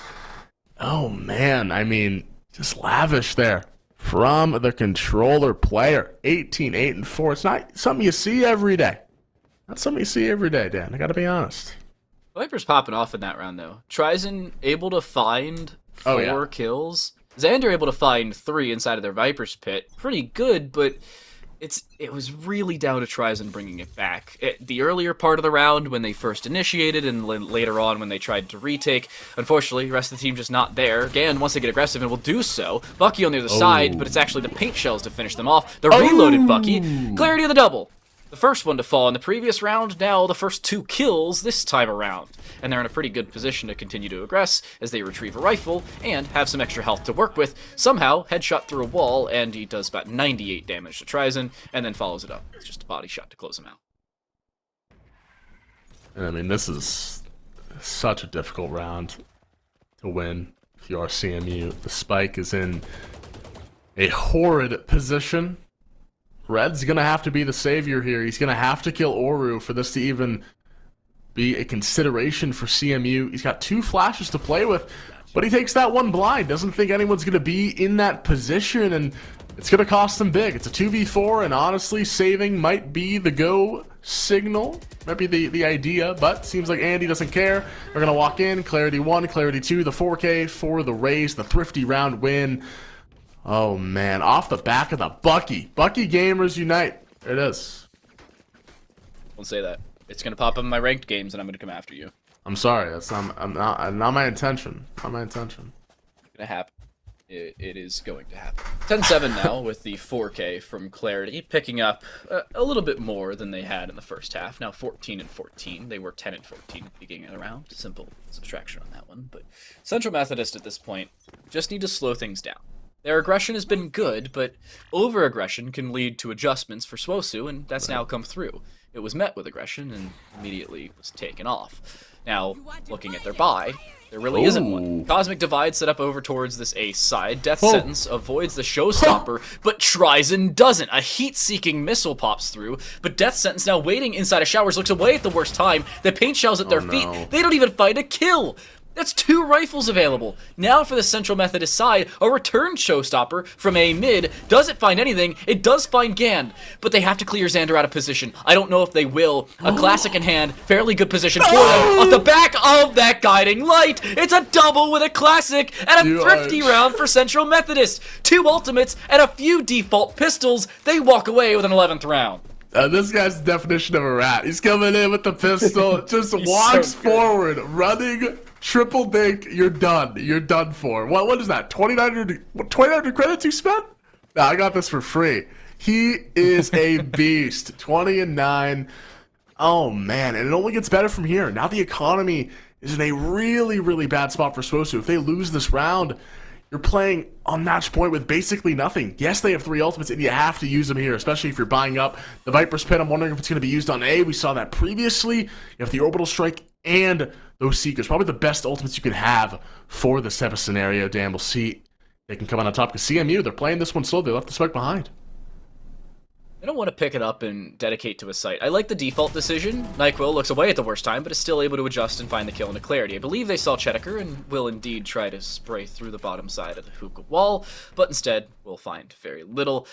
They're prepping paint shells towards 2, but it's actually the aggression outside of A mid that comes through. Red caught inside of the orbital strike. It's Oru to drop outside of it and find the kill. But the Astra lurking around towards this A side, able to find a first onto Trizon. They'll have to clear out this lamp's position as Death Sentence still occupies the backside of the site, but Gan seems to be aware of it. Luckily, a refrag is there, but it's a 2v2, and the 2 players from Central Methodist have decided on B with a double blast pack towards the backside of site. Oru isn't cleared, though! You saw him earlier! What is this round? As 2 plays as he can be. Interesting stuff to not watch Tree. They were both looking at Elbow. Really both looking at the site, honestly. Just a miscommunication there for the 2 players. CMU still up 11-8. Still have a good chunk of change to play with. We'll have the Tour de Force. We'll have the Seekers online. 2 out of the 3 ultimates we mentioned previously gone for Swosu. Still have that Viper's Pit, which is a very huge ultimate. Looking at the position of Trizon, I would be shocked if he doesn't just instantly pop the ultimate. And yeah, so the ultimate's going to be used. Stop the A hit. B is the target, and CMU, they know it. They're going to push forward with the stars. Roomba put down. Clarity's whereabouts certainly known. Paint shells thrown on either side. However, NyQuil is a little bit more accurate, will lead to a little bit more damage. Stun as well. Clarity should have been cleared, but Chedeker, waiting towards the boxes, will actually find the opener and pop the overgrowth so Clarity can get right back up to full HP. They could actually gather that rifle should they choose to do so, they being Chedeker, but it's Clarity with a rifle of their own. Finding Gand, and just like that, even though Clarity should have been dead to rights, it's a double to open up for Swosu.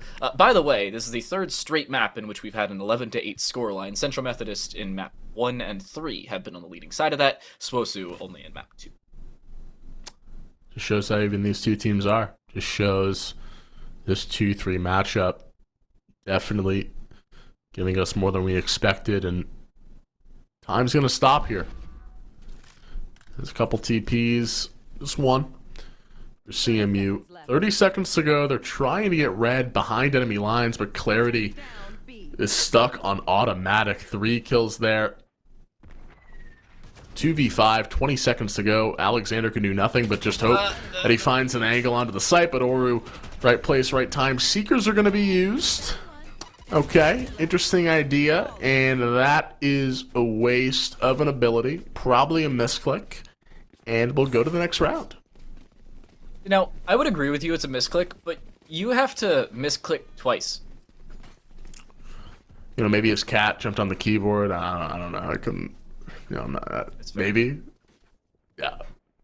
That's a little unfortunate, but Central Methodist still in the lead, but they're forced to save again. Now, albeit, last time they saved, they just absolutely dumpstered Swosu, right, sent him packing, and made him look like a bunch of bronzes, because, you know, pistols are better than rifles last time I checked. That's what the patch notes said last week, so...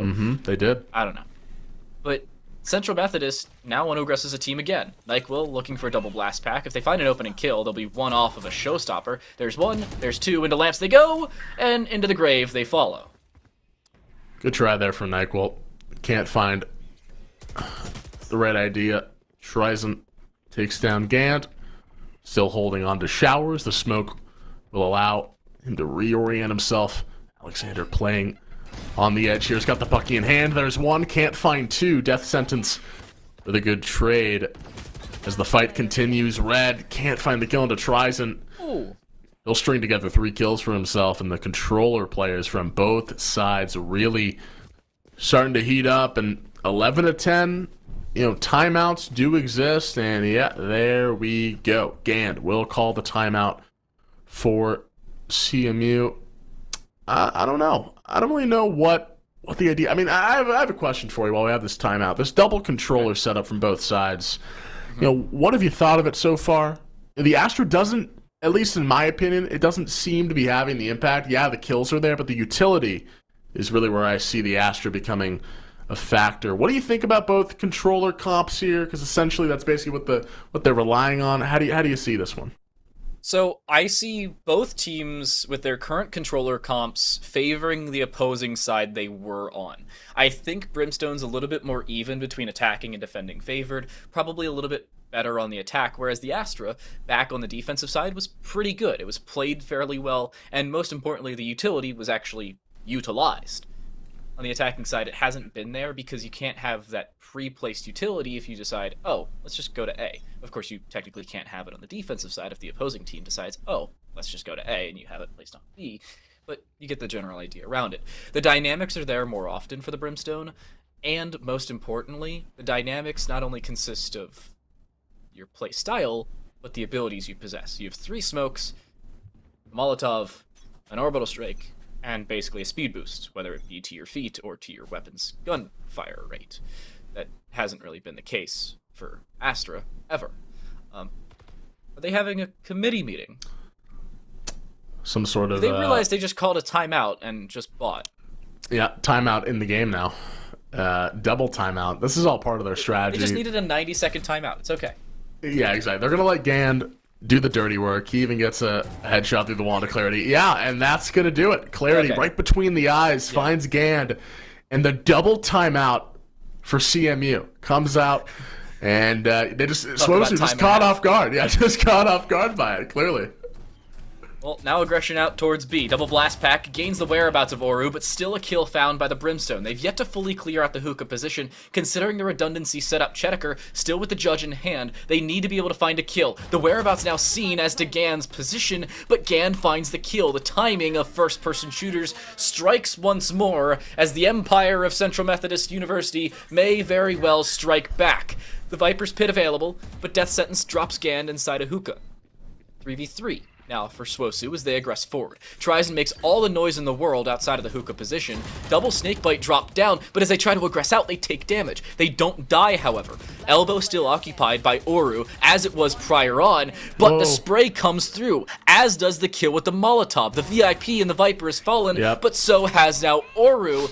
The spike plant will play no further part in the round outcome. Central Methodists find match and series point. They have 2 of them before Swosu will send it to OT. Well, here we go. This is it. 2 ultimates available for CMU, 1 ultimate available for Swosu, but they do have 2 ultimates very close to coming up. And just look at the kill score. Yeah. I mean, that is, I mean, three players basically with 20 kills. I mean, you know, that's...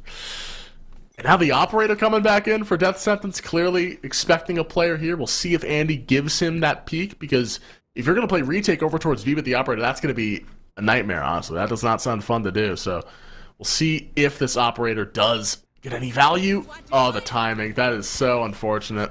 Shouldn't matter, though. The 2 kills just come in. We didn't see it. Doesn't matter. Clarity, Death Sentence, find those 2 frags, leaving things at a 5v3, and now Swosu in a great position to take advantage. You know, the goal here for Central Methodist isn't actually winning the round. If they could win the round, awesome. But if you can prep Swosu to use so much of their utility that you actually walk away with no ultimates available for the defensive side at the end of this, I'd say without winning the round, you've probably won the round. They've already used Tour de Force. Orbital Strike is a very important ultimate, and the Showstopper is basically a late round missile for all of you who don't play this game consistently. It's lethal, assuming it lands within 6.5 meters of you, and then you're probably dead. But still a position that Swosu need to lock down. They have man advantage, they have positional advantage, they're in prime position to take this round and force it to a 24th, but they need to not overuse abilities. Chet waiting towards this position, but the rendezvous used, and they get out of dodge, just like that. It's the opener going their way, a 3v4 with overutilized ultimates, but there's Clarity, who's actually taken out of position! They use all their ultimates, and they may not even win the round!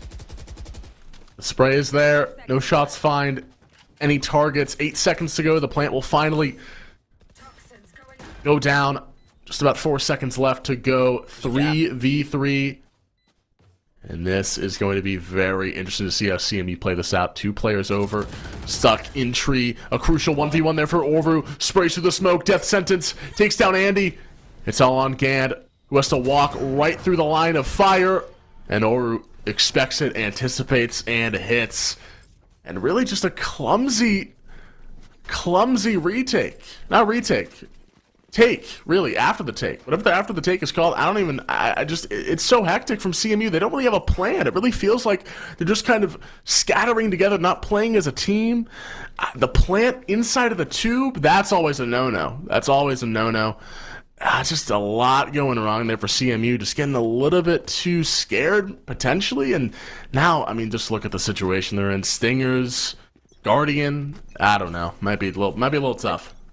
There's a caveat to this. They have a showstopper. Swosu has diddly squat. They've got nothing. Remember, they used the orbital strike and showstopper, neither of which found a kill, much less came through as full utilization. The showstopper on Central Methodist side, it misses. Death sentence with that operator out, however, falls. And Andy can now retrieve that as the chamber no less. 4v4. Final round of regulation for Swosu to force OT or Central Methodist to go to the finals. Alexander definitely has slowed down. Looking for the kill here on to Chet Taker. Finds it.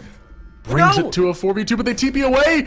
They're going exactly where Swosu want them to go. Over finds Alexander. They thought the site was cleared, and they're going right back the other way. They're like, okay, never mind. Go away, guys. Please. 50 seconds to go. They should have time to get here.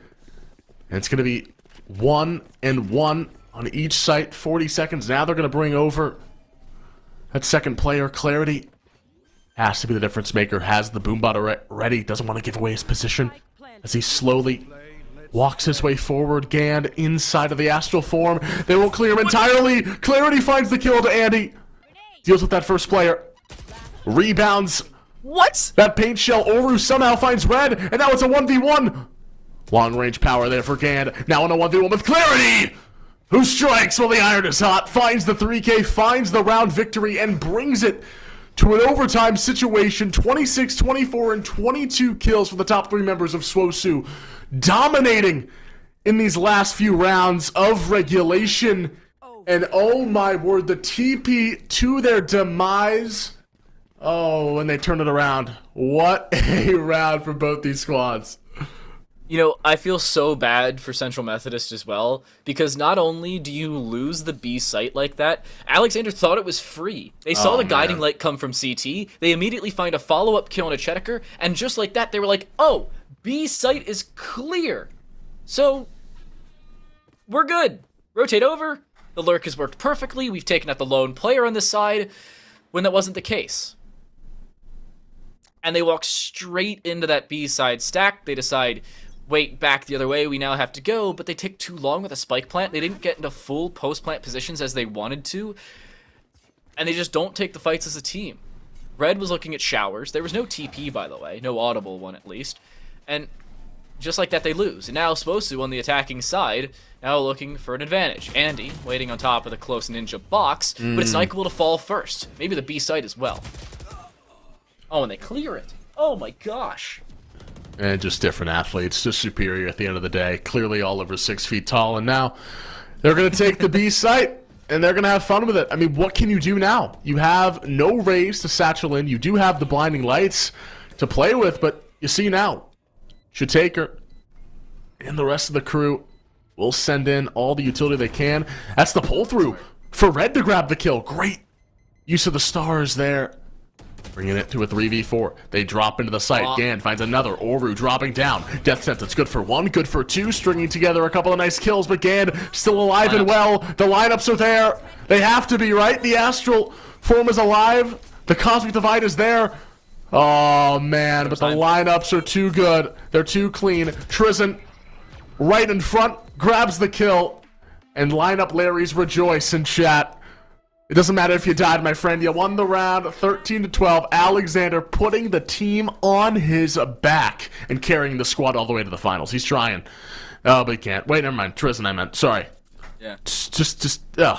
Oof. I saw Alexander at the top too. I was like, wait a second, they didn't win the round. Central Methodist now facing match and series point for the first time in playoffs, by the way, much less in this series. They won 13-10, 13-11. Nope, that's the wrong match. They won 13-6, 13-3 in the first series. I was looking at the Converse match because, wrong Google sheet. Yeah, we're good. We're good. It's But been a long game. It's been a long game. It has. And most importantly for Swosu, it's been a long game in their favor. Remember, they were down 11-8. They were down 12-8, if I recall correctly, and the comeback was there.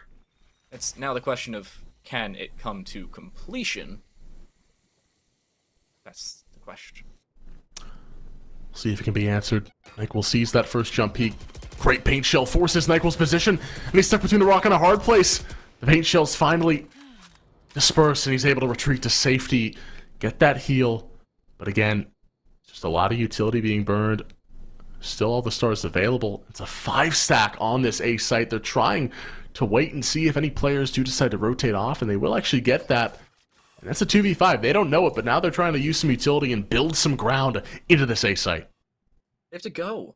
Central Methodist, in so many different rounds, especially in the second half, used so much utility and just didn't make a move. Right. Just like that, they've used a decent bit of utility over towards the A site. The one caveat is the fact that Andy knew the trademark was there and decided to wait until a little bit later to break it, indicating the fact that it could be an A initiation. In all reality, that's not the case, and now comes the B play. Gand, stars out, one towards elbow, one towards CT in opposing order. Red sitting inside of an incendiary while stunned up, goes down to 3 HP, now looking for the kill, will be able to find it. Chedeker taken care of. Oru, looking to activate, will do just that. Take down not only the spike carrier, but the assist from Clarity comes through. Swosu are going to the finals off time alone. Oh, it doesn't man. matter. Find your kills as you please, there just are not enough of them. And Southwest Oklahoma State University are headed to the Emergent South Central Finals. Oh my goodness, what a comeback. What a comeback indeed. 12-8, I think it was, and Swosu just battle back. They've been this scrappy team. We've seen them throughout this series find rounds out of thin air, and they do it once again, winning off time. And just like that, overtime is over. Swosu come out on top. Great performance by them and their squad, and it was a back-and-forth contest. It was definitely a barn burner like we expected. So many rounds could have went either way. Just a difference of inches there for CMU and Swosu, but it is over. We have our victors. Swosu, congratulations to advancing in the finals. I mean, the double controller comps, it was hectic. It was a lot to deal with, but at the end of the day, Swosu on top. Swosu come back from a first map 13-11 narrow loss. And by the way, a 24th round they probably should have won. They take 7 rounds in a row to close out Ascent, or close out Haven in the second half alone, 13-8 there, and then just casually pick up 4 in a row over here on Bind to make it a 2-1 series victory, rather than what almost certainly probably should have been a loss. I say almost certainly and probably within a sentence of one another, because of how chaotic this series has become. We're going to get an interview with a winner and victor on the Swosu's side, Southwest Oklahoma State. But first, we're going to take a very short break. When we come back, the culmination of this series and the introduction of the following. See you in a bit.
Series victory and more than deserved at the end of the day. A 4-round comeback from 12-10 down to a 14-12 victory on the final map of Bind, and Haven even more so, with 8 rounds consecutive to close out map 2. Definitive victory and a clean finish for you as a team. We're joined here by Clarity, the main fragger of the squad. Clarity, to open things up, 2-1 victory. How do you feel after it?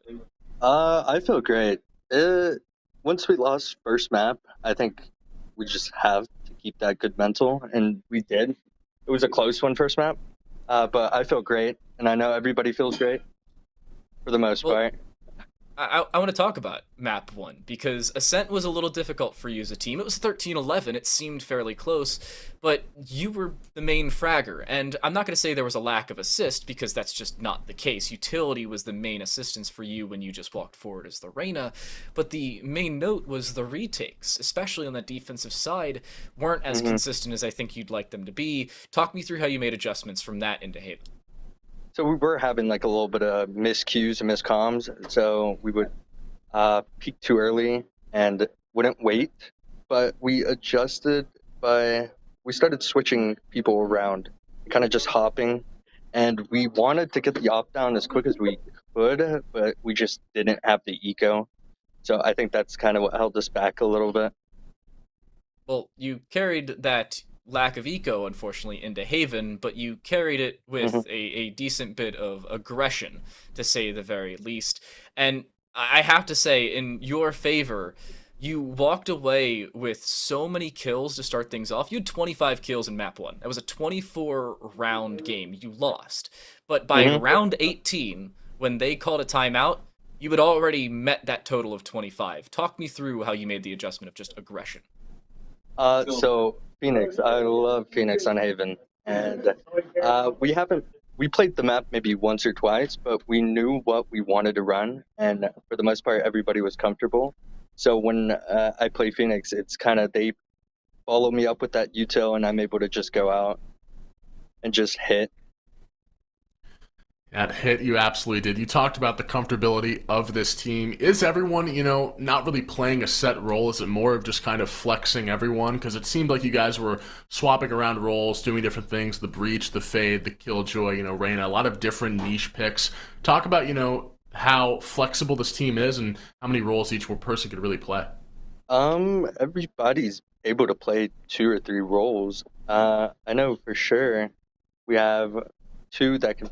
One, especially Trizen. Trizen can play anything. He will play controller. He will play duelist. He'll play anything, which I really love, and I'm thankful for him. Chet, he will be able to run 2 roles. Most of the time, he'll just stay initiator. He's kind of a dedicated initiator. And then Oru, for sure, he plays controller. That sentence, he's pretty versatile. If I'm not on Chamber, then he'll probably be on Chamber. Yeah, the Chamber supremacy, definitely there for sure. One final question, just to give you an easy one here. The laser beam is hitting Earth. Favorite Vandal, favorite Phantom. You have one choice for each. I need to know. Clarity, please. Favorite Vandal, I would say, just because of how good it's been for so long, I would say the Prime. Okay. For Phantom, right now, I've been really loving RGX. Okay, wow. RGX, that's a new one for me. I haven't heard that one in a minute. Clarity, thank you for your skin insight. I will try this out and miss every shot in my next couple of games, so thank you. Yep. All right, thank you, guys.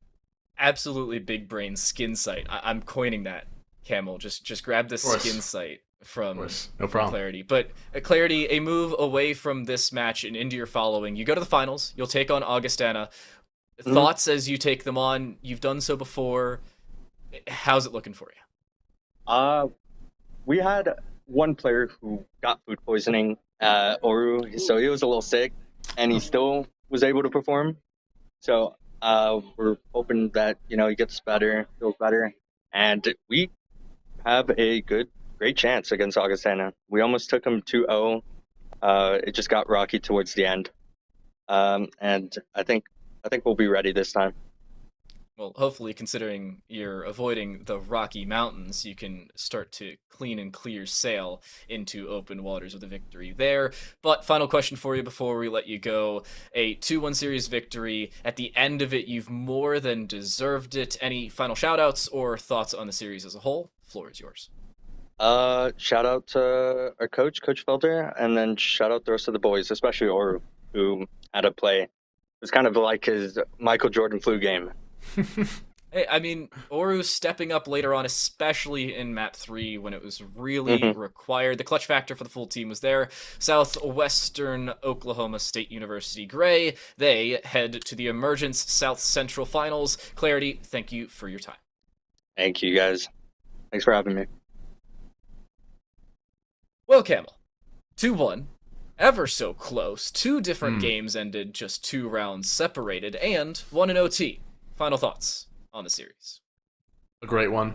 It's been a pleasure to cast with you, Dan. Everyone in the back helping us out as well, with Shiro and Bolby doing everything they can, pressing those buttons. And it's not an easy job, guys, as much as you think it is. It really isn't. It's actually really, really tough. So thank you guys for doing what you do and making our job as easy as possible. It's been a pleasure, and it was a hell of a series as we predicted, and I can't wait to be back on NECC again. So thanks for having me, guys. Yeah, and semifinals are not done, though. Our second stream is currently going. Map 1 went Kansas Esports' way. They're taking on the University of Arkansas Esports. They are on Ascent as of right now. Breeze ended 18-16, so if you think that series was close, go head over to twitch.tv/NECC2. But come right back here in just a few minutes, because it's UST taking on UCF in our final series of the night and our final Valorant semi-final of the week before finals week in both school and the NECC kick underway next week. We'll see you for best of 5s, but for the time being, we'll see you in just a little bit. Thanks for watching. See you.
Welcome back, everybody. Fresh new faces for the last match of tonight. How's it going? My name is Marks, and this is Orbital, just on to my side over here. But Orbital, how you doing?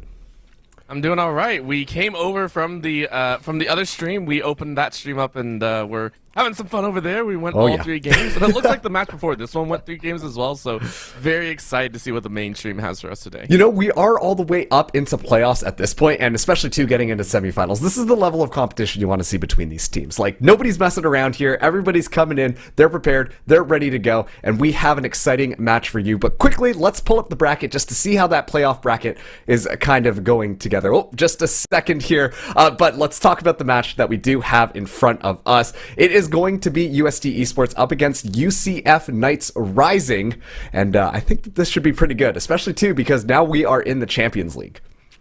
Yeah, and that's not the only thing. The thing is that both these teams, they're second and third seed, as we saw previously. You know, this is again the playoffs, so of course all these high seeds are getting in there. But this team played as recently as week 7. So the reason I say that, and the reason I want to point that out, is other matchups you sometimes see, it's, hey, you know, they faced off in week 1 or week 2. Okay, that's fine. You know, a lot of things can change in those 5 or 6 weeks leading into playoffs. Week 7, you're facing about the squad that's going to be running into the playoffs, and they've all barely attempted to fine-tune their mechanics, their plays, their macro, their agent selection. This is going to be a rematch, and the team went all 3 games as well. So these teams, again, are going to be rolling out the red carpet for us. They're going to be giving us what should be an amazing time here. And if I don't, I'm going to be sorely disappointed, as, again, it is champions. As you said, these are some of the best here, just below the Legends division. If we don't get 3 games, and I'm calling it now, I know some people are going to hate me for it. If we don't see 3 games, they're going to be sad. Yep, for sure. Well, don't go anywhere right now because we do have the bracket ready for you just to kind of see how things are shaping up here. But like I said, we are already into the semifinals, and you can see that we are covering the match on the bottom. UST Esports up against UCF Knights Rising, and they're going to go on to face the winner of the Blinn College Blue against UTD Esports in the actual finals. So we're already getting down to the end, and of course those finals is going to be a best of 5. You know it's going to be great, but this is going to be really interesting because now we have number 2 seed going up against number 3 seed Orbital. Yeah, and again, I do want to point out UST Esports. They in their 2-1 victory, it was actually an unfortunate forfeit win for map number 1. So they went on to win games 2 and 3 very handily, 13-1 and 13-6. So for UST Esports, that is what we're kind of looking at for there. Same kind of with the side of UCF Knights Rising. They won their series up against Kentucky White, 13-6, 13-4. So both teams are excelling, and that is what is terrifying. As again, we are seeing teams come up here and now have to kind of fine-tune all of their micro mechanics and really bring their A game, especially for some of the teams that may be playing a little bit later into the night, right? This is a little bit later for some of the teams. So that's what I'm kind of looking at, and that's what I'm going to be very, very excited about. The team that not only is able to bring out their A game, but to maintain their A game all the way through the rest of this match. Okay, I feel like we've done a sufficient job here of hyping up what's going on, so let's head over into the rosters. Starting out with University of St. Thomas, we've got Tiger, Shawi. It's going to be Seikyu, Big Bean, Nate, and Nerodia. Once again, like you kind of said there, Orbital, these players have been playing together for quite some time at this point, getting all the way to the end, so you know that they're going to be good. Yeah, and taking a look for the UCF Knights Rising squad is going to be Drave, Pajeko, which I love so much, Scotty, Don is what we're actually going with here, so please bear with us here. And then it is, of course, going to be Squirm. So a lot of fun players coming out and hopefully giving us a fantastic time here. As we do take a look at the maps, it's going to be fairly standard, nothing too crazy. I mean, it's Haven, Ascent, and Bind. I mean, if you wanted stock and standard, this is stock and standard. Man, all I'm asking for is just one Pearl map. One Pearl match somewhere in this bracket, in the semifinals or the finals. That would make me happy. But yeah, just like you said, very stock standard maps coming in from both these teams. And so it's going to be really interesting because these are the most practiced maps. There's a lot of variety that can kind of come out in agent compositions and play styles on Haven. But, you know, the same could be said about Ascent as well. And Bind, if we do need that map number 3, is going to be pretty interesting because personally I am not a big fan of Bind. It's not a lot of people's favorites. It's very almost textbook at this point. So it's like you kind of know what's going to happen. It's the angles, you know what's going to happen. So I understand why some people dislike it. At the same time, I find those to be some of the best for really putting teams to the test, right? Because it's one idea of, yes, it's very boring, it's old, it doesn't really show any new exciting gameplay. At the same time, it's a great test to say, hey, you should have this practice, right? You should have these maps honed in to a laser point degree. And if you don't, you are going to be taken for a ride by some of the teams that do have it practice. So that's the only reason I would say, Bind is an okay map. Other than that, I do agree. It's one of those ones that you're just like, come on, we need something new. Yeah, I mean, listen, technically speaking, like, I do think that Fracture is a map that generally people will bring into rotation, but just keep it easy, keep it clean, and we're going to be loading in now to Haven, map number 1. Let's see how this one is going to be going. Already on the left side, you can see that there's going to be a very standard composition these days. Seeing that Fade come out alongside the Raze has just been so stock standard on Haven lately. Mm-hmm. It gives such a great collateral, because a huge thing with the Raze is, again, it's a lot of noise, and with a Fade you can kind of cover that up. At the same time, the Raze needs that directional, right? Needs that information input of being told, hey, this is where you need to go, this is where you need to aim. With the Tether, it provides that extra intel, so it's very, very nice. And I think we saw on the other side as well, so both teams running fairly similar compositions. I don't think I saw anything really unique from either side, so we'll get confirmation of that here shortly. But I do agree, the Fade Raze composition is one that's tried and true, and I think we're just going to wait and see which team really decides to pull it out all the way out of the stops, right? No one leaving something left on the sidelines. It's, play as hard as you can and don't leave anything. Yeah, it is. Is it? Yeah, no, that's complete mirror matchups here. Okay, I just want to double check. Yeah, complete mirror matchups. I mean, you can see a little bit of variety when it comes to Haven, because there are different styles of play, but sometimes you just got to stick with what works, and especially too, if things work for your team, then it's going to be fine here. So let's see how it goes. It's going to be UST starting us out on the offense, and UCF, they're going to be pushing out of A pretty aggressively, but to no avail, because there's not going to be too many people there. Yep, a little bit of a test here in Garage. This is one that I personally really like. I love that kind of skill check. But Drave said, yeah, I got the skill check for you. Don't worry at all. Gets a clean headshot right there, and is now looking for a little bit more. Sexy Bean, best name ever. Must play a lot of the bean racing there. Pajko as well, taking a look and hoping to get a little bit of a revamp, but UCF Knights Rising getting a very quick plant, or UST Esports getting a very quick plant, and it's on UCF Knights to try and do something about it. Ooh, okay, already right off the bat, they started to extend a little bit out of the way, and immediately it's going to be a little bit of a trade coming in onto the site here. Now, 3v4. Oh, great position there from Sick. Now, Scotty going to be coming in from the side, able to find one, looking down for the rest of the site. Nate, last person alive, up against 3. Can't find the kill as Squirb cleans that one up. And it was a little bit fast, but a little bit messy. Doesn't matter. The defuse is going to come through for round number 1. And they're going to give a couple orbs over the way of Scotty. He was going to sit on 3 here. So very quickly forcing their way over towards that Nightfall, towards that ulti setup. And I like that, right? I really, really do like that. UCF Knights Rising saying, okay, we're good to go, and we're going to make this as clean as possible. Drave, though, setting up with that Marshall, I do like that. And this is what I was curious about. So we have seen some teams kind of lead into this. UST Esports, because they went ahead and got the plant down, they are going to float over towards that Stinger buy as well as that Spectre. So yeah, brain a little bit lost here, but I'm forgetting names all over the place. But yeah, they are buying up in the second round, which is a little bit dicey, but very fun to watch. Yeah, I mean, hey, the Stingers, this could be the move, honestly. Stingers have been very effective lately, and especially, too, if you're going up against a Spectre.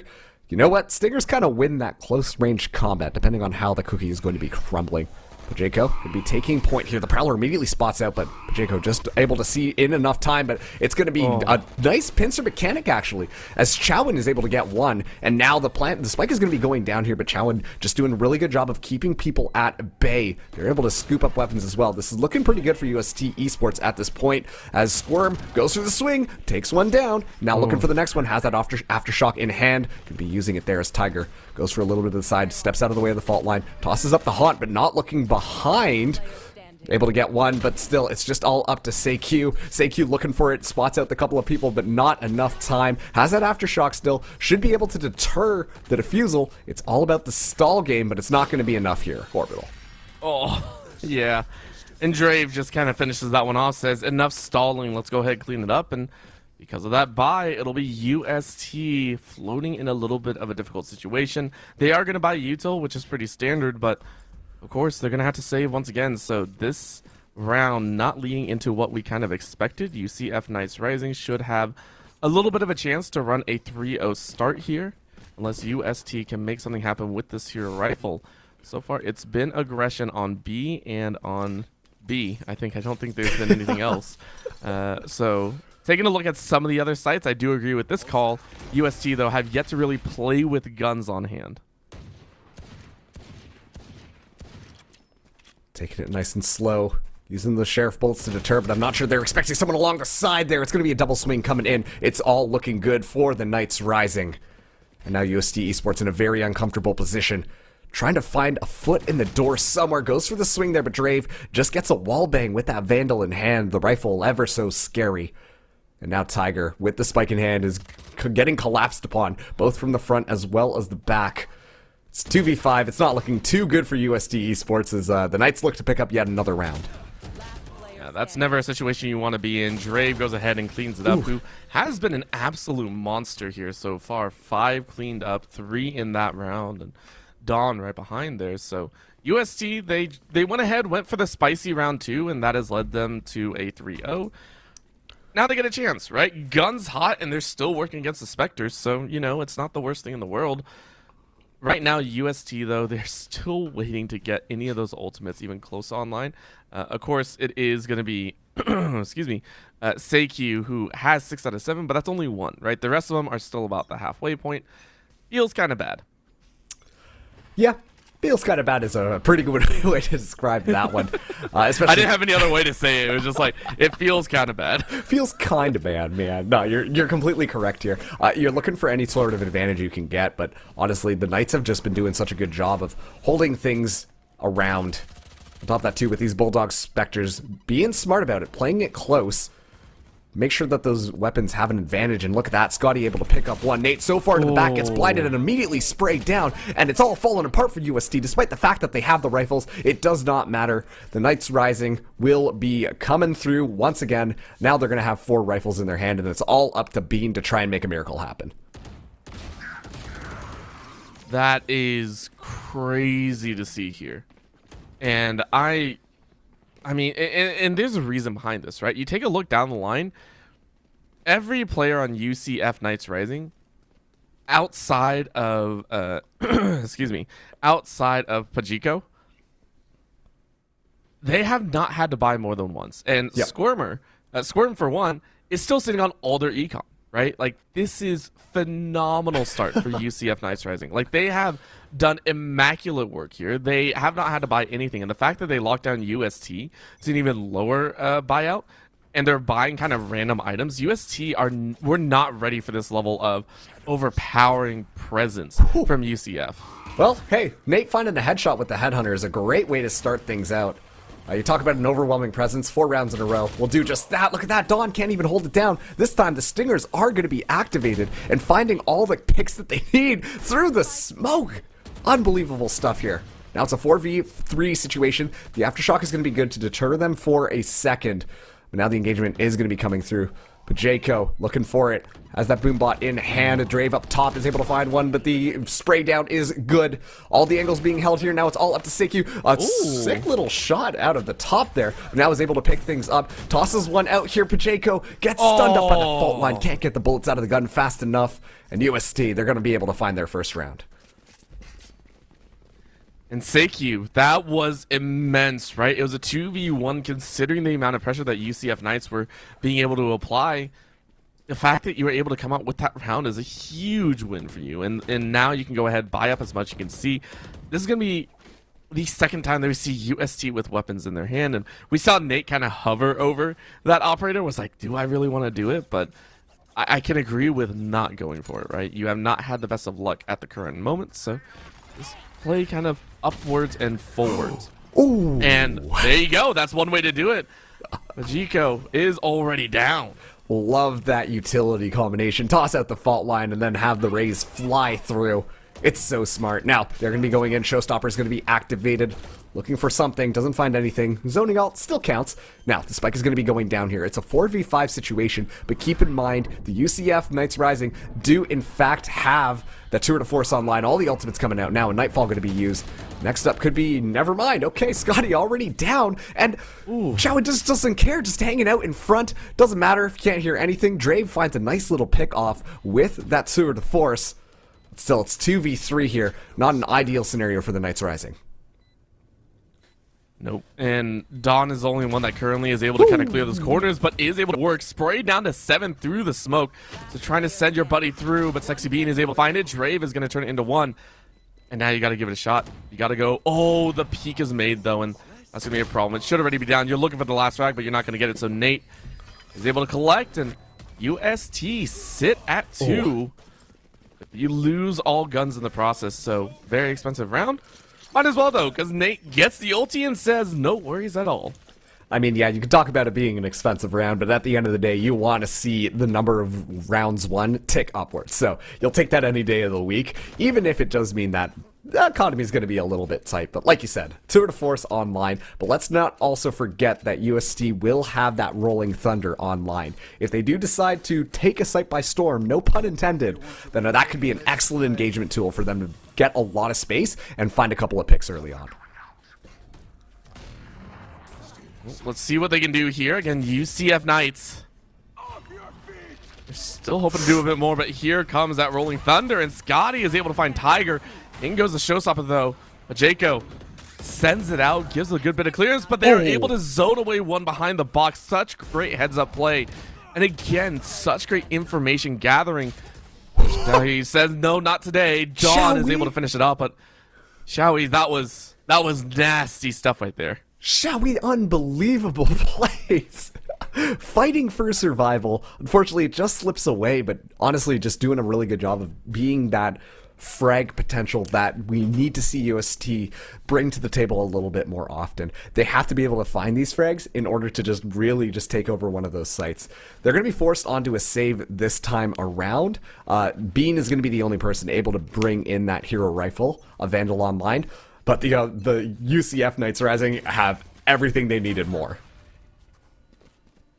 I mean, they got the whole like feast in front of them if they so wish, but USC are hoping to run a little bit of interference on the feast, make him scatter the food a bit, and they are going to get 1. Pajeko is down. Scotty able to return fire and gather up 2.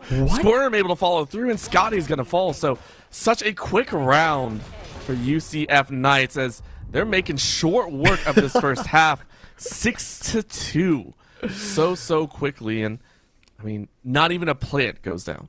Yeah, sometimes the spray gods giveth, sometimes they taketh away, but that time they definitely just allowed the A site defense to be able to find all of the headshots that they need. It was a good idea by UST, you know, given the fact that they don't have the guns that they necessarily need, just overwhelm them with numbers. That's worked in the past. It should work this time, but sometimes those Vandal shots, the spray through is just going to find all of the heads that you want, and unfortunately your team is just going to hit the floor. So this time around, they will have Vandals, but the economy stretched a little thin. They're not going to be able to have all of the utility that they would want, but Bean getting into Heaven might be a great way to start things out and get a lot of space onto A. Well, they have gone ahead and collected that Heaven spot, and it's flooded, opened up the opportunity for UST, but Drave says, not today, you are going to lose 1. Dawn is taken down, but the operator is still in play. Spike goes down, it's a very quick plant. All 4 of UCF Knights are still stuck on that top side, and they're going to push as hard as they can. In they go, and the blind is good. Seikyu is down, Sexy Beam falls as well. Nate falls just after. 3 fall like dominoes. Tiger remaining at the top, and it's going to spray 1 more down, but it leaves 2 alive for UCF Knights to take their 7th round. UCF Knights just being like, oh, hey, you're still alive? How would you like to not see, not hear, and also have a bunch of things flying at your face that want to take your HP away? Not to mention, 4 members of our team still alive. Just unloading all of the utility in the world. And actually, that raises a really good point, which is the fact that UCF Knights Rising, in these retakes, they've looked really clean with how they want to set themselves up without using utility. They use a little bit at the start when they're trying to deny some of the sites, but honestly, the story here has mostly been the retakes that have come in and how they want to engage with them. They're using their utility extremely well on those retakes, which just allow for them to take advantage of the fact that they have extra numbers and just overwhelm the defenders on the site after the spike goes down. And something that they've done quite well, and now using that Nightfall, hopefully opening up a bit more space for themselves. It's a clear sight. As you said, it is again UST consistently getting that plant down. The question is that defensive hold. UCF Knights have all 5 members ready to go. Couple paint shells out, but Pacheco is spotted out. Paint shell lands, gives a lot of value, and Pacheco finds the kill with the paint shell. Drave and Scotty clean 2 out of the corners, and they make it look so easy. What is this, Rainbow Six? They are doing this surgically. It is all comms and all kills, and UCF Knights claim an 8th. Wow, I'm almost at a loss for words here because, I mean, obviously, if we take a look at the leaderboard, UST are the ones who are the number 2 seed, but straight up, UCF Knights Rising are just so dominant right now. They are firmly in the driver's seat, and they know how to drive stick shift. It's really impressive how they're just kind of flying through and making it all look as precise as you are describing for them. And it's just made USD really just second guess themselves. They're really good at getting that spike down, but they need to figure out how they want to deter this post-plant push. That is the name of the game for UCF Knights Rising, and they've been doing it extremely well. They're happy to give up the site because they're so confident in their retakes. I was not expecting this heading into this series, right? I was not expecting this level of strength. And again, Dre just makes it look easy. And granted, it could just be one map, right?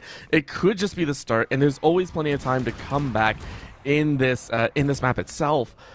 But UCF Knights are making it very difficult to even see another opportunity, right? There just doesn't seem to be an avenue. Sexybean does get a kill, but it's one in a myriad of deaths on their side. UCF Knights working their way and holding on to Heaven's side.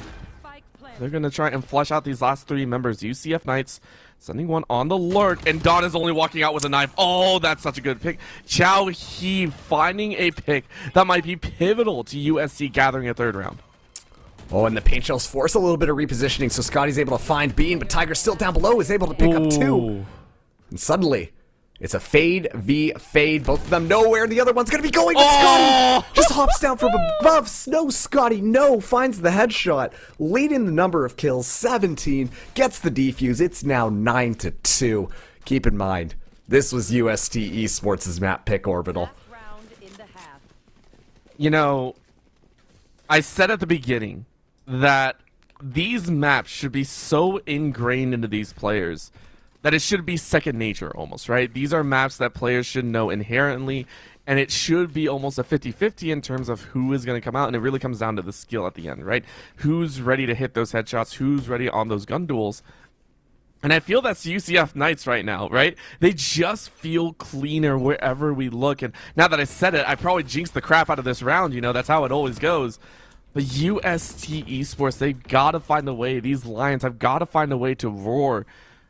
So right now it's more like a soft whimper they're letting out. Last round and a half. Going for a little cheeky B-side push. Squirm knows they're coming. Goes for the perfect flash there, but Bean is good on the swing. Able to find Squirm. They are going to be able to get the spike down here. Showstopper activated. Nightfall inbound. It's all going bad. Can't see a thing. But Jayco unfortunately shoots his feet. Able to stay alive though. Seikyu in a bad position, but able to escape. Never mind, Don cleans it up from the other side, and now it's just going to be a nice, clean retake. Chaoui trying to make that work, but no, there's too many people. It's just a spray through 2v2 scenario here. Drave spots out Nate, looking for the headshot there, but actually falls down. Suddenly it's a 1v2, and like that, UST are able to find that last round in this half. It is still 9-3. Time to start climbing that mountain if they want to get back into this map. I was not expecting that round to go that way. I honestly expected a 10-2 with some of the weapons that were in hand, but USC able to gather, and I will say 3 rounds feels a lot better than 2. In number score, there really isn't a difference, right? In number score, a 9-3 and a 10-2 both put you in the same scenario. If you lose pistol, you're pretty much at death's door for the map. That's really it.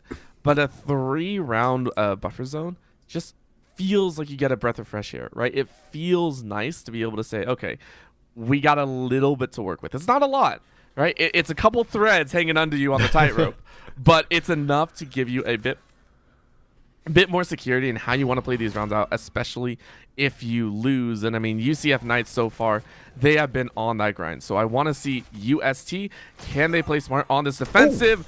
Drave says no. Well, Tiger says yes, actually. He changed that one right back.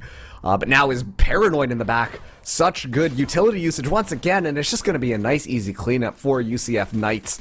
Spike is going to be going down 2v4 on this retake, both coming from sewers here, but Dawn is just so far in. Oh my god. That is going to be it. Dawn wins those every day of the week, and yeah, now it's double digits. This is where I feel like it is over.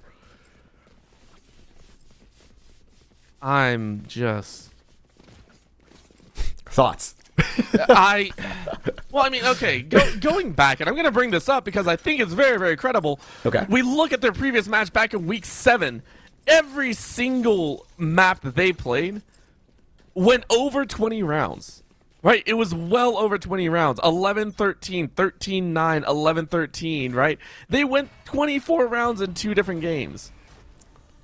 And yet this one just feels like a brand new UCF Knights team, right? They are defying the differences of, you know, saying week 7, week 8, you should have your roster locked down, you should have your kind of playbook set. No, they say we still had plenty of growth to do and are coming out with an absolute banger of a game 1. Oof. Uh-oh, okay. That's going to be a spot out and a spray down, and suddenly this A side is just going to be open, but you raise an excellent point. Whatever is happening on UCF Knights Rising side for their roster, it is really changed up their game because this is a very dominant presence. And right now we're seeing USD start to take a little bit more of a defensive hold of that A site. But take a look. If necessary, UCF could back out and go over to B, but I don't think they need to, as Bean's already down. Nate in the back of the line there can't even find anything. Dawn with actually a Phantom in hand is able to find one. Now the spike goes down. Shall we just in the back, but Dawn wins those now. 2 rounds to make a very dominant first map happen for UCF Knights Rising.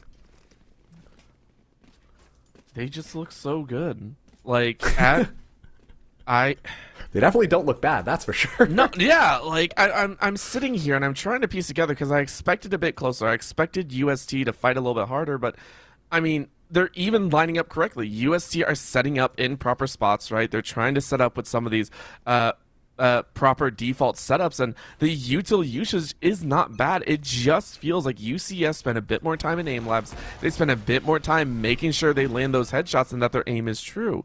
That's all it really feels like. They're just a little bit cleaner on those executes. They're a little bit cleaner on following up on the calls.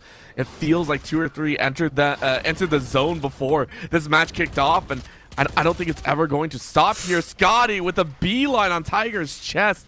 Might be able to pick up that Vandal and upgrade your weapon, but that's a huge first one again for UCF Knights. I mean, it's a little bit of a syndrome of, you know what, have that hall pass ready to go. You can see that there are always multiple people watching these areas, and it comboed with the utility as well, it just becomes that much easier. There's always follow-up coming through, and UST, unfortunately, are finding themselves in individualized situations where they're not able to win things out. But now, it's a 1v2 scenario. They know where this raise is going to be hiding, so UCF Knights Rising are going to reconsider and take their talents somewhere else onto the map, and hopefully get that spike down. And Don does a little bit of a telefake right there, teleported in the same spot just to give the noise, and it might give the Freedom their beautiful job of the fake noise, and UCF Knights are on match point. It took him no time at all. They took 3 rounds in a row. That was a gun round as well. UST in, I want to take a look at the clock, less than, I say, 30 minutes, maybe 30, 40 minutes. They're already looking like they are locked out of game 1. And keep in mind, once again, this is the semifinals. Unbelievable stuff coming out from UCF Knights Rising. Yeah. It might not be summertime, but it really feels like we're at summer games done quick. Oh, that's okay. I wasn't gonna go that far, but you know, it's 12-3, man. Yeah, it's true. 12-3 is not a score that that I think UST were expected to have, and right now they're fighting for their lives, right? You can see some of the weapons, Phantom in hand, yes, some extras on the back end, so it's still slightly in favor, but Sexy Bean and Nate are able to tailor down, so beautiful job on gathering a few, and Nate cleaning up and making it look nice, so at least you get one. It's a start, right? It's a start back, you get a flawless round with all guns in hand. That's a great one. Yeah. Now do that about 8 more times.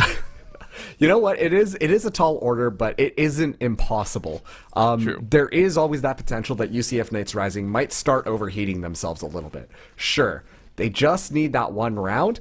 But if UST Esports start to get this ball rolling and they start to put the UCF Knights Rising into uncomfortable economic positions, then they can take advantage of it. Once they start getting into their groove, there is the potential that this could happen. I'm not necessarily saying that it will, but it isn't possible, and I don't think we should count them out just quite yet.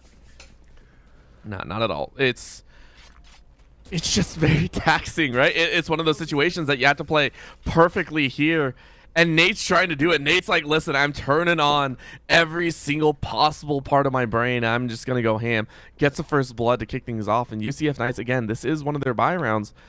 They're going to try their hardest to clean this up. Scotty has been at the forefront of the KDAs, has had an immaculate time here, I think closing in on the 20 bomb. So we're hoping to see it, right? Scotty wants to be able to close this one out, wants to go up 1-0, doesn't want to allow UST any sort of chance of a comeback attempt. You see there, that's why they're pushing up. UCF Knights planting a very deep lurk closer towards A side. Don goes ahead and says, hey, no real noise? Go ahead, get over to A. I actually like this adjustment from UCF Knights Rising. They've slowed down the tempo. At UST Esports, it almost feels like they're a little bit uncomfortable because they just don't know what to expect. With that smoke, the dark cover down, that's going to signal the engagement here. They are a man down, but the spike should be able to get down there. Let's see if that combo of utility is going to be good, but Nate's already good for one. Oh my gosh. Yeah, pitch shells are coming out as well. Squirm able to escape here, tosses out the aftershock to try and deny a little bit of space, spots people out coming in from heaven. But Dawn just gets taken out now. It's all up to Squirm. 1v4 here comes out, but who else but Nate? Nate has just realized that they want to win this game, and they're going to do that. Just that. Nate the Great coming out with a 4K, and yeah, there was something said like, listen, we ain't going down in game number 1 like this. He's going to start fighting back, and you've done the job, right? I don't think this is enough to fully buy out, so you're going to have a hero rifle. Yep, Pajeko is going to carry that one. And it's going to be a nice round for UST to pad back up. And main thing is keeping eyes on their econ, keeping eyes on their ulti charges and how they balance this. You have the Force ready to go. You have the Showstopper as well. You don't have the Nightfall, so UST can't use it as a re-entry tool. But UCF Knights, I mean, they're running with a budget buy. So this one feels like it should be UST's way if they can identify the gun differential. That's what you're hoping to see. Yep. Nate with the Tour de Force online. And honestly, I think that this is a really good change-up for UST. It makes them feel a little bit more comfortable. So no matter what the outcome of this map, they know that they are still in it. I think that's going to be a very important mental shift that winning these last couple of rounds has really helped them get back into things, you know? I agree with that 100%, right? The difference between losing 13-2 and 13-7 is a mile and a half, so gotta agree with you there. And honestly, Nate's doing it, right? Nate from start to finish has gotten first blood, I think, in 3 different rounds. All 3 rounds, actually, that they have that they've started to win recently. So it really is Nate just kind of showing up and be like, yo, we got to do something here. No. Scotty is going to get taken out from the grave by Chao He. That one hurts. That one hurts. You were trying to enter through garage, and now you can't. And Nate's still holding that C-long. A brutal shot with the Tour de Force. Second one for Nate here. And UCF Knights, they were hoping to gather a bit more kill participation. And I mean, it doesn't look like they're going to be able to. It's only 1 kill in their name, as Squirm is now going to get routed.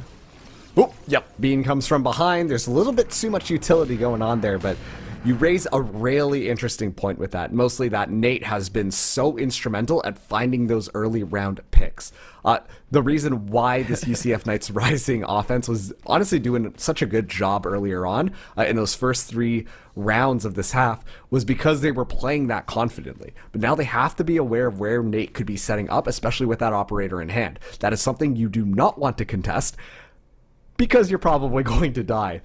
I would like to mention, though, Orbital, take a look at the ultimates that are online. There's 4 online right now for UCF Knights Rising. Given the fact that they just need 1 round, I don't think it would be too uncharacteristic to just get 5 ultimates and then just go extremely fast onto the one of them. But look, who else? Nate gets that first pick onto Scotty. And the best part is Nate's rotating between all the sites, right? It's not always at one site they're going to see it. But once you know where Nate is, you are going to aggress on the other side. Drave is able to find one and able to take out Chao He, I believe. That was the one that fell in C. And now you're going to jostle. That's what you're going to do. You're going to try and force Nate to jump between A and C, or maybe A, B, and C, wherever you can, and force that line of sight to become even more narrow. That's what you're hoping to do, and be able to gather, a bit more in value right there. So really keep eyes on where that chamber is. It is going to be an A side hit, so UST, they don't have to spread out too far. Main question, though, is just, again, where is Nate going to go? Where is Nate going to be the absolute hero, and how many kills are they going to get before falling? And I honestly think that the Knights Rising really just have to play off their utility now.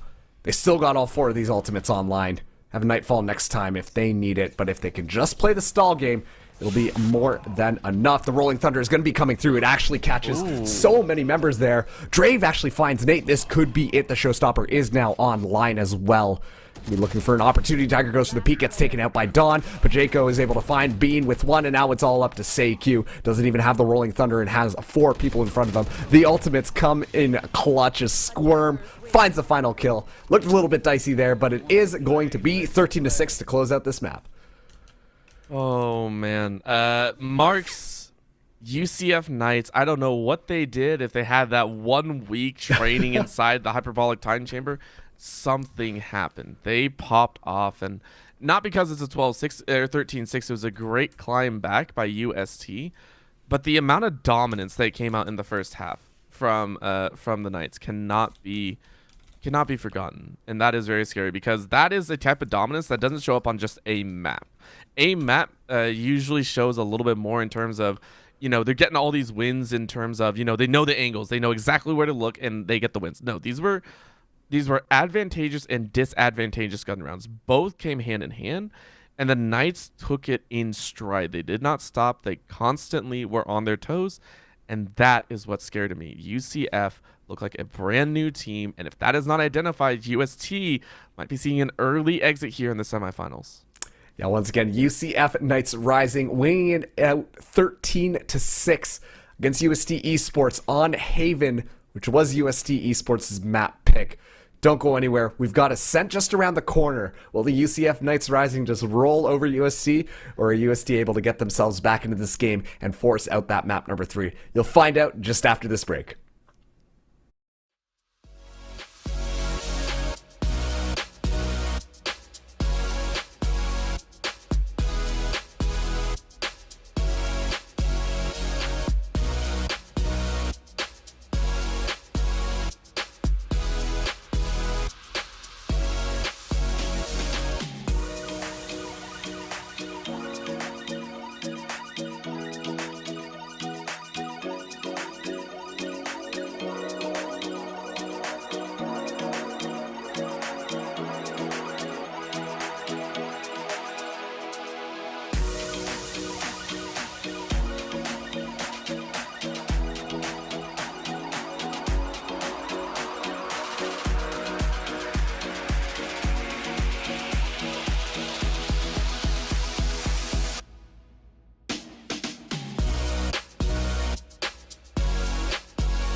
Looking a little dominant after that first map. UCF Knights Rising taking the challenge up against UST Esports. Technically the number 2 seed, while UCF Knights Rising are the number 3 seed. But here in the semifinals, everything is on the table to make their way into that finals.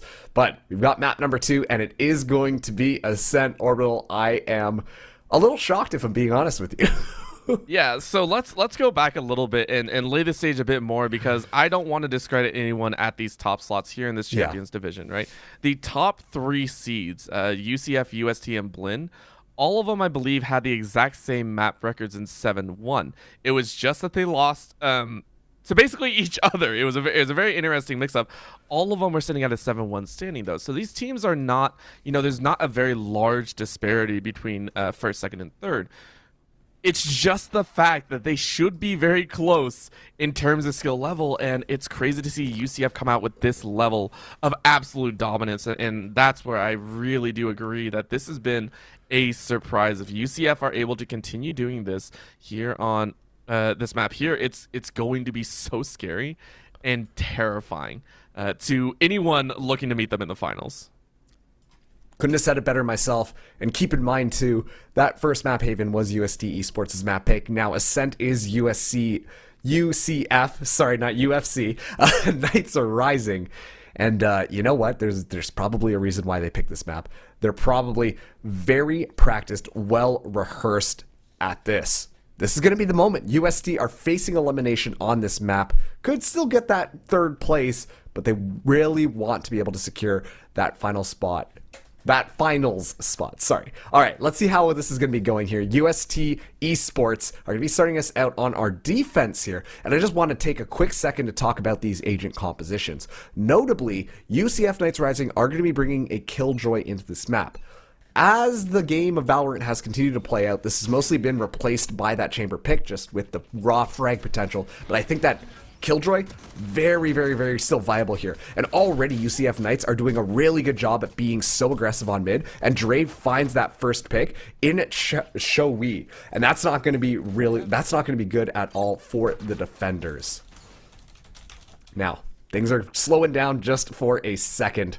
But Squirm has that spike, and now it looks like UCF Knights Rising are going to be making their way over onto that ace site. Unfortunately, UST Esports have maybe misread the situation as they start to send the rotation around. But if Seikyu still has that fragment in hand, that could be an excellent deterrent, especially too with this Owl Drone coming in there. That should give a little bit of information off of that 0 point as well. It's going to be 0 points traded in back and forth. The entry is going to be happening. The door shall slowly be closed. And now it's going to be 4v5 on this retake. UCF Knights Rising, they're able to just sneak in through the front door and get that spike down. A lot of utility being expended right off the bat. Bean trying to smoke off the entranceway. Pajeko just around the corner. The pop flash goes out. They're going to be swinging together. Bean looking for it, able to find Pajeko's head. Now looking into the back line. Watch out for that Killjoy. Never mind. It's going to be all good. But the UCF Knights Rising stand tall. Not a issue in their armor whatsoever, as they successfully defend the site with 2 of their members hanging out in hell, 1 just on the site, and they're able to just swing back and forth to secure that very first round. And it was such a good round as well. And again, this is still UCF Knights looking like they're gonna have a good time here. Squirm though now on a little bit more of a tear, 2-0 on that one, and I'm just kind of watching UST, how do they kind of tune this one out and how do they figure? And again, last time we did see them on the attacking side, so they did choose to do kind of that buyout situation. And it looks like it's happening here. UST are running 1 shorty, but other than that, it is that save. So maybe a little bit more neutral start here as UCF are gonna go ahead and show what for here in the opener or the second opener. Yeah, Chow, we able to find 1 with the classic, but it probably isn't going to be enough. Now Seikyu just in the back line there, trying to hold it down, classic in hand. Here's the tailwind, but Pajeko just walks through. No need to slow down. Spectre's going to do just a fine dandy job. And now that spike is going to be going down shortly. Look at that. They can't even get in. Drave coming in through mid. Very dominant 2 rounds. Yeah, and this is where we get to see something change, right? So to lay it out again, game number 1, UST on the attacking side bought up in round 2, a couple Stingers and a Spectre, and that's what they ran with. So it ended up a 3-0 start, I believe, for the side of UCF Knights. This time around, it's a little bit more stock standard. UST Esports working with all Vandals, a little bit of light armor, but it's still a better layout than they had in the previous game. So this is where I'm really wondering, if UST, maybe that game 1 was just a fluke scenario. I want to see if they can pick it up here. So again, it's going to be this aggression onto mid from the defenders. Dawn, not spotted out at all. Actually, the retreat is going to be more or less successful. But finally, Nate drops Dawn, and actually that's the spike. That is huge information coming in for UST. The fact that you're willing to swing mid with spike in hand is crazy to me, right? Like, that's a little bit spicy. Yeah, but it's not the worst thing in the world. You can take a look, right? UST, I don't know why, but they were actually quite scared after getting that frag and actually left it in the mid. So it goes to show that UST, even though that they have the gun advantage, even though they got first blood, they're giving a lot of respect over to UCF's way, and I can agree with that, right? I can definitely agree with that, but there is a scenario where you have to sit there and go, okay, maybe we got to take it to them. But Jaco currently stuck on this catwalk to Gardens. And it's going to be a hard swing. Chao He, though, finds Drave, and that's going to be a beautiful connection for them to work with. Still, though, the advantage, maybe not. It's going to be 1v3. Never mind. Okay, teammates coming through UST. They scoop up their first round. It is their rifle round. They only lost 2 as well. All things considered, not bad. They should be able to more or less buy into this one. The economy is still going to be stretched a little bit thin, but they should be able to at least get guns into all of their hands if necessary. Nate going to be just opting to use that headhunter into this next one. But now UCF Knights are rising. They're going to have rifles. They're going to be feeling confident here, and I imagine that they're going to be going a little bit more aggressive this time around. Yep. I want to see them more aggressive, and I also want to see USC respond in kind, right? I want to see them be able to say, hey, look, we're not going to take this rolling over. Game number 1, just a little bit odd time. We're still going to be up in your face. We're still going to give you the what for, and we're still going to play appropriately. And I like this. The default spread 2-1 and 2 with a deep cover inside of that back corner. And I like it. But UCF, they're spread a little bit thin themselves. It's 2 peeking over towards this B site. They find the opportunity. We're going to see a hard swing back out. So Pajeko was waiting. And Chao He finds Pajeko. What a shot. It's a great way to start off the round. The Blade Storm used. No knives flew across anything. Trade happening onto that A site. But Dawn able to stay alive is huge. That means that no information about where that spike is given. Finally, Dawn going to be going for the retreat. Nate gets traded out. And they're just going to have to deal with a fade into the back of the site there. Not the worst thing in the world, but they're definitely going to want to make sure that they have 2 coming into this one. Squirm is going to be trying to take a little bit of space, but has to be careful. There's a KO just on the other side in the spawn. Going to take the swing. Tiger goes down, pushes it a little bit further here. This might be a little bit too ambitious. Has to back off. Actually doesn't get hit by anything at all. Able to escape. The Owl Drone coming through next, but Dawn is going to be able to get it back. It's going to be 2v2 on this retake. And honestly, you'll take it. But Dawn wasn't able to actually teleport up to the top side. I don't know if that was expected or not, but you had to bounce into this corner now, and it's a very scary spot to be in. So it's going to be hit around the corner, and yep, you are spotted. Chao He says not today. A little bit of a mishap means UST are in this one to play. 2-2 is our start in the first 4 rounds. And this is a much better start for UST than that last map. I feel like it's always on your opponent's pick that you start to find your groove and figure out how things are going to be going. At least that's the name of the last couple of series that have happened. Now, there are a couple of ultimates online into this next round, but keep in mind that UCF Knights Rising are going to be on a little bit of a broken buy coming into this. If they use that lockdown as well as that Hunter's Fury effectively, honestly, aggressively, then I think that they can do a good job. I'm pretty confident in their post-plant positioning, but I think that they're having issues actually getting the spike down. That's where they take the most amount of damage, and I think both of those ultimates could be really good ways to get out alive. Drave barely survives there, actually. Gets a spray down, but doesn't find any bullets meeting their target. As it's going to be Pajeko taking a lot of space on mid. Look at that. Take it down before the door even drops. Xiaohe's done that at least twice now that we've seen in this game alone, getting those last second kills that have really felt like they turned the tides, right? An early frag to kick things off. UST gonna be real happy about that one, and now gonna look to hold. So Drave hears that the showstopper is bouncing forward, and look at that cannon. Xiaohe is like, listen, I got one already, give me another. Not gonna happen. So SeiQ takes Squirm out all the way on the other side, and I believe that was actually a roundabout all the way in defender spawn. So very, very deep play there that did cost USC a single player. 0 point going out for some information. Doesn't quite catch Dawn. But look at that. Such nasty positioning from the chamber up top. Doesn't matter. Bean is able to find that one, but Scotty still has no idea the chamber's up top. Now he can't even hear or see a thing. Nate just watching it like a hawk, perched up there like Batman, ready to deny anything. Bean going for the swing, able to find one. The flash comes through, but look at that. It's Nate from above, and nobody even knew that he was there. UST take yet another round. And so far, that one went the way that we expected it to, right? It was a bargain bin buy. It felt a bit weaker, and that's understandable. Now you have 4 ultimates on your own side. So for UCF Knights, it's all about balancing that ult economy. I will always say at the start of a game, I like to see ultimates rounded out to maybe, I want to say 2 or 3 left in the pocket if you need be, but you should never have all 5 up for more than a round. You should be finding opportunities to use that ultimate quickly to create space for yourself, and this is one of them, right? Null command being used by Scotty, just saying, yep, we're going to go for it. We're going to force you to play gun duels only, which is going to work to our advantage. Ooh, that's really good fragment. Look at this. Tiger under so much pressure. Going to be continuing to step through there. Scotty goes down, but is able to get resurrected. Now, keep in mind, once again, Drave still has this lockdown available. Going to be going for the spike plant pretty far away to make sure that nothing cheeky can kind of happen here. But a great position here for UCF. It's going to be a trade going in there. Uh-oh, lockdown is no longer available for them as the Killjoy is going to be dropping here. Now, 3v4 on this retake, but take a look at the positioning. Dawn so far into the flank.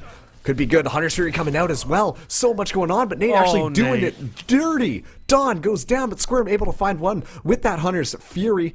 Now, Nate getting so far deep, able to find one, but Scotty goes in for the trade. It's going to be a 1v1 scenario, but Tiger wins and is able to get the defuse. UCF Knights rising through everything they had into that round, and they walk away with nothing.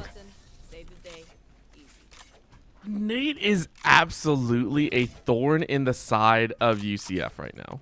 This singular player, the kills that they have gotten have been instrumental in cutting off everything UCF wants to do, right?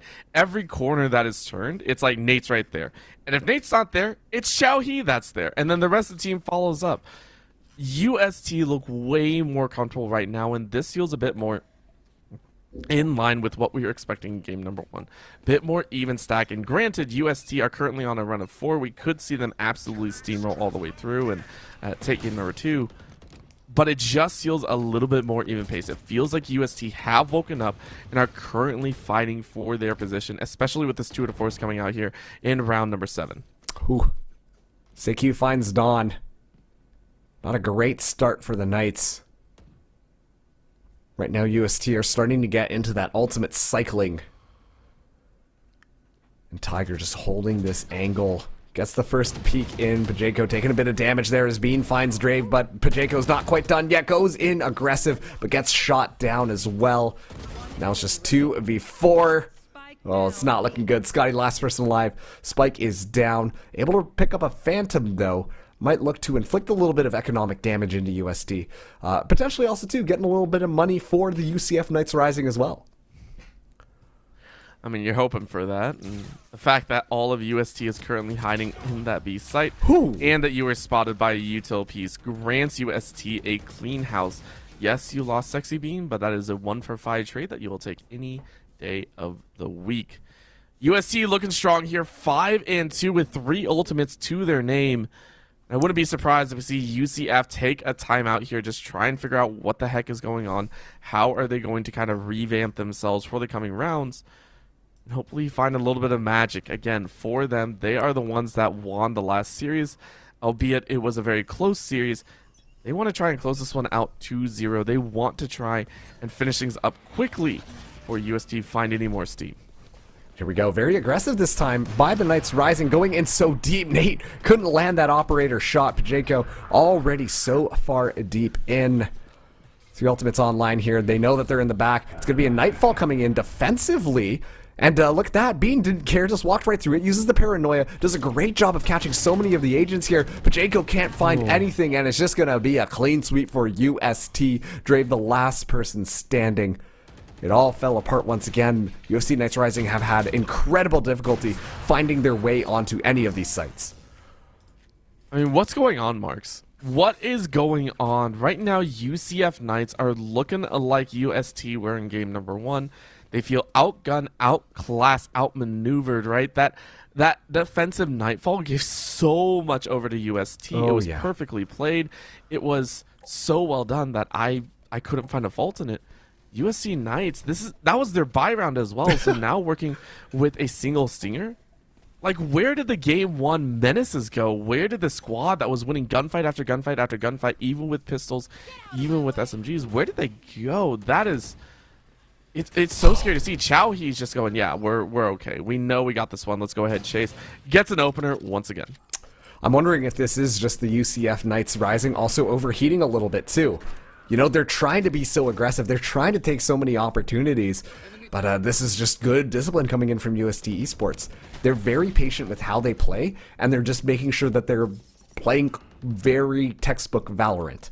And I think that's why they're able to catch off UCF Knights Rising in so many of these uncomfortable positions. Dawn able to mostly secure that A site, could be pretty good. But honestly, if he finds the pick onto SeiQ, it'll make things a lot better and potentially give him a rifle. But look at that, the timing is just not quite there. And now this is going to be UCF Knights Rising, potentially walking directly into a KO, and that 0 point is more than enough information. But Dawn able to take Nate out. It's a great frag to start and move for one more, but you're blinded. You're completely zoned out from any sort of information. Squirm is able to find SeiQ. So it's a 2v3, not the worst thing in the world. Still pretty rough, but you got to get that plant down. Spike is in hand, and Tiger going to force them out of safety. The Sexy Bean says, give me a chance. Drave is able to take one more before falling. And it is now 7 rounds to UST. This is a commanding 5-round lead. They have not dropped a single round since the second one that went to UCF. That is insane to me. Yeah, 7 in a row. And honestly, I think that is just Chowie just doing a really good job of this is the thing. You would expect that race to be a little bit more aggressive, right? You would expect that race to be taking a lot of space onto mid, pushing out of A, pushing out of B, blah, blah, blah, blah, blah, blah, blah. Actually, it's just playing discipline because they're letting UCF Knights Rising run into them and then just kind of countering that and catching them off guard like that. And I think that Chowhee has just been doing a great job of doing exactly that. Nate able to find one, but Pacheco able to trade one back. The swing comes through and Nate's still good for Pacheco, just looks away at the wrong second. Scotty good for one. The rendezvous away though. Let's the team know that Nate is no longer on mid. It's going to be an interesting decision to see where the spike goes because I think that UST are reading that it's going to be going on to A. UST are reading that, and they would be reading out of the correct book. UCF slowly bending their way forward, and with 2 holding inside a garden, that's actually a really good angle. You can cover the A doors as well as the catwalk. And it's more than you could really ask for. It's giving out time for the rest of the team to walk over, and UCF, you got to be worried about how much time they are spending. Now they're going to push in. They push one in, get it onto site. They are able to get the plant.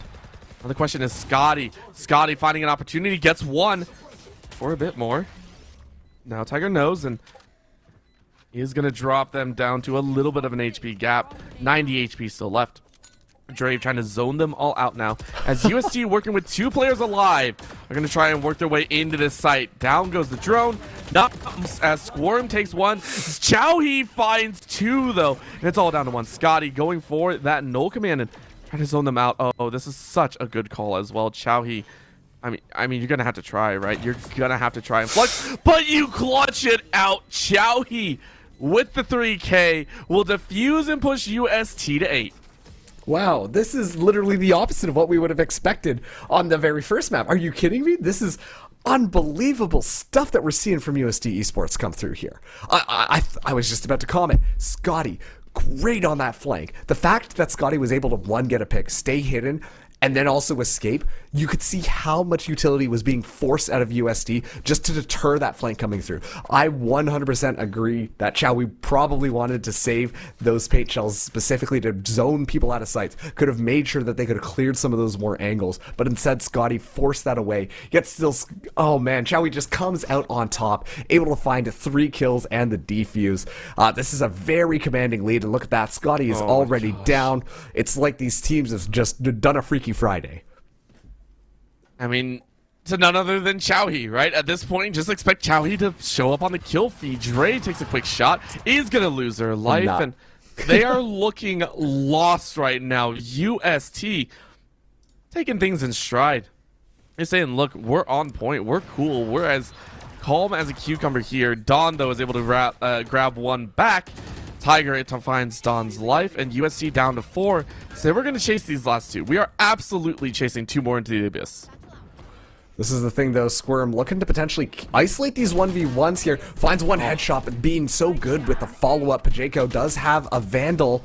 Oh, just reloads at the wrong time, and Tiger able to find the spray through on the box. The dominant lead continues on Orbital, that map number 3, just around the horizon. Everything that's going on here. You know, we set up storylines at the beginning of every series, right? We're talking about, you know, what to expect, what to look at, you know, is this going to be close, is it not?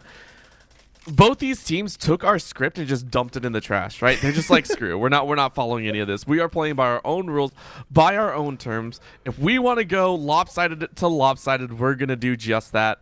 And you know what?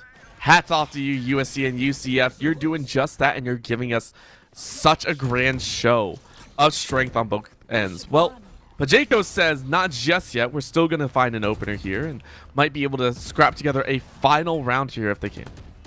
Boogeyman down.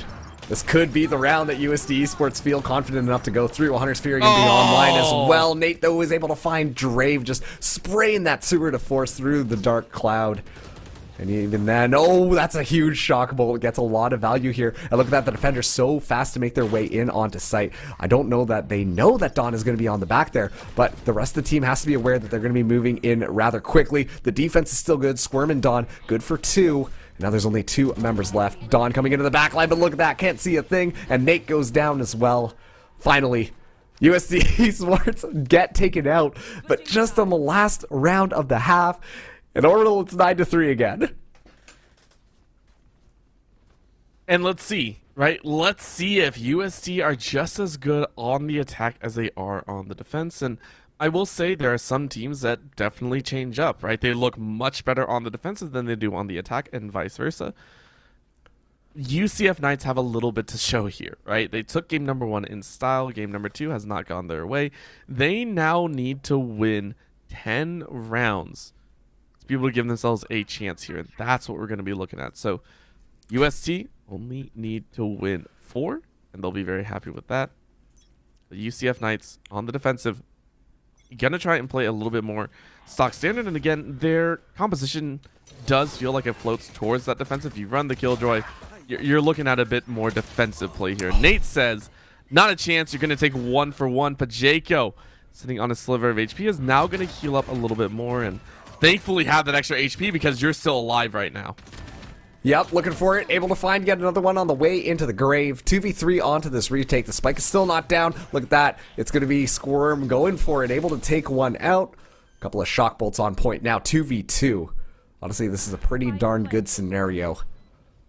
It's the other one who approached this. 2 up in heaven. Both of the locations are going to be known. The dark cover used yet again. Squirm uses that shock bolt. Finds most of Bean. They turn and shoot that out just in time. It's a clean little headshot as Drave comes for the alley-oop. And just like that, UCF Knights Rising, they say, we're not out of this just quite yet. They pick up that pistol round in the second half. And, you know, this is again UCF Knights. It feels like UCF Knights are kind of alive here because, again, they tend to win rounds whenever we least expect them to.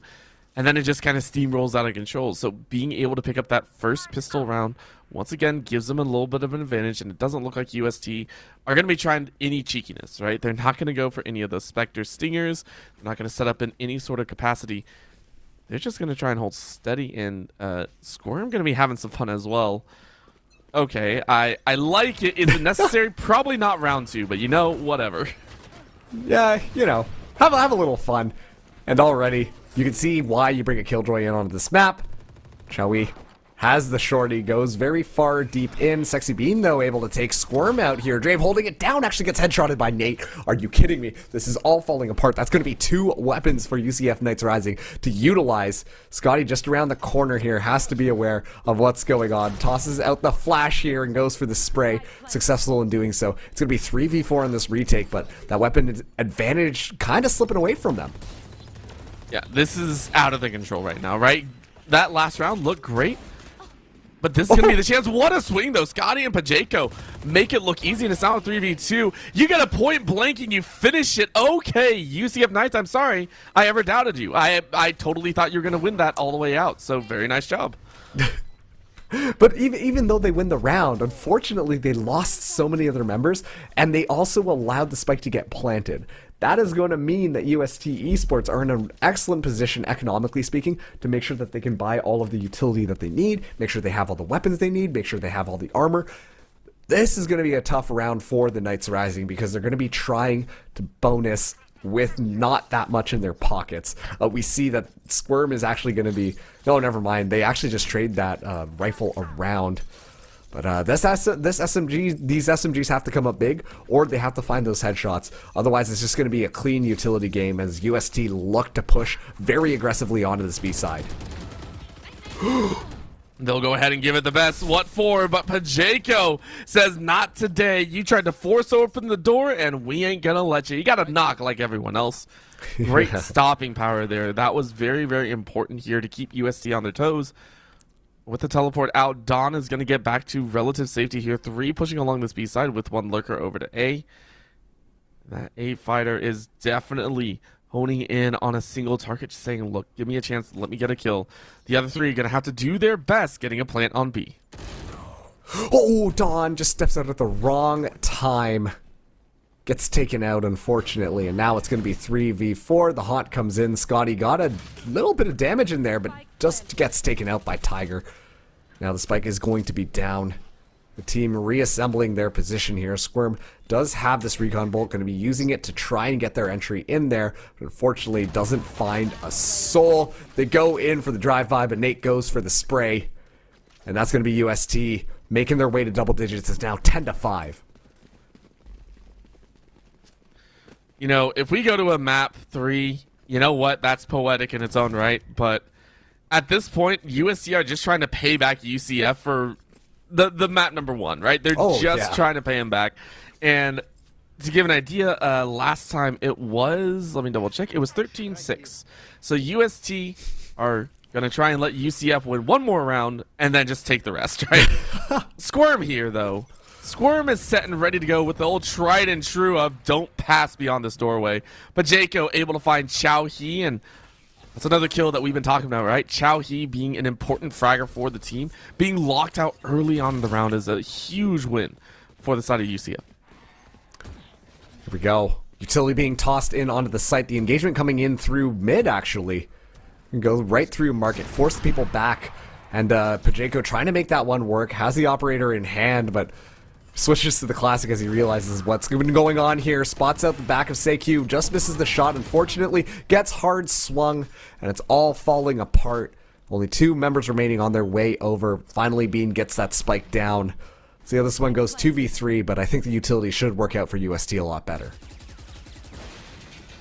Yep. A little bit more defended, a little bit more guarded, and a lot less util, I would say, you have to worry about, right? A lot of what the Omen and KO have expended has already been used in the early stages. And that means it's just straight up get a couple headshots. Scotty is able to get 1. I mean, are you going to get more, though? That's really the question here. Good tuck by Sexy Bean. It's perfect, right? No known shot. And oh my god, you saw him. No way, Scotty! Scotty makes it happen. Are you kidding me? Oh boy. And I'm at a loss for words right now. I just can't believe that happened, if I'm being honest with you. I mean, it's one thing to be able to spot out the rifle, but it's another for the fact that the 2 post planners didn't even move their crosshairs once. Sure, it's good to, keep focused on these different angles there, but they just kind of gave that one up. It's such a painful way to lose the round, but UCF Knights Rising got to be feeling pretty darn good after that one. Still, their economy not perfect. They are going to be buying the expensive weapons and kind of giving the bottom barrel picks to the rest of them, but still, they're going to try to make this one work. Pacheco can't escape, and that is a free operator for Nate. Nate gets blinded, though. Dawn goes in, Dawn goes down. Now a Nightfall onto the back of the site here. Drave goes in, able to actually drop the spike, but gets immediately traded out. Squirm in the back is able to hold things down with an Odin. It's only Tiger on site, and look at that, UCF Knights Rising. They're doing more than UST on the last map. They get to that 7th round. Don't tell me this is going to happen, right? Don't tell me that Squirm is going to hold it down with the Odin in the most old school fashion possible and carry UCF to a comeback. Like, that would be ridiculous on Ascent of all maps. Like, UST can't let this happen. It is going to be a save round. They do have a couple ultis, the 2 to Force being the main one that I think Nate is going to bring out here.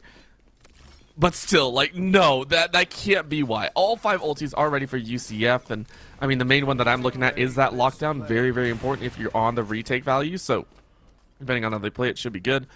UST, though, chasing straight up mid. This is very uncharacteristic of them, and I like the fact that they're doing it. So, gonna go ahead and give themselves the best opportunity to get up close and personal with some of UCF, but no one's gonna be met just yet. A lot of middle ground taken. And we've seen them pushing through market last time, but this time it looks like UST want to make their way over to the A side. Keep in mind, though, KO's got that fragment. That could really stall things out if Scotty knows that they're going to be coming through. Just has to watch out for that. Fragment actually gets tossed a little bit early, but hey, that turret going to give all the information that you need. And on top of that, too, you have that 0 point to shut things down. So they deny that push this time. And if it is going to be a market push, it's going to be a little bit uncomfortable. Keep in mind, there's a Silva pushed so far into B main that they could allow for a little bit more of a pincer mechanic to come alive and catch people off guard. If they can get that read, that would be a play up plays. But Pacheco says, not today. Chow, he is down. Now you got to look for Nate. Are you going to find Nate? No, you don't need to. You find 60 being a Tiger. You're spraying and praying, and it's working. Oh my gosh, Nate is chasing. Nate is chasing after someone, unless you don't know it. But that is such a clean house moment. UCF, don't even worry. And now Draven's going to get thoughted out. Pacheco is able to find Retribution. But Marks, they're doing it. They're doing it here. 2 more rounds. Not a single ultimate used last round, meaning that there's still 5 ultimates online. And if we need to talk about a player, we need to talk about Pacheco. Pacheco, we talked about how Nate previously was finding those opening picks to start off the round. That's why it was so dominant for UST Esports. This time around, Pacheco has taken what Nate has done. I like what you're doing here. Let me improve upon that. Pacheco has just been so commanding at finding these first picks, and honestly, it's made USD fear that operator. Even Nate is having trouble trying to contest that, and that says a lot. Look at that. Oh my gosh. Chowmi just wants to play the game, and he can't even do it. And you throw 2 shorty shots afterwards as well. Pacheco's just playing with them. Pacheco is absolutely just playing with them right now. A nasty shot on Catwalk. And now they're still pushing, right? They can't really give it up. Nate is able to find Pacheco, though, in a hard chase up A. Beautiful closeout. And now you should have a little bit better time. So with this going down, the null command is going to be thrown out. Scotty's going to look, but of course you get dropped. Ooh. Drave is able to find Sexy Bean, and you're going to throw down that lockdown. Of course you are. It's such a smart play to hold him off. Dawn is going to find one before falling, but Nate and Seikyu spray him down, and you're going to lose the KO. Though. It's all down on Squirm. It's all down to Squirm here. And you spot where they are. You drop that Odin and say, hey, let's give it our best bet. Couple tags, go back. You're going to send a shock bolt back their way. You tag him low. Seikyu is living on a prayer and a dream right now. Oh, that is heartbreaking for Squirm. Yep, Squirm just going to take the Odin. Decides to back out of that one. That explosion should be able to tag up at least one of the members there. Oh, there we go. Seikyu goes down, and finally, UST are able to sneak away with a round. They're only 2 away from forcing that map number 3, but UCF Knights are back in the driver's seat. They're feeling nice and confident, And coming into this next round, yeah, Pacheco has that operator once again. And this is the thing too, Pacheco's positioning at the start of the round has consistently been changing. And I think that that has been really making USD Esports feel so scared to move in. They have to burn so much utility to move in anywhere on the map. They're so scared, it's showing. Yeah. I think that's an important attribute of any opera, right? Any of the snipers, any of the one-shotters, they have to move, right? You see it in every team and anyone that is playing in any competitive level. If you're a sniper, you don't stay in the same spot to start, right? That is the most important factor. Right now, we're getting a chase in. No one checked the back corner, though! As Dylan gets a 3K spray! Bring it on home, make it 4, give him the 5, give him the ace, do it, SayQ. You know you want to. You know you want to hand it over. Don wants it. Give the ace. Come on, SayQ. Don't give it to Pacheco. Pacheco, don't steal it. They're going to try and give it. You can see everyone fading out of the site right now. It's all for that information, and Don knows where it is, and Don gets the ace. That's teamwork to make it happen. But, ladies and gentlemen, we're learning once again. Lesson number 1 of Valorant, always check your corners. I thought that was a don't drop your gun, but you know, I'll take that one as a close one. I There's a lot of rules of Valorant, okay? Yeah, there are. Every game has their own rules. Like League has, you know, don't chase the Singe or don't chase the Teemo or anything like that. There's so many of them, but this one it's so stock standard. I gotta agree, right? Check your corners, check every roundabout. Just because that can happen, right? Dawn took an opportunity and was granted a huge boon, and again, wouldn't have done anything if you didn't get the shots down. But it's a massive blunder by USC, who are trying to close this one out. UCF are 2 rounds away from tying them up here. And if they win this one as well, I think this is already a save round for UST. I don't know if that's true or not, but I mean, UCF have done so much work on the economic wallets of UST that, I mean, UCF just have control here. UST going to take a little bit extra time, going to work their way forward, especially with that headhunter. Nate is going to try and make a heroic play if they can. Going in slowly this time. Surely they check the back of line. Yeah, okay. Yeah. Not going to let that one happen again. This time, no one really there. Being actually able to find Dawn on the entry. That's going to be an instrumental pick. Scotty in the back gets picked off. 2 sheriffs make it happen. And now it's going to be looking good. It's going to be Hunter's Fury coming in from up top, trying to find something. Able to get at least 1 tag on there. Pacheco goes in. Bean goes down. They know that Xiaohui is right there. It's going to be the rocket online, and it finds 2. Showstopper might have been nerfed, but not when you use it like that. This is going to be a nice, clean round from USC Esports. They just have to deal with Squirm, who already is Xiaohui just so far forward. It's going to be a thrifty round to take it to 12. They need 1 more to bring this one to map number 3. UCF Knights Rising. Still got enough money to make this buy happen, but 3 rounds away from forcing that overtime. I love the fact that we could even see that was going to be a double kill, right? That shows up where we could watch it, and we just knew it was going to be 2. And right now, UCF, they're going to have to fight. This is doable, right? 3 rounds in a row, very doable, not impossible. Is it improbable? Yes, very much so, especially if you're looking at Pacheco. You are praying for that Blade Storm to be the end-all, be-all. But UST, they're playing this one close to the vest. You can see 4 members trailing into mid, pushing up into Pizza and ensuring, but Pacheco gets a great reset. What a find. I'm convinced that Xiaohui just hasn't been playing Valorant this, like, hey, turn on Pokemon or something, because the amount of times that Xiaohui has just been taken out by Pacheco at the start of the round has been immense this half. Now, it is going to be UST making their way onto this A site. Dawn pushed very far forwards. Pacheco still has all 5 blades ready to go.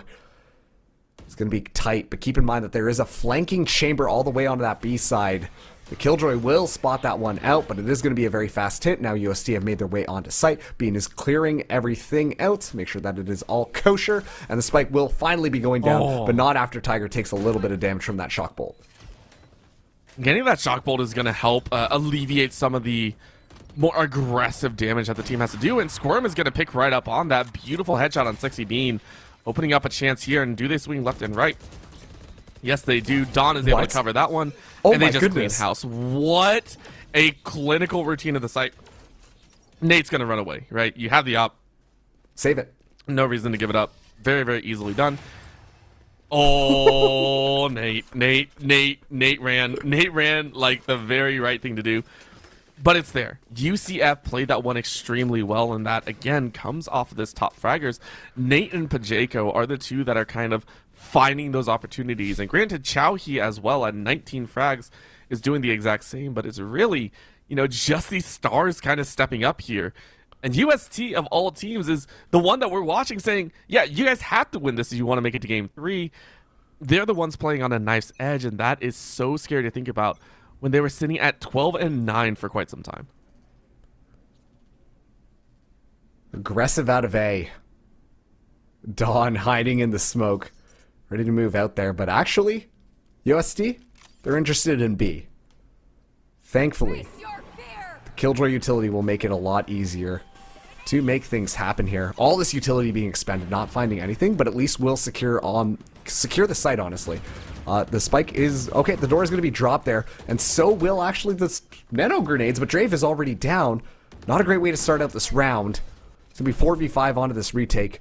Not a lot of ultimates online for either of these teams, but a lot of utility on the board for the retakers. Scotty tosses out the 0 point, shoots down the Prowler. 3 members are suppressed here. Gonna watch for mid, as it is a KO just lurking in there, but Tiger finds one Sexy Bean with the other, and now it's all up to Squirm going down. It's the stinger of all weapons to close it out. UST, they clinch it back. There will be a map number 3. This is more the gameplay that we were expecting. Maybe not so dominant from each side, but we expected USC to come out with this type of aggression, this type of almost controlled chaos, right? These rounds, the last few at least, I will say, did fill me with a little bit of dread, right? We saw the likes of UCF starting to climb back very, very quickly. Oh, yeah. But USC was still able to close it out, and I like that, right? Even though they were sitting on match point, they didn't get lax, they didn't get, cheesy, do some crazy stuff. They were like, hey, we're still going to take it very, very strongly. And now it's still on UST, I think. Normally, I would say, hey, the one that won Game 2, they're going into Game 3 with a great kind of foothold. They got the mental. I don't think their mental's going to be there. I think UCF did enough to rattle them even more. And I think UCF are not going to let up going into Map 3. So pay attention to that mental game, because that is going to be, in my opinion, probably the determining factor as to which one of these teams are actually able to advance into the finals. Don't go anywhere. We have a little bit break, but when we get back, it's going to be map number 3, Bind. Will UCF Knights Rising take it, or are USD Esports going to come from behind and turn this around on them? We'll see you just after this.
Welcome back, everybody. Map number 3. Only one of these teams are going to be able to advance to the finals. It is UCF Knights Rising up against UST Esports. My name is Marks. This is Orbital. And it's all down to this in kind of a wild series, honestly. Yeah, we gotta talk about our old age while we watch these youngins play some awesome Valorant. We may have been dating our ages there during the intermission. It was not a good time. But these players have given us such a treat, right? Yeah. Over and over again, UCF and UST have consistently given us some amazing highs and some unfortunate lows on both ends, right? And that comes with the fact that, again, map number 1 was a 13-6. Very rough for UST. UST came back in game number 2, and yet it still went 13-10. So we saw UCF have a little bit more bite to them. And now going into bind, this is where all the marbles, right? UST have to be able to say, hey, look, we're going to kick things up another notch. UCF, the Knights, have been absolute gauntlet runners, and I don't see them stopping anytime soon. I feel like they know what they messed up on in game number 2, and I feel like they have corrected it moving into this one. And here we go. We're moving into bind. Maybe I'm too easily influenced by my peers, but I do not enjoy bind at all. To me, this is a really tricky map, but what we're seeing is very standard compositions coming in here. Obviously, we're going to have that Viper coming in, but honestly, nowadays, we do see that Sky fairly frequently. The Trailblazer is excellent for scouting out some of these close corridors, as well as using those guiding lights around up into the air, and also, too, just getting a lot of positioning there. Of course, when you talk about bind, we have to talk about these teleporters, because that can be a little bit of fun every now and then, but I'm genuinely curious to see how these things are going to be going, as well as which one of these players are going to be really shining, because I think we've got some really good potential coming out from both of these teams. Yeah. So right now, I think the two that we're kind of taking a look at are at least the ones that have stayed at the very top, right? Pajeko has been one. In game 1, had a little bit off center, was about 12-15, but in game 2 showed up heavily with the 22-17. And then Nate has been another one that has had such a good time twice now, has rounded out the top of the average combat score for the team. So those two players, I think, have been giving us a little bit of a taste of what's to follow. So really, if Nate does well, the rest of the team will do well. UCF, it's kind of a toss-up between, I want to say, Pajeko and I would give it to Scotty as well. I think Scotty was a little bit there as well, but that's a hair's breadth away from death. Chow, he's like, bruh. Like, please. Once again, Chowie just wants to play the game, man. Consistently, Pajeko has had their number and just been able to find those entry frags, at least on that last map. Let's see, maybe things can turn around this time. Drave starting it out with a pick onto Sexy Bean. Drave last time played the Killjoy, but I think the Chamber is going to offer a little bit more, especially on Bind. Now the engagement going to be coming through. They're running in onto the site. Not sure they're aware that Scotty's just in the back. No, Scotty, no. Able to find 3. And that's just going to fall apart. UST, 1 person left, 1 HP. Able to find 1 headshot onto Pajeko. Trade that one back. But that Trailblazer, if that bite came through, that would have been it, man. Now, Joey trying to find another opportunity, but the spike is in such an unopportune location. We'll have to take the swing here as well. No utility available. Just 1 HP. And Drave sends him right into the afterlife. A simple breeze would have knocked them over. That's how unfortunate that was. But we've also seen this is how UCF tends to start out their games, right? Even in game number 2, where they ended up falling quite heavily in the first half, they came out quite strong in the opening 2 rounds, right? They came away with 2 amazing pistol rounds, and then the follow-ups as well. So this isn't out of the ordinary. It's really what we see afterwards. That's going to be a huge point. And again, UST, in game number 1, they were able to actually get the plant down. So this time around, they're not going to buy up any of the stingers. I still would have liked to see it. I thought it was a very fun and tricky situation to be in. But Dre says no. Dre's back on his stuff. Is right back on his absolute BS. Nate, though, sends some their own way as well. Squirm says, no thank you. Oh, and the spike can't even get down. It's so good for the Knights Risings. Now, Seiki, the last person alive. That's a classic. Oh, got bit up by the Trailblazer. Yeah, I can't even use the guiding light at all, Drave. With that Marshall, able to take him down. But yeah, Drave, where Drave, why'd you play the Killjoy last map? This is a great starting performance for Drave. Obviously, too, that Marshall is so effective when the enemy team doesn't have any armor. But still, great start for UCF Knights Rising. This is going to be the round to see whether or not they can continue that momentum forwards. Yep. This is also to see where UST's mental is, right? Because this is kind of that turning point. It's the one where standard Valorant dictates that you win the round if you lost the first two. It dictates that you have the gun advantage, you know exactly what you have to do, and you're going to try and play it out. So Xiaohe definitely says, yes, I'm allowed to play Valorant now. Give me a gun and you will pay. Gets the opening frag through the wall, though, so, you know, give and take what it will. It's still a kill that goes down. UCF can happily take their chances. This is going to be the challenge here. Xiaohe so far has not been allowed to play Valorant since about halfway through game 2. But Jaco is trying to make it stay at that same status quo. This is good. Just not overextending it, playing it a little bit closer to the chest. Play things slow. And actually that was enough to deter UST to start to swing towards that A site, which honestly, good discipline from the Knights Rising. They've just hung out onto that site, really just played things pretty defaulty without moving around too much. Sure, there is this Viper setup, but the Knights Rising still in a great position to potentially punish and get away with a couple of kills at least on this round. I mean, you're going to be happy enough, but it's going to be a quick plant. SeiQ says, hey, but guess who's still inside of that smoke? Squirm was waiting. Sexy Bean knows that something's up, and it's going to be the chase. Oh. So SeiQ just annihilates Pajiko and Dawn. That should be the chance. Squirm, though, is going to try and swing. Can't find the kill, and it will be the finisher. So UCF Knights watching as UST play the standard. It is 2-1 to kick things off. And there you go. First round for UST Esports. Most of them able to stay alive as well. Most importantly, make sure that they do have enough money to be able to buy up these weapons. But look at that. It's going to be UCF Knights Rising coming in with an operator. Drave's feeling nice and confident. Rightly so. Might be able to turn things around here. Maybe we'll find that opening pick, turn things into their favor just as this round starts out here. But let's see what UST want to do. They've slowed down their pace, and I think that it's actually really worked out well for them.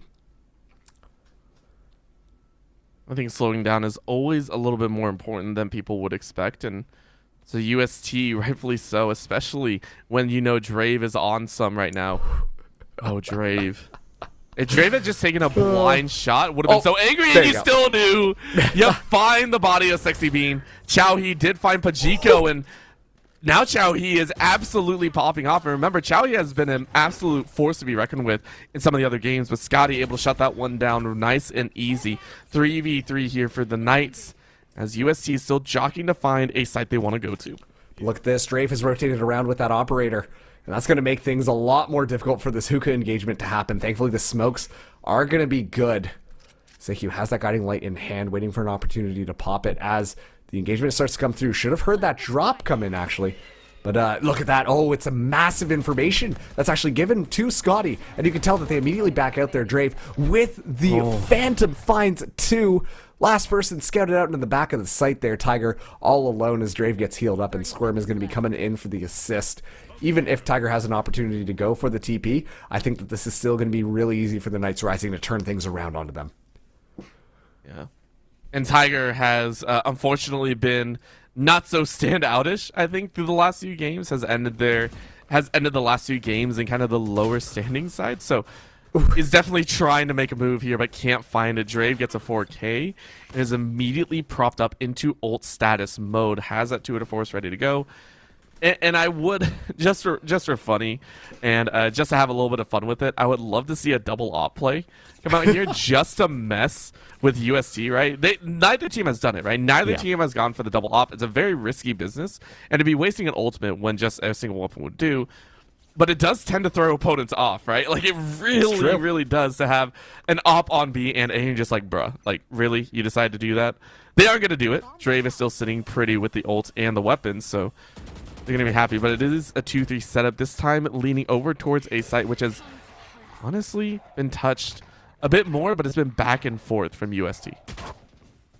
Trailblazer goes in. I don't think that any information was really gained from that one, just simply because it just got sprayed down. Now UST once again taking their time. But Drave starts it out. The pick on to Nate. That's huge. Okay. Looks like Pajeko is on the receiving end of not being able to play Valorant this time around. Well, the spike gets rotated around. Don is going to get all the information. Actually, here's the stomping through. Backs up into the corner here as Don gets one. Looking for another. The showstopper is going to be online as well, and Don is going to be falling victim of there. Take a look at this. It's very deep flank coming in from the A side, and actually going to be moving things forward. UCF, they completely misread the situation and rotate over to B. Well, that's just going to allow Bean to get set up into an excellent position here and find Squirmer as well. Yep, Squirm had an opportunity, was not able to find it, and now in a 2v3 UCF. I mean, there's not really many angles you can work with. If Dre finds the opportune moments, though, this could be huge. You're going to listen. You're going to hear. That's going to be a flank out, and you see the spray, but a beautiful paint shell forces a push into Lanterns, and this splits up the two defenders. But a spray through the box means Chowhee is out of options. And what a challenge. In goes the poison. You're going to have to chase this one down. Drave is actually going to go for it. It's just going to say, hey, you don't actually have the poison. Now you do. The Twin Fangs went down and shoot away at Dre's HP.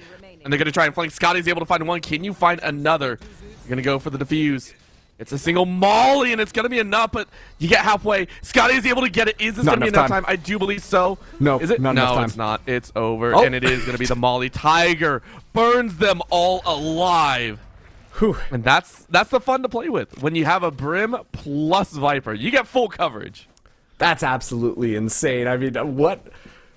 Not like luck, but such a good thing for UST to make sure that they do have that Brim and Viper alive. They can just spray that one down forever. Honestly, the only way that UCF were able to actually contest it is if they just held that W key and killed both of those agents and then got the defuse there. But even that would be tight on time. So, just like that, UST, they're back into it. Only one round separating these teams. This is the closest we've seen it thus far, Orbital. Keep in mind, they've been stomps one way or another, generally speaking, and Drave, with that 2 force, punishes Nate. Oh man, it always feels like there's like some sort of duel happening for both of these teams where someone can't play the game and the other person just keeps on finding the picks. Yeah, and this has also been the story of Chowhee. Chowhee and I think it's Pajeko, right? Those two have actually been going at it like cats and dogs here. Yeah. So the fact that Chowhee falls inside of Hookah this time around feels a little bit bad. It was the teammates coming in, Dawn specifically being able to find that one. But we're gonna take a look here inside of the Hanging Garden. This is gonna be a bit dangerous. UST sitting with 3 against 5. Ooh. And it's going to be Sexy Bean that's able to find Drave. Huge opening shot on one that you really need to take out. Don is able to find SayQ. And now Tiger's going to sprint their way in. Huge orbital strike to clear out some of the opportunities. And you're able to make space. Tiger able to find 2. Looking for 2 more, though. 1v2 scenario. Has to rotate through. And Pacheco's going to see that information. That is actually massive. Little do they know that there's going to be a little bit of a Brimmy and Hookah as well. Squirm waiting for the opportunity. There's no safe side on this site. The side's inside the tube, of course, but now it's all going to be really hard because the utility is going to be good. Make sure that this one can happen. Oh no, watch out for the fire and the boom bot. This is good utility coming in through here. Tiger down to 14 HP, and it's going to be the wall bang. That seals the deal on that round. UCF Knights Rising take it 4-2 now. As soon as I saw that molly, I was like, they did him dirty. They did Tiger so dirty right there. But that's the way you do it, right? You leave nothing to chance, so really well executed on the util factors. And you give yourself an extra round, and now you force UST into a save, right? You take a look here. The last few rounds it's been back and forth, yes, but the econ has hit UST much harder. So UCF are allowed to kind of pick up these free kills, and there's no ultis to save him this time, right? Last time I think we took a look at Nate being able to flush out multiple kills with the 2 force. You're not going to be able to have that this time around. So Chowhee, no showstopper in hand. Tiger, no orbital strike. This is going to be kind of plain and simple, a good luck Chuck kind of moment. Just good luck with the pistols and have at it. And that's really good that they're able to get Scotty that ultimate orb. Because now Scotty's only 1 away from getting the Seekers online, which give a lot of information. Now, they're going to be going fast. They got the stim coming in here, and it's going to be the paint shells as well. Don tosses out the snake bite. They're just still running it down. Look at that. Don able to get one through the spray, but SayQ goes through. Has a frenzy in hand, makes that one work, but Scotty's just ready for the cleanup. Scotty's been really turning it up this round. Nate, last person standing, gets sprayed down as well. And the Knights Rising, well, one thing's rising, and that's their score. They're looking great here, and honestly, for this Thanks squad, for the they pity couldn't. Yeah, this has been their moment to kind of shine here. The UCF Knights, they've had a fantastic run so far, and again, remember, both these squads were pretty much 2-0ing their earlier starts in the playoffs. So, I mean, to come here and be able to take it to UST once again in a 5-2, yes, it's not over. Yes, it's not even there, but to still be up in rounds instead of what happened in Game 2 where they were down, I think, 4-2, 5-2, this is a much-needed breather right now. Tour de Force online for UST. They're doing it again. They're running things down onto B Long here. They're able to force out the rendezvous away. And Sexy Bean just has to get into location here, but Scotty once again going completely unchecked. Finally gets taken down, but puts in quite a bit of damage on the way of being able to do so. Now they just got to let the Viper set up the pit. And as soon... Oh, never mind. Sorry, the Viper's pit was on the other side. The Viper actually fell down for UST here. Seikyu getting aggressive yet again. Pacheco, first man onto the point. Look at this. 3 people on the swings here. And it's going to be an orbital strike from above. Seikyu barely escapes with their life. But now, okay, that's going to be a cleanup. UST, this time they make the speed work for them. Now there's only 2 rounds between these 2 teams. That orbital strike looked a lot more dangerous than it actually was, I want to point out. That was, it came down on 3, but the other 2 just ran in the shorter route and were completely safe. And then we watched the one player get dropped down to like 10 HP. So UCF Knights, they do lose out on that round. It was a gun round for them as well. So UST winning out a little bit thrifty, and their ultimates in hand. It's going to be a big question mark for UCF. How are they going to play this? They're still splitting in a 3-2, but it's a full-on aggression from UST off on this far B side. What are they going to find? Don and the rest of the squad are actually chasing. What is this madness? Oh, they're just going into there. Scotty's the first person who gets taken down. The Seekers interacting with the Vipers smoke, and it all just kind of falls apart there. They got a lot of information as to where Pacheco might be hanging out. The guiding light is going to be coming in. Pacheco getting sprayed down, but this time everybody's going to be burning. It's a little bit of a fire party. This party is split, actually, as they try to make their way onto the site. Squirm holding it down, but it's going to be the rotation in from Hookah.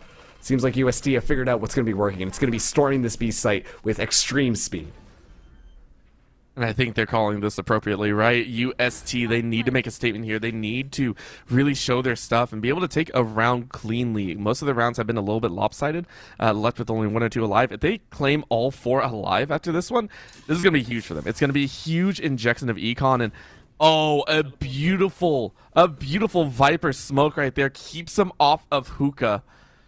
But it does allow Drave to find a single frag. 3v2 here. Drave knows that they're spotted. Chow, he knows that Drave is around the corner. And Drave finds Tiger. Are you kidding me? Back end fight goes Pacheco's way. Pacheco is going to look, but this is going to be the swing. You don't really have a chance. You're going to get halfway. You're going to take a little peek. You're going to take a shot. Now you're going to look once again, and Chow He finishes off 4K to Chow He, who again has been fighting tooth and nail to get to play the game. I was about to say, if Drave actually got that 1 kill, I think that easily would have been the Knights Rising's round. But unfortunately, just a little bit too late, and Chow He just comes out on top of that one. So it's going to be a save this time for UCF Knights Rising. We're going to be bringing in a couple of those wonderful, lovely stingers. The choice, but you know what? It's not too expensive. As long as they can buy a bit in the next round, then I think this is going to be fine. Keep in mind, though, that UST have a lot of ultimates online. I don't think this is necessarily the round that they use them, especially too when you find Dawn just with a random spray. Dawn, you got to be a little bit more careful than that next round. Chowie's out for blood. Chowie is absolutely out for blood now. He's just like, nah, we're not dealing with this today. We are absolutely going for the kills. We don't care what anyone does, but we are fighting for those kills, and it's working. UCF Knights down 1 in the opening frag scenario, and UST getting perfect plant setup here. You can see all 5 gathering around. No real ultimates to deal with. UCF might send in the showstopper, but even then, I don't think it's going to catch more than 1. And again, the Knights, they're working with pistols. They don't have much to work with. They drop 2, I take it back. I take it back. I take everything back. The orbital strike even comes in. I take everything I just said back about UCF Knights. Just wait that one out. Paint shell still in hand.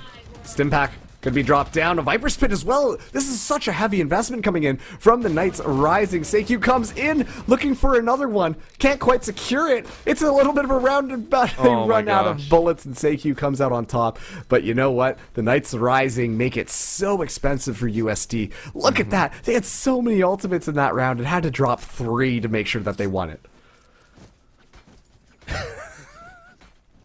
I can't believe that happened, especially with UCF Knights only on pistols. Or, yeah, it was only UCF on pistols there. That's like being afraid of a couple rats, right? Like, you're just like, oh my gosh, and running away. And it's just like, okay, we might have over-exaggerated the dangers here. But, I mean, that's just how UCF Knights play, right? They are so aggressive. They're so in your face when they know they need to. And the gun duels are starting to sway between the two, and really it's on this player here, Chowie, right? Chowie has been kind of that pivotal swing. Will Chowie get a frag? If Chowie doesn't get a frag, UCF Knights got a big window to work with. If Chowie does get a frag, things are very different. UST can find an opportunity to push into one of the sites. So, I mean, we're just watching here. UST gathering on their own here with an op in hand. Drave still looking for a single opportunity. Swings out, doesn't see anyone.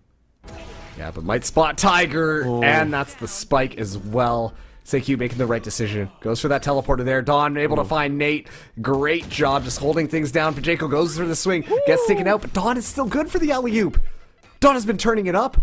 Now, Xiaoyi trying to still get some space here. Spike is now safely onto site, but it's still so hard. There's 4 members of the defenders making their way around, getting themselves set up, and the spike is still not down yet. There's no way they decide to push out into this one. There's just no way it's going to work out well. Squirm gets taken out here. Seikyu, the last person alive, only 5 HP left. Spike is going to be down. It's able to do that, but still, it's literally just going to be a little bit of a tickle will be enough to drop this player. I mean, with 5 HP, you can get a headshot, right? Right, Seikyu? Right? You can get 2. You can get 2 here? Maybe. Nope. There okay, we go. I lied. Yeah. Not saying you cursed it there, but, you know. Listen, caster cursing is my favorite pastime. I absolutely love it. It is absolutely my favorite thing to do in the world. I will say this. UCF Knights are going to win 13-5 here, and UST are not going to win at all, right? Like, that's how caster cursing works, I think. Nah, though, but Knights play that just about as well as they can, and Drave, again, opening up 19 frags in 11 rounds is very close to hitting a 2.0 through all of these rounds. Like, that is insane to me. The amount of aggression a single chamber can break out, and USD have got to deal with it, right? Right now, Chowhee is the only one sitting on double-digit frags, is still looking for another player to step up behind, be able to give them a convincing round win. Trailblazer spots out one. Oh, look at that. Drave just goes in. Xiaoyi is already down. Make it Nate. Scotty's lighting it up yet again. Scotty with 2. Oh, an orbital strike as well, just to deter Bean from moving forward. Scotty good with 3. And just like that, it's looking like that 7-5 half is going to be more than likely Bean last alive. Spike not even close by. Meanwhile, UCF Knights Rising are swarming around like sharks that have just tasted a little bit of water. Bean tosses that out, but can't check both ways across the road. We'll get sprayed down here. UCF Knights Rising 7-5 in the half.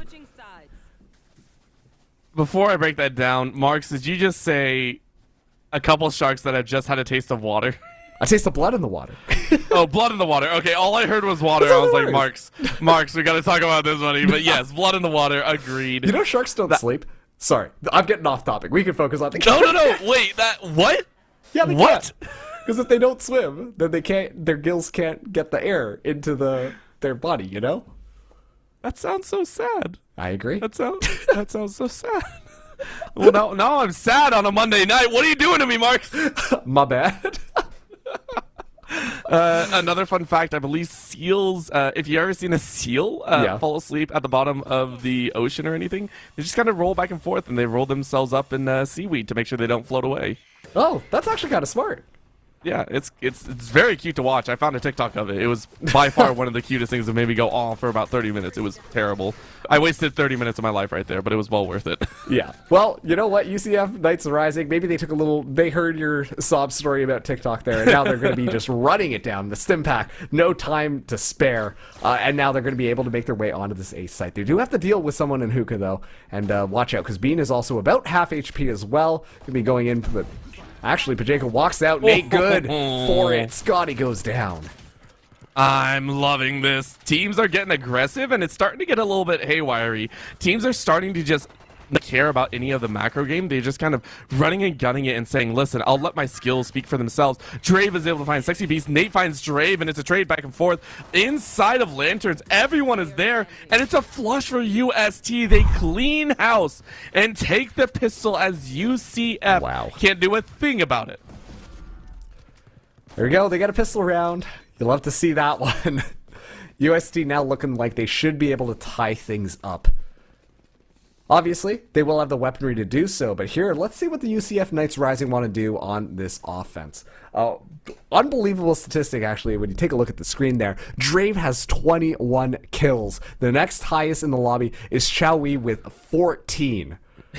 Drave has been popping off on the defense, but we need to see that same momentum carry forward into this next half. Drave still needs to have those pop-off opportunities if the Knights Rising want to make this a very decisive third map. And honestly, I'm looking at Pajeko. Pajeko, give us something. You're sitting with only 2 kills at the bottom. You had 22 in game number 2. Like, come on. That's my one rant. Other than that, I mean, Pajeko's playing it as hard as you can, and I really, really like it. So, no hate that way either. And right now, it's a challenge around the corner. Tiger, along with a buddy, are going to close out that spawn rush. And it's done and dusted, right? Flawless round for UST as they now tie it up 7-7. Marks... we're getting there. Not to discredit your rant at all, but let's think about Pajeko for a second here. Pajeko, extremely good on the last map. Honestly, a very stellar performance. And that stellar performance was on a jet, specifically opping. I think that Pajeko was struggling because Raze has required a lot more closer quarter style of combat. That operator option just doesn't exist this time around. And maybe that's why Pajeko's been not able to secure as many kills as Pajeko necessarily would want. That first operator shot rang so true so many rounds on that second map there. But this time around, there's no operator to make that happen. Don finds a headshot on the Tiger. That's a great way to start it out if you're the Knights. I mean, why not? And that's going to be a peak. Nate, though, streamlining that kill. And remember, it's been the Chambers, it's been the Rays, it's been everyone. There have been many duels around the map, and no way was Drave ready for that one. Squirm in the back here. Might be able to catch this rotate shot. Goes through, look for one, but Sexy Bean actually able to pick up the other, and that's going to be a rifle as well that is recovered. Doesn't matter though, the UCF Knights Rising have made their way onto site, and now they should be able to more or less get this spike down, just trying to bait out a little bit of utility there. Able to do so as Bean takes a little bit of damage, but it's not too much, just walking through that Viper's wall. Now the spike will go down. It's going to be 3v3 here. Oh! Spike gets planted, but Dawn goes down. Sexy Bean, such a beautiful shot right there, and using the poison as well. A beautiful collapse to make sure that the kill went their way, and UCF are down a player after that plant. What a ridiculous chance, but Scotty's able to turn it around. Nate, though, point blank into Pajeko's chest. That's a kill and a half. Now taking a look, Scotty with knife out is going to try and swing, and you find one beautiful shot inside the lantern, and now you got him on the rope. Sky versus Sky. Scotty is going to find Seikyu. You're going to peek and swing, and you clutch it up. UCF Knights claim an 8th. And that's one that you'll slowly need moving into the next few. But let's talk about that for a second, because everybody except for Scotty died at the end of that round. Not an ideal economic scenario, especially given the fact that UST were the ones who were bonusing there. They had some machine guns walking in, and unfortunately, they got away with a lot for them. Keep in mind too, though, Nate actually had an operator. And unfortunately, Scotty didn't recover that operator, so we're going to be seeing things be stretched a little bit thin, while Nate will have that tour de force available. And Nate's been doing a really good job of keeping Drave in check, just winning that sniper duel time and time again. Well, back into this round, we're seeing Nate try and worm their way towards an extra little bit of a dabbing penguin. as I run away from the B long. But no one's really traded out. So for the time being, it's a very quiet start here as UCF wondering what their angle is. Wall goes up. It's gonna be your own wall. So a couple sprays through. You can tell that just trying to wait, try and gather something. But walls go down for the time being as well, and does serve to show that there's at least one over here. UST. There's one real quietly. Drave, no. Drave, you can't do this right now. This is going to be so scary. They go ahead and rush in. All four take a chance. And it's going to be a pick. Chowhee, though, knows someone's on their back end, so he's going to have to try and push in. Couple sprays inside the lantern. Gives Squirms Good Sexy pick. Bean's name. Like you said, Showy in the showers is going to be extremely detrimental for this. Nate goes Nate. in, though. 2 to force close range. Squirm is going to go down here. The paint shells get tossed in. And look at that. Chowie tries to find something there, but exposes it, and that's going to allow Drake to just walk in as well. And just like that's the stim pack is not going to be good enough. Never mind, CQF finds one, but Dawn's still good for it. It's a trade. Now a 1v2 scenario. Time is ticking down here. Thankfully, the stim pack still online. Allows for a little bit faster mobility. Seikyu goes through the tap here and gets sprayed down through the sky smoke. And the Knights Rising, they find their 9th. 4 more rounds, securing their ticket to playoffs. Drave just staying alive at the end there. Drave saw their life flash before their eyes right there, but it was very well done, right? UCF, again, in some of these scramble scenarios are looking better and better as time goes on.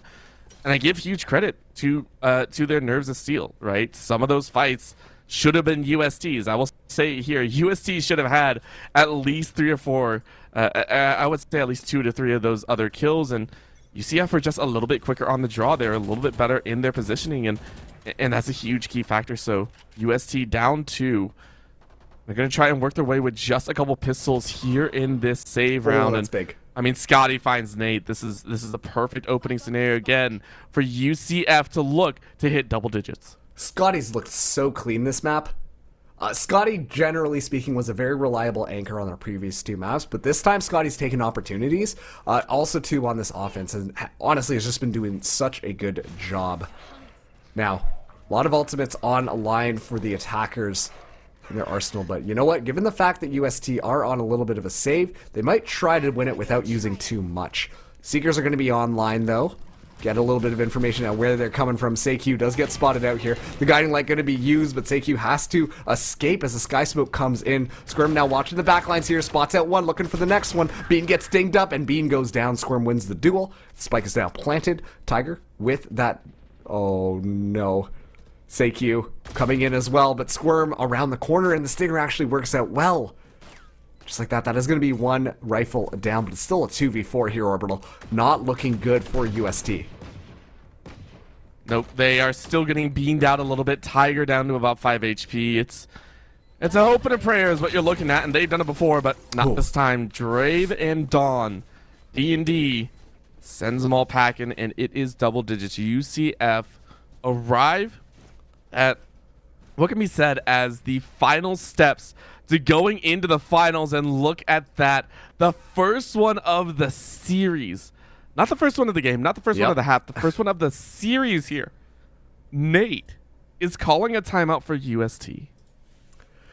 And I think it's going to be important, you know, because at this point, UCF Knights Rising just feel so comfortable with how they've been playing it. They also too have the ultimate advantage here, you know, using that orbital strike, using that Viper's Pit. If they can get either of those set up, it's going to be a lot easier for them to just be able to just continue to run forwards. And honestly, UST, sure, there's only 3 rounds separating them, but there's almost like a mental barrier, especially to when you hit double digits. You have to recognize the fact that the other team is so close to bringing it home, and that's got to be a little bit worrisome. It really is. Like, there is nothing else to say about that. You're just like, oh God, oh God, oh God, help, help, help. Help. UST, yeah, just say it over and over again and it'll come true. Someone will come down, right? UST, I think, they just need to be a little bit more steady in their setups right now. The scrambles is what's causing them a lot of pain. So set your defenses, and if you have to, give space, right? If you have to, back away, give a little bit of time, and then work your way in from there. Don't feel like you had to play to UCF's way, you can always take a little bit more time and work your angle off. And this is a very aggressive Viper's Pit. I've never actually seen that one. Taking up the entire long side of B. Never really seen that one used, but it does deter a majority share of UCF from even looking that way. Yeah, I think that's actually really smart because, like we've been saying, UCF Knights Rising have really favored that B side, and that Viper's Pit alone is just going to deter so much of it. They haven't really been successful in moving through hookah. Most of the attacks have gone through B long, so I think that's a really intelligent play coming in here from Bean. But the question is, Knights Rising, let's see how they want to adapt themselves. They're getting set up to go on B once again. The Guiding Light gives that information as the Boombot goes in to clear things. Pajiko going to be moving things in first. Scotty using the Trailblazer, goes through, actually spots him out in the back there. Got to be careful about this. Doesn't matter, they just flush it out anyways. Gets spotted out, but Bean is able to win that one out. Now the spike is going to be down, and it's just going to be a spray through to make sure that they secure the spike, but the spike is just stuck in the pit. Oh. Shall we just watching for Dawn. UST, excellent use of that Viper Spit. I take it back. That Viper Spit was amazing. It was the perfect one, and you know it did its job. The fact that UCF still attempted to fight through it is surprising in its own right, I think. So UCF, they tested the waters, didn't really find anything. They still have enough, I think, to buy out here. Squirm might be the only one that can't, but can be supplemented by the rest of the team. UST find a much needed round, and taking a look here, they need it because they only have one ultimate on their side. Their orbital strike. We're hoping to lay in a lot of damage, and UCF working with a Tour de Force and Viper Spit of their own. They're looking to try and rush up A side once again, or at least send a little bit of a feeler out. Can we find anyone? Is anyone even going to be around the corner? Nope, completely clear. So they're just going to walk right up the edge. Oh. Chowie, though. Chowie with the deep spray is able to find a kill. Pajeko able to rescue the Phantom is going to be key. Only had a judge, and you know what? The judge, as much as I love it, not your ideal weapon of choice.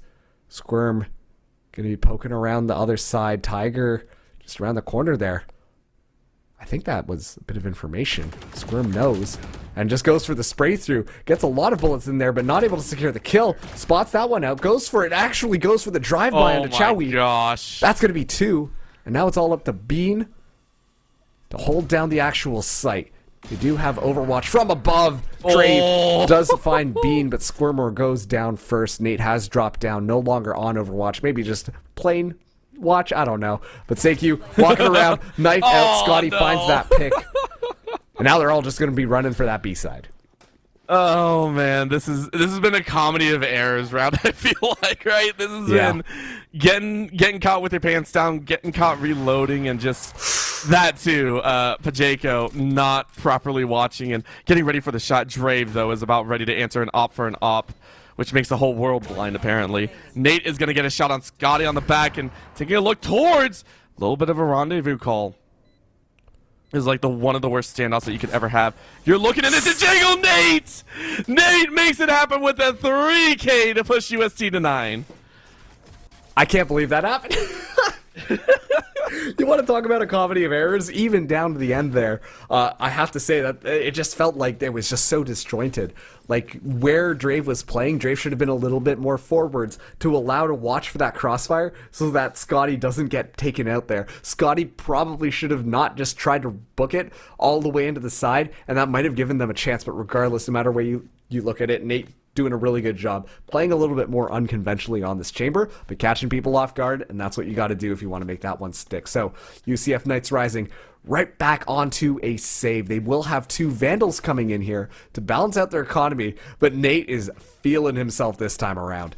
Nate has to be stopped if they want to make sure that this works. Pajeko going in extremely deep, does still have this judge online, but now an orbital strike, gonna flush him right out, can't escape, actually dinks his head into the side of a wall, and unfortunately can't escape out of that one, so trapped and deep fried.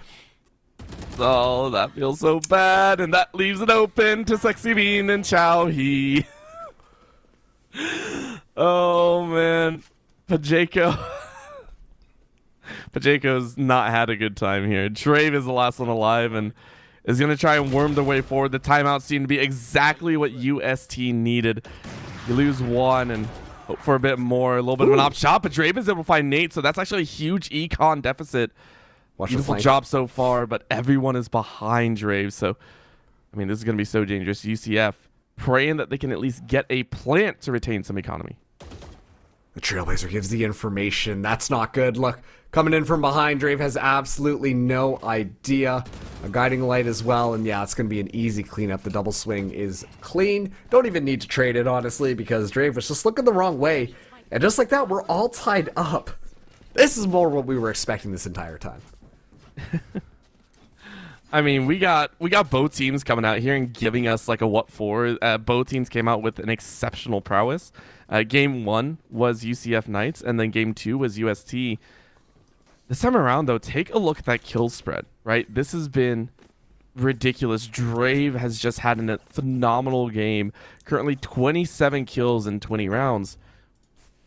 Pacheco, though, 2 kills in 20, and at this point, it's looking dire, and I feel this is the right call, right? You just run ahead with the judge. You're opener, right? That's all you're doing right now as Pacheco. You are the bullet sponge for all of our entries right now. I feel like that's what UCF Knights are saying. And this is really interesting because UCF Knights Rising, ever since that single round with the Viper's Pit, they haven't tried to regress onto that B site, which in my opinion, they were a lot stronger in doing so. Look at that. A trade coming in. Showstopper is out, but Pacheco able to pick one up. It is going to be a Viper's Pit invested as well. Spike still not down. And honestly, can't really get planted with how that Viper's Pit is set up. But look at this. Drave catches Nate off guard. This could be a good round for the Knights Rising. Could be a phenomenal one. You find the picks, but we've seen teams do a lot more with a lot less. UST, we're going to try and hide. Couple smokes ready and prepped. Are going to cut off line of sight into showers. Sexy Bean is going to take a look inside. Does a quick fake defuse. Is now going to swing out, but look at that. Drave and Pacheco, we're ready. Pacheco finally gets their 3rd kill here and making a 4th, immediately doubling the number of kills of all times for Pacheco to show up. Now is the perfect one. Yep, and now that Showstopper is going to be online as well. We've seen the Showstopper come out from Chowie a couple of times here, but not necessarily from Pacheco, so this will be good to see what value it can potentially get. Let's see how things go, because, well, Tour de Force is going to be online for Nate. I imagine this is going to be the round that we do see that come out here, and it's going to be up to Drave to try and shut that one down, but I'm going to be honest with you. With how this round has been going, these defensive chambers have just been absolutely popping off and finding the better half of their counterpart. It's out there, right? Like, that is such a true statement. And so I'm watching Nate, and Pacheco is just kind of hard spraying through the smoke like, bruh, just give me a little bit of damage, please. Seiki is going to go ahead, take a little bit of a peek check, and oh, that feels so bad. You were blinded, so your Trailblazer gets almost no value here. So USC have negated that B side push from the side of UST. They're still flush along this B. So Hookah and Long, those are the 2 that eyes are being kept on. With one lurker over towards A, UST do not want to make a wrong move. Seikyu, though, trades out flashbangs, and no one else makes the moves. Squirm, though. Squirm, though, is going to take a chance. It runs up, checks the corner, and he flips to the other side, and still nothing. Neither team willing to pass that halfway mark. But this is good because it's baiting out a lot of utility from UST. They think that they're still there, so they have to use this utility to make sure that that is the case. Drave gets taken down by Bean, and honestly, that is going to be the influential kill. That is going to really change the metric here, because now UST have an idea that there are people around here. Dawn is the only one lurking, and if Dawn gets spotted out, then that's not going to be good either. UCF Knights Rising, they make the call to rotate over to A. UST stand their ground onto both of these sites, but I think this is going to be a difficult one to make happen.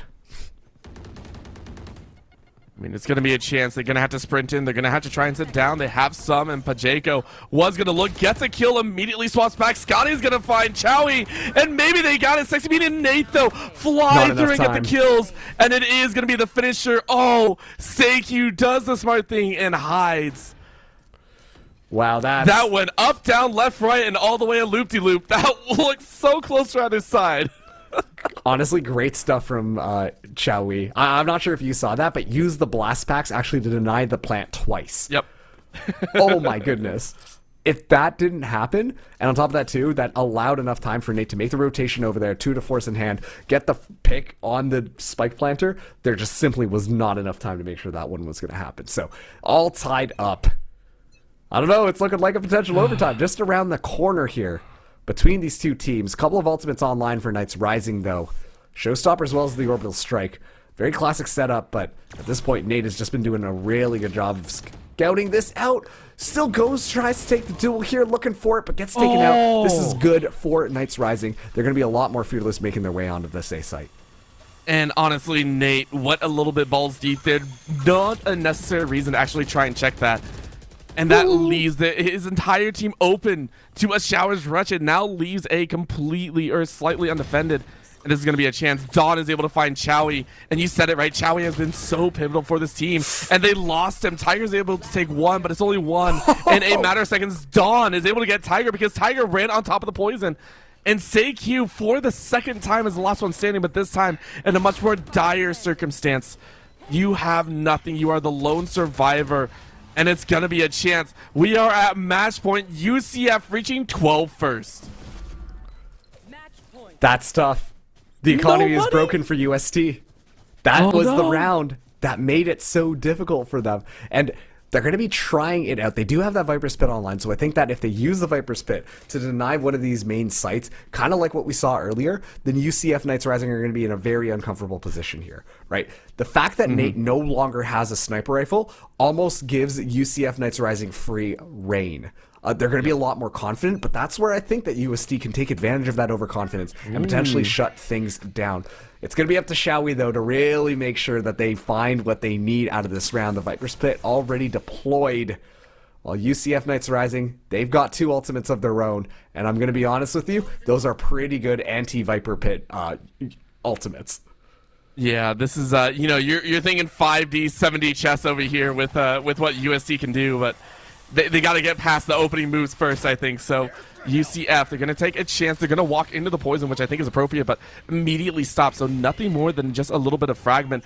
And immediately all util is being dropped, but they baited it out so well. Take a look. UST invested so much into this A site that UCF just say, cool, we have free reign to move into B now. We have no worries at all. Yes, you use the orbital strike, but in goes the showstopper. Going to bounce their way through, clear out all angles, going to fire up and around. Drave is able to find SeiQ, and you see the angle. Showstopper being launched at the last second, not really going to find anything. But it's more than enough. Paint Shell goes out at the perfect time. Dawn and Squirm take down. It's 2 left alive. The spike is planted. Dawn finds it, and Scotty finds Tiger. What a way to end it. A flawless round to cap off UCF's run to the finals. That was unbelievable, but great stuff from UCF Knights Rising, just able to turn things around. It was getting so close between these two teams. But just at the end there, you called it as it is. They forced out the rotation, they forced out all of the utility, and that just allowed that B-side take to happen. Yeah, that was, and going back to it, it was, again, it's always hard to tell if it was planned or unplanned, to say the least, right? That kind of util jumble can easily be attributed to UCF going, yeah, we're actually oh, wait, no, we can't, right? That can easily happen. Or, no, we know the Viper Spit is down. Let's go ahead, dump a little bit, bait out more, and they had no smokes left. They had no extra util. So well done. Either way, UCF, the main thing is they took advantage of the situation, and that, I think, is what makes amazing teams that much better. UST, you played your hearts out. Oh, yeah. Heads up every single time. We're taking a look. I think it was Chowie and Nate. Those two specifically, hats off. You guys had phenomenal rounds. It was UCF at the end of the day that came just a little bit better towards that starting line. So well done from both teams. Yeah, it almost feels wrong to say that it was an upset just because, once again, it was the number 2 and number 3 seed. But UCF Knights Rising are able to win it out overall. So big congratulations to them as they will be advancing to the finals. Now, we are going to be setting ourselves up with an interview, so don't go anywhere. When we come back from the break, we're going to hear from somebody on the actual team and get some of their thoughts about what just happened there. So don't go anywhere. We'll see you on the other side of the break.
Welcome back, everybody. We have snagged Dawn from UCF Knights Rising. Dawn, it was a little bit crazy, but you know what? You had an excellent performance on map number 1, and on top of that, too, you pulled it back on map number 3. How you feeling right now?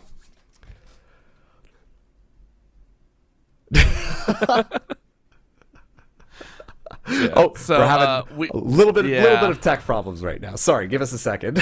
Yeah, so we are waiting on confirmation that we can hear Dawn through the actual broadcast setup. So we'll see. We can we hear him now? Can we hear him? Nope.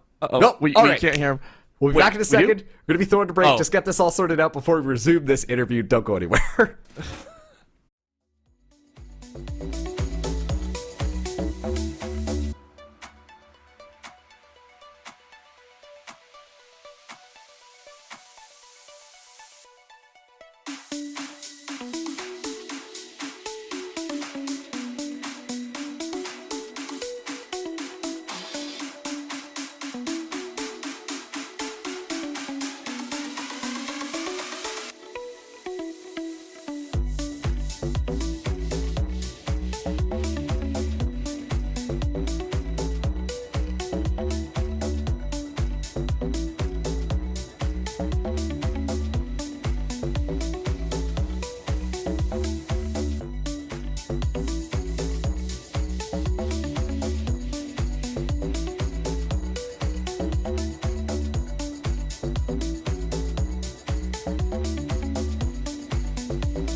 Got Dawn from UCF Knights Rising in the booth with us.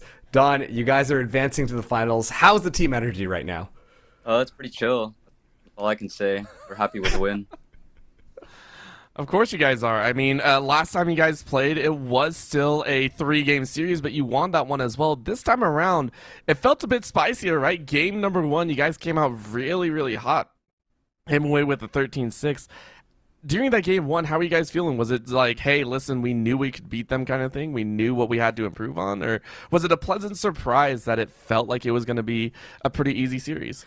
We didn't go in with any expectations. We just wanted to play our game because we've been practicing and we just relied on what we've been practicing. That's about it. Of course. I mean, practice makes perfect, and I think that was the most important aspect, considering after game number 2 is a little bit fight back and forth, and then game 3 it was the ping pong, right? Always going back and forth. Who was going to win a round? Who wasn't? And I gotta ask, what were the comms kind of like? Because out of nowhere, it felt like Drave just kind of stepped up to the mound and took a huge swing, a 31 bomb at the end of that game. What was going on there? Was there some sort of lock into the zone or something, or just had a really good game?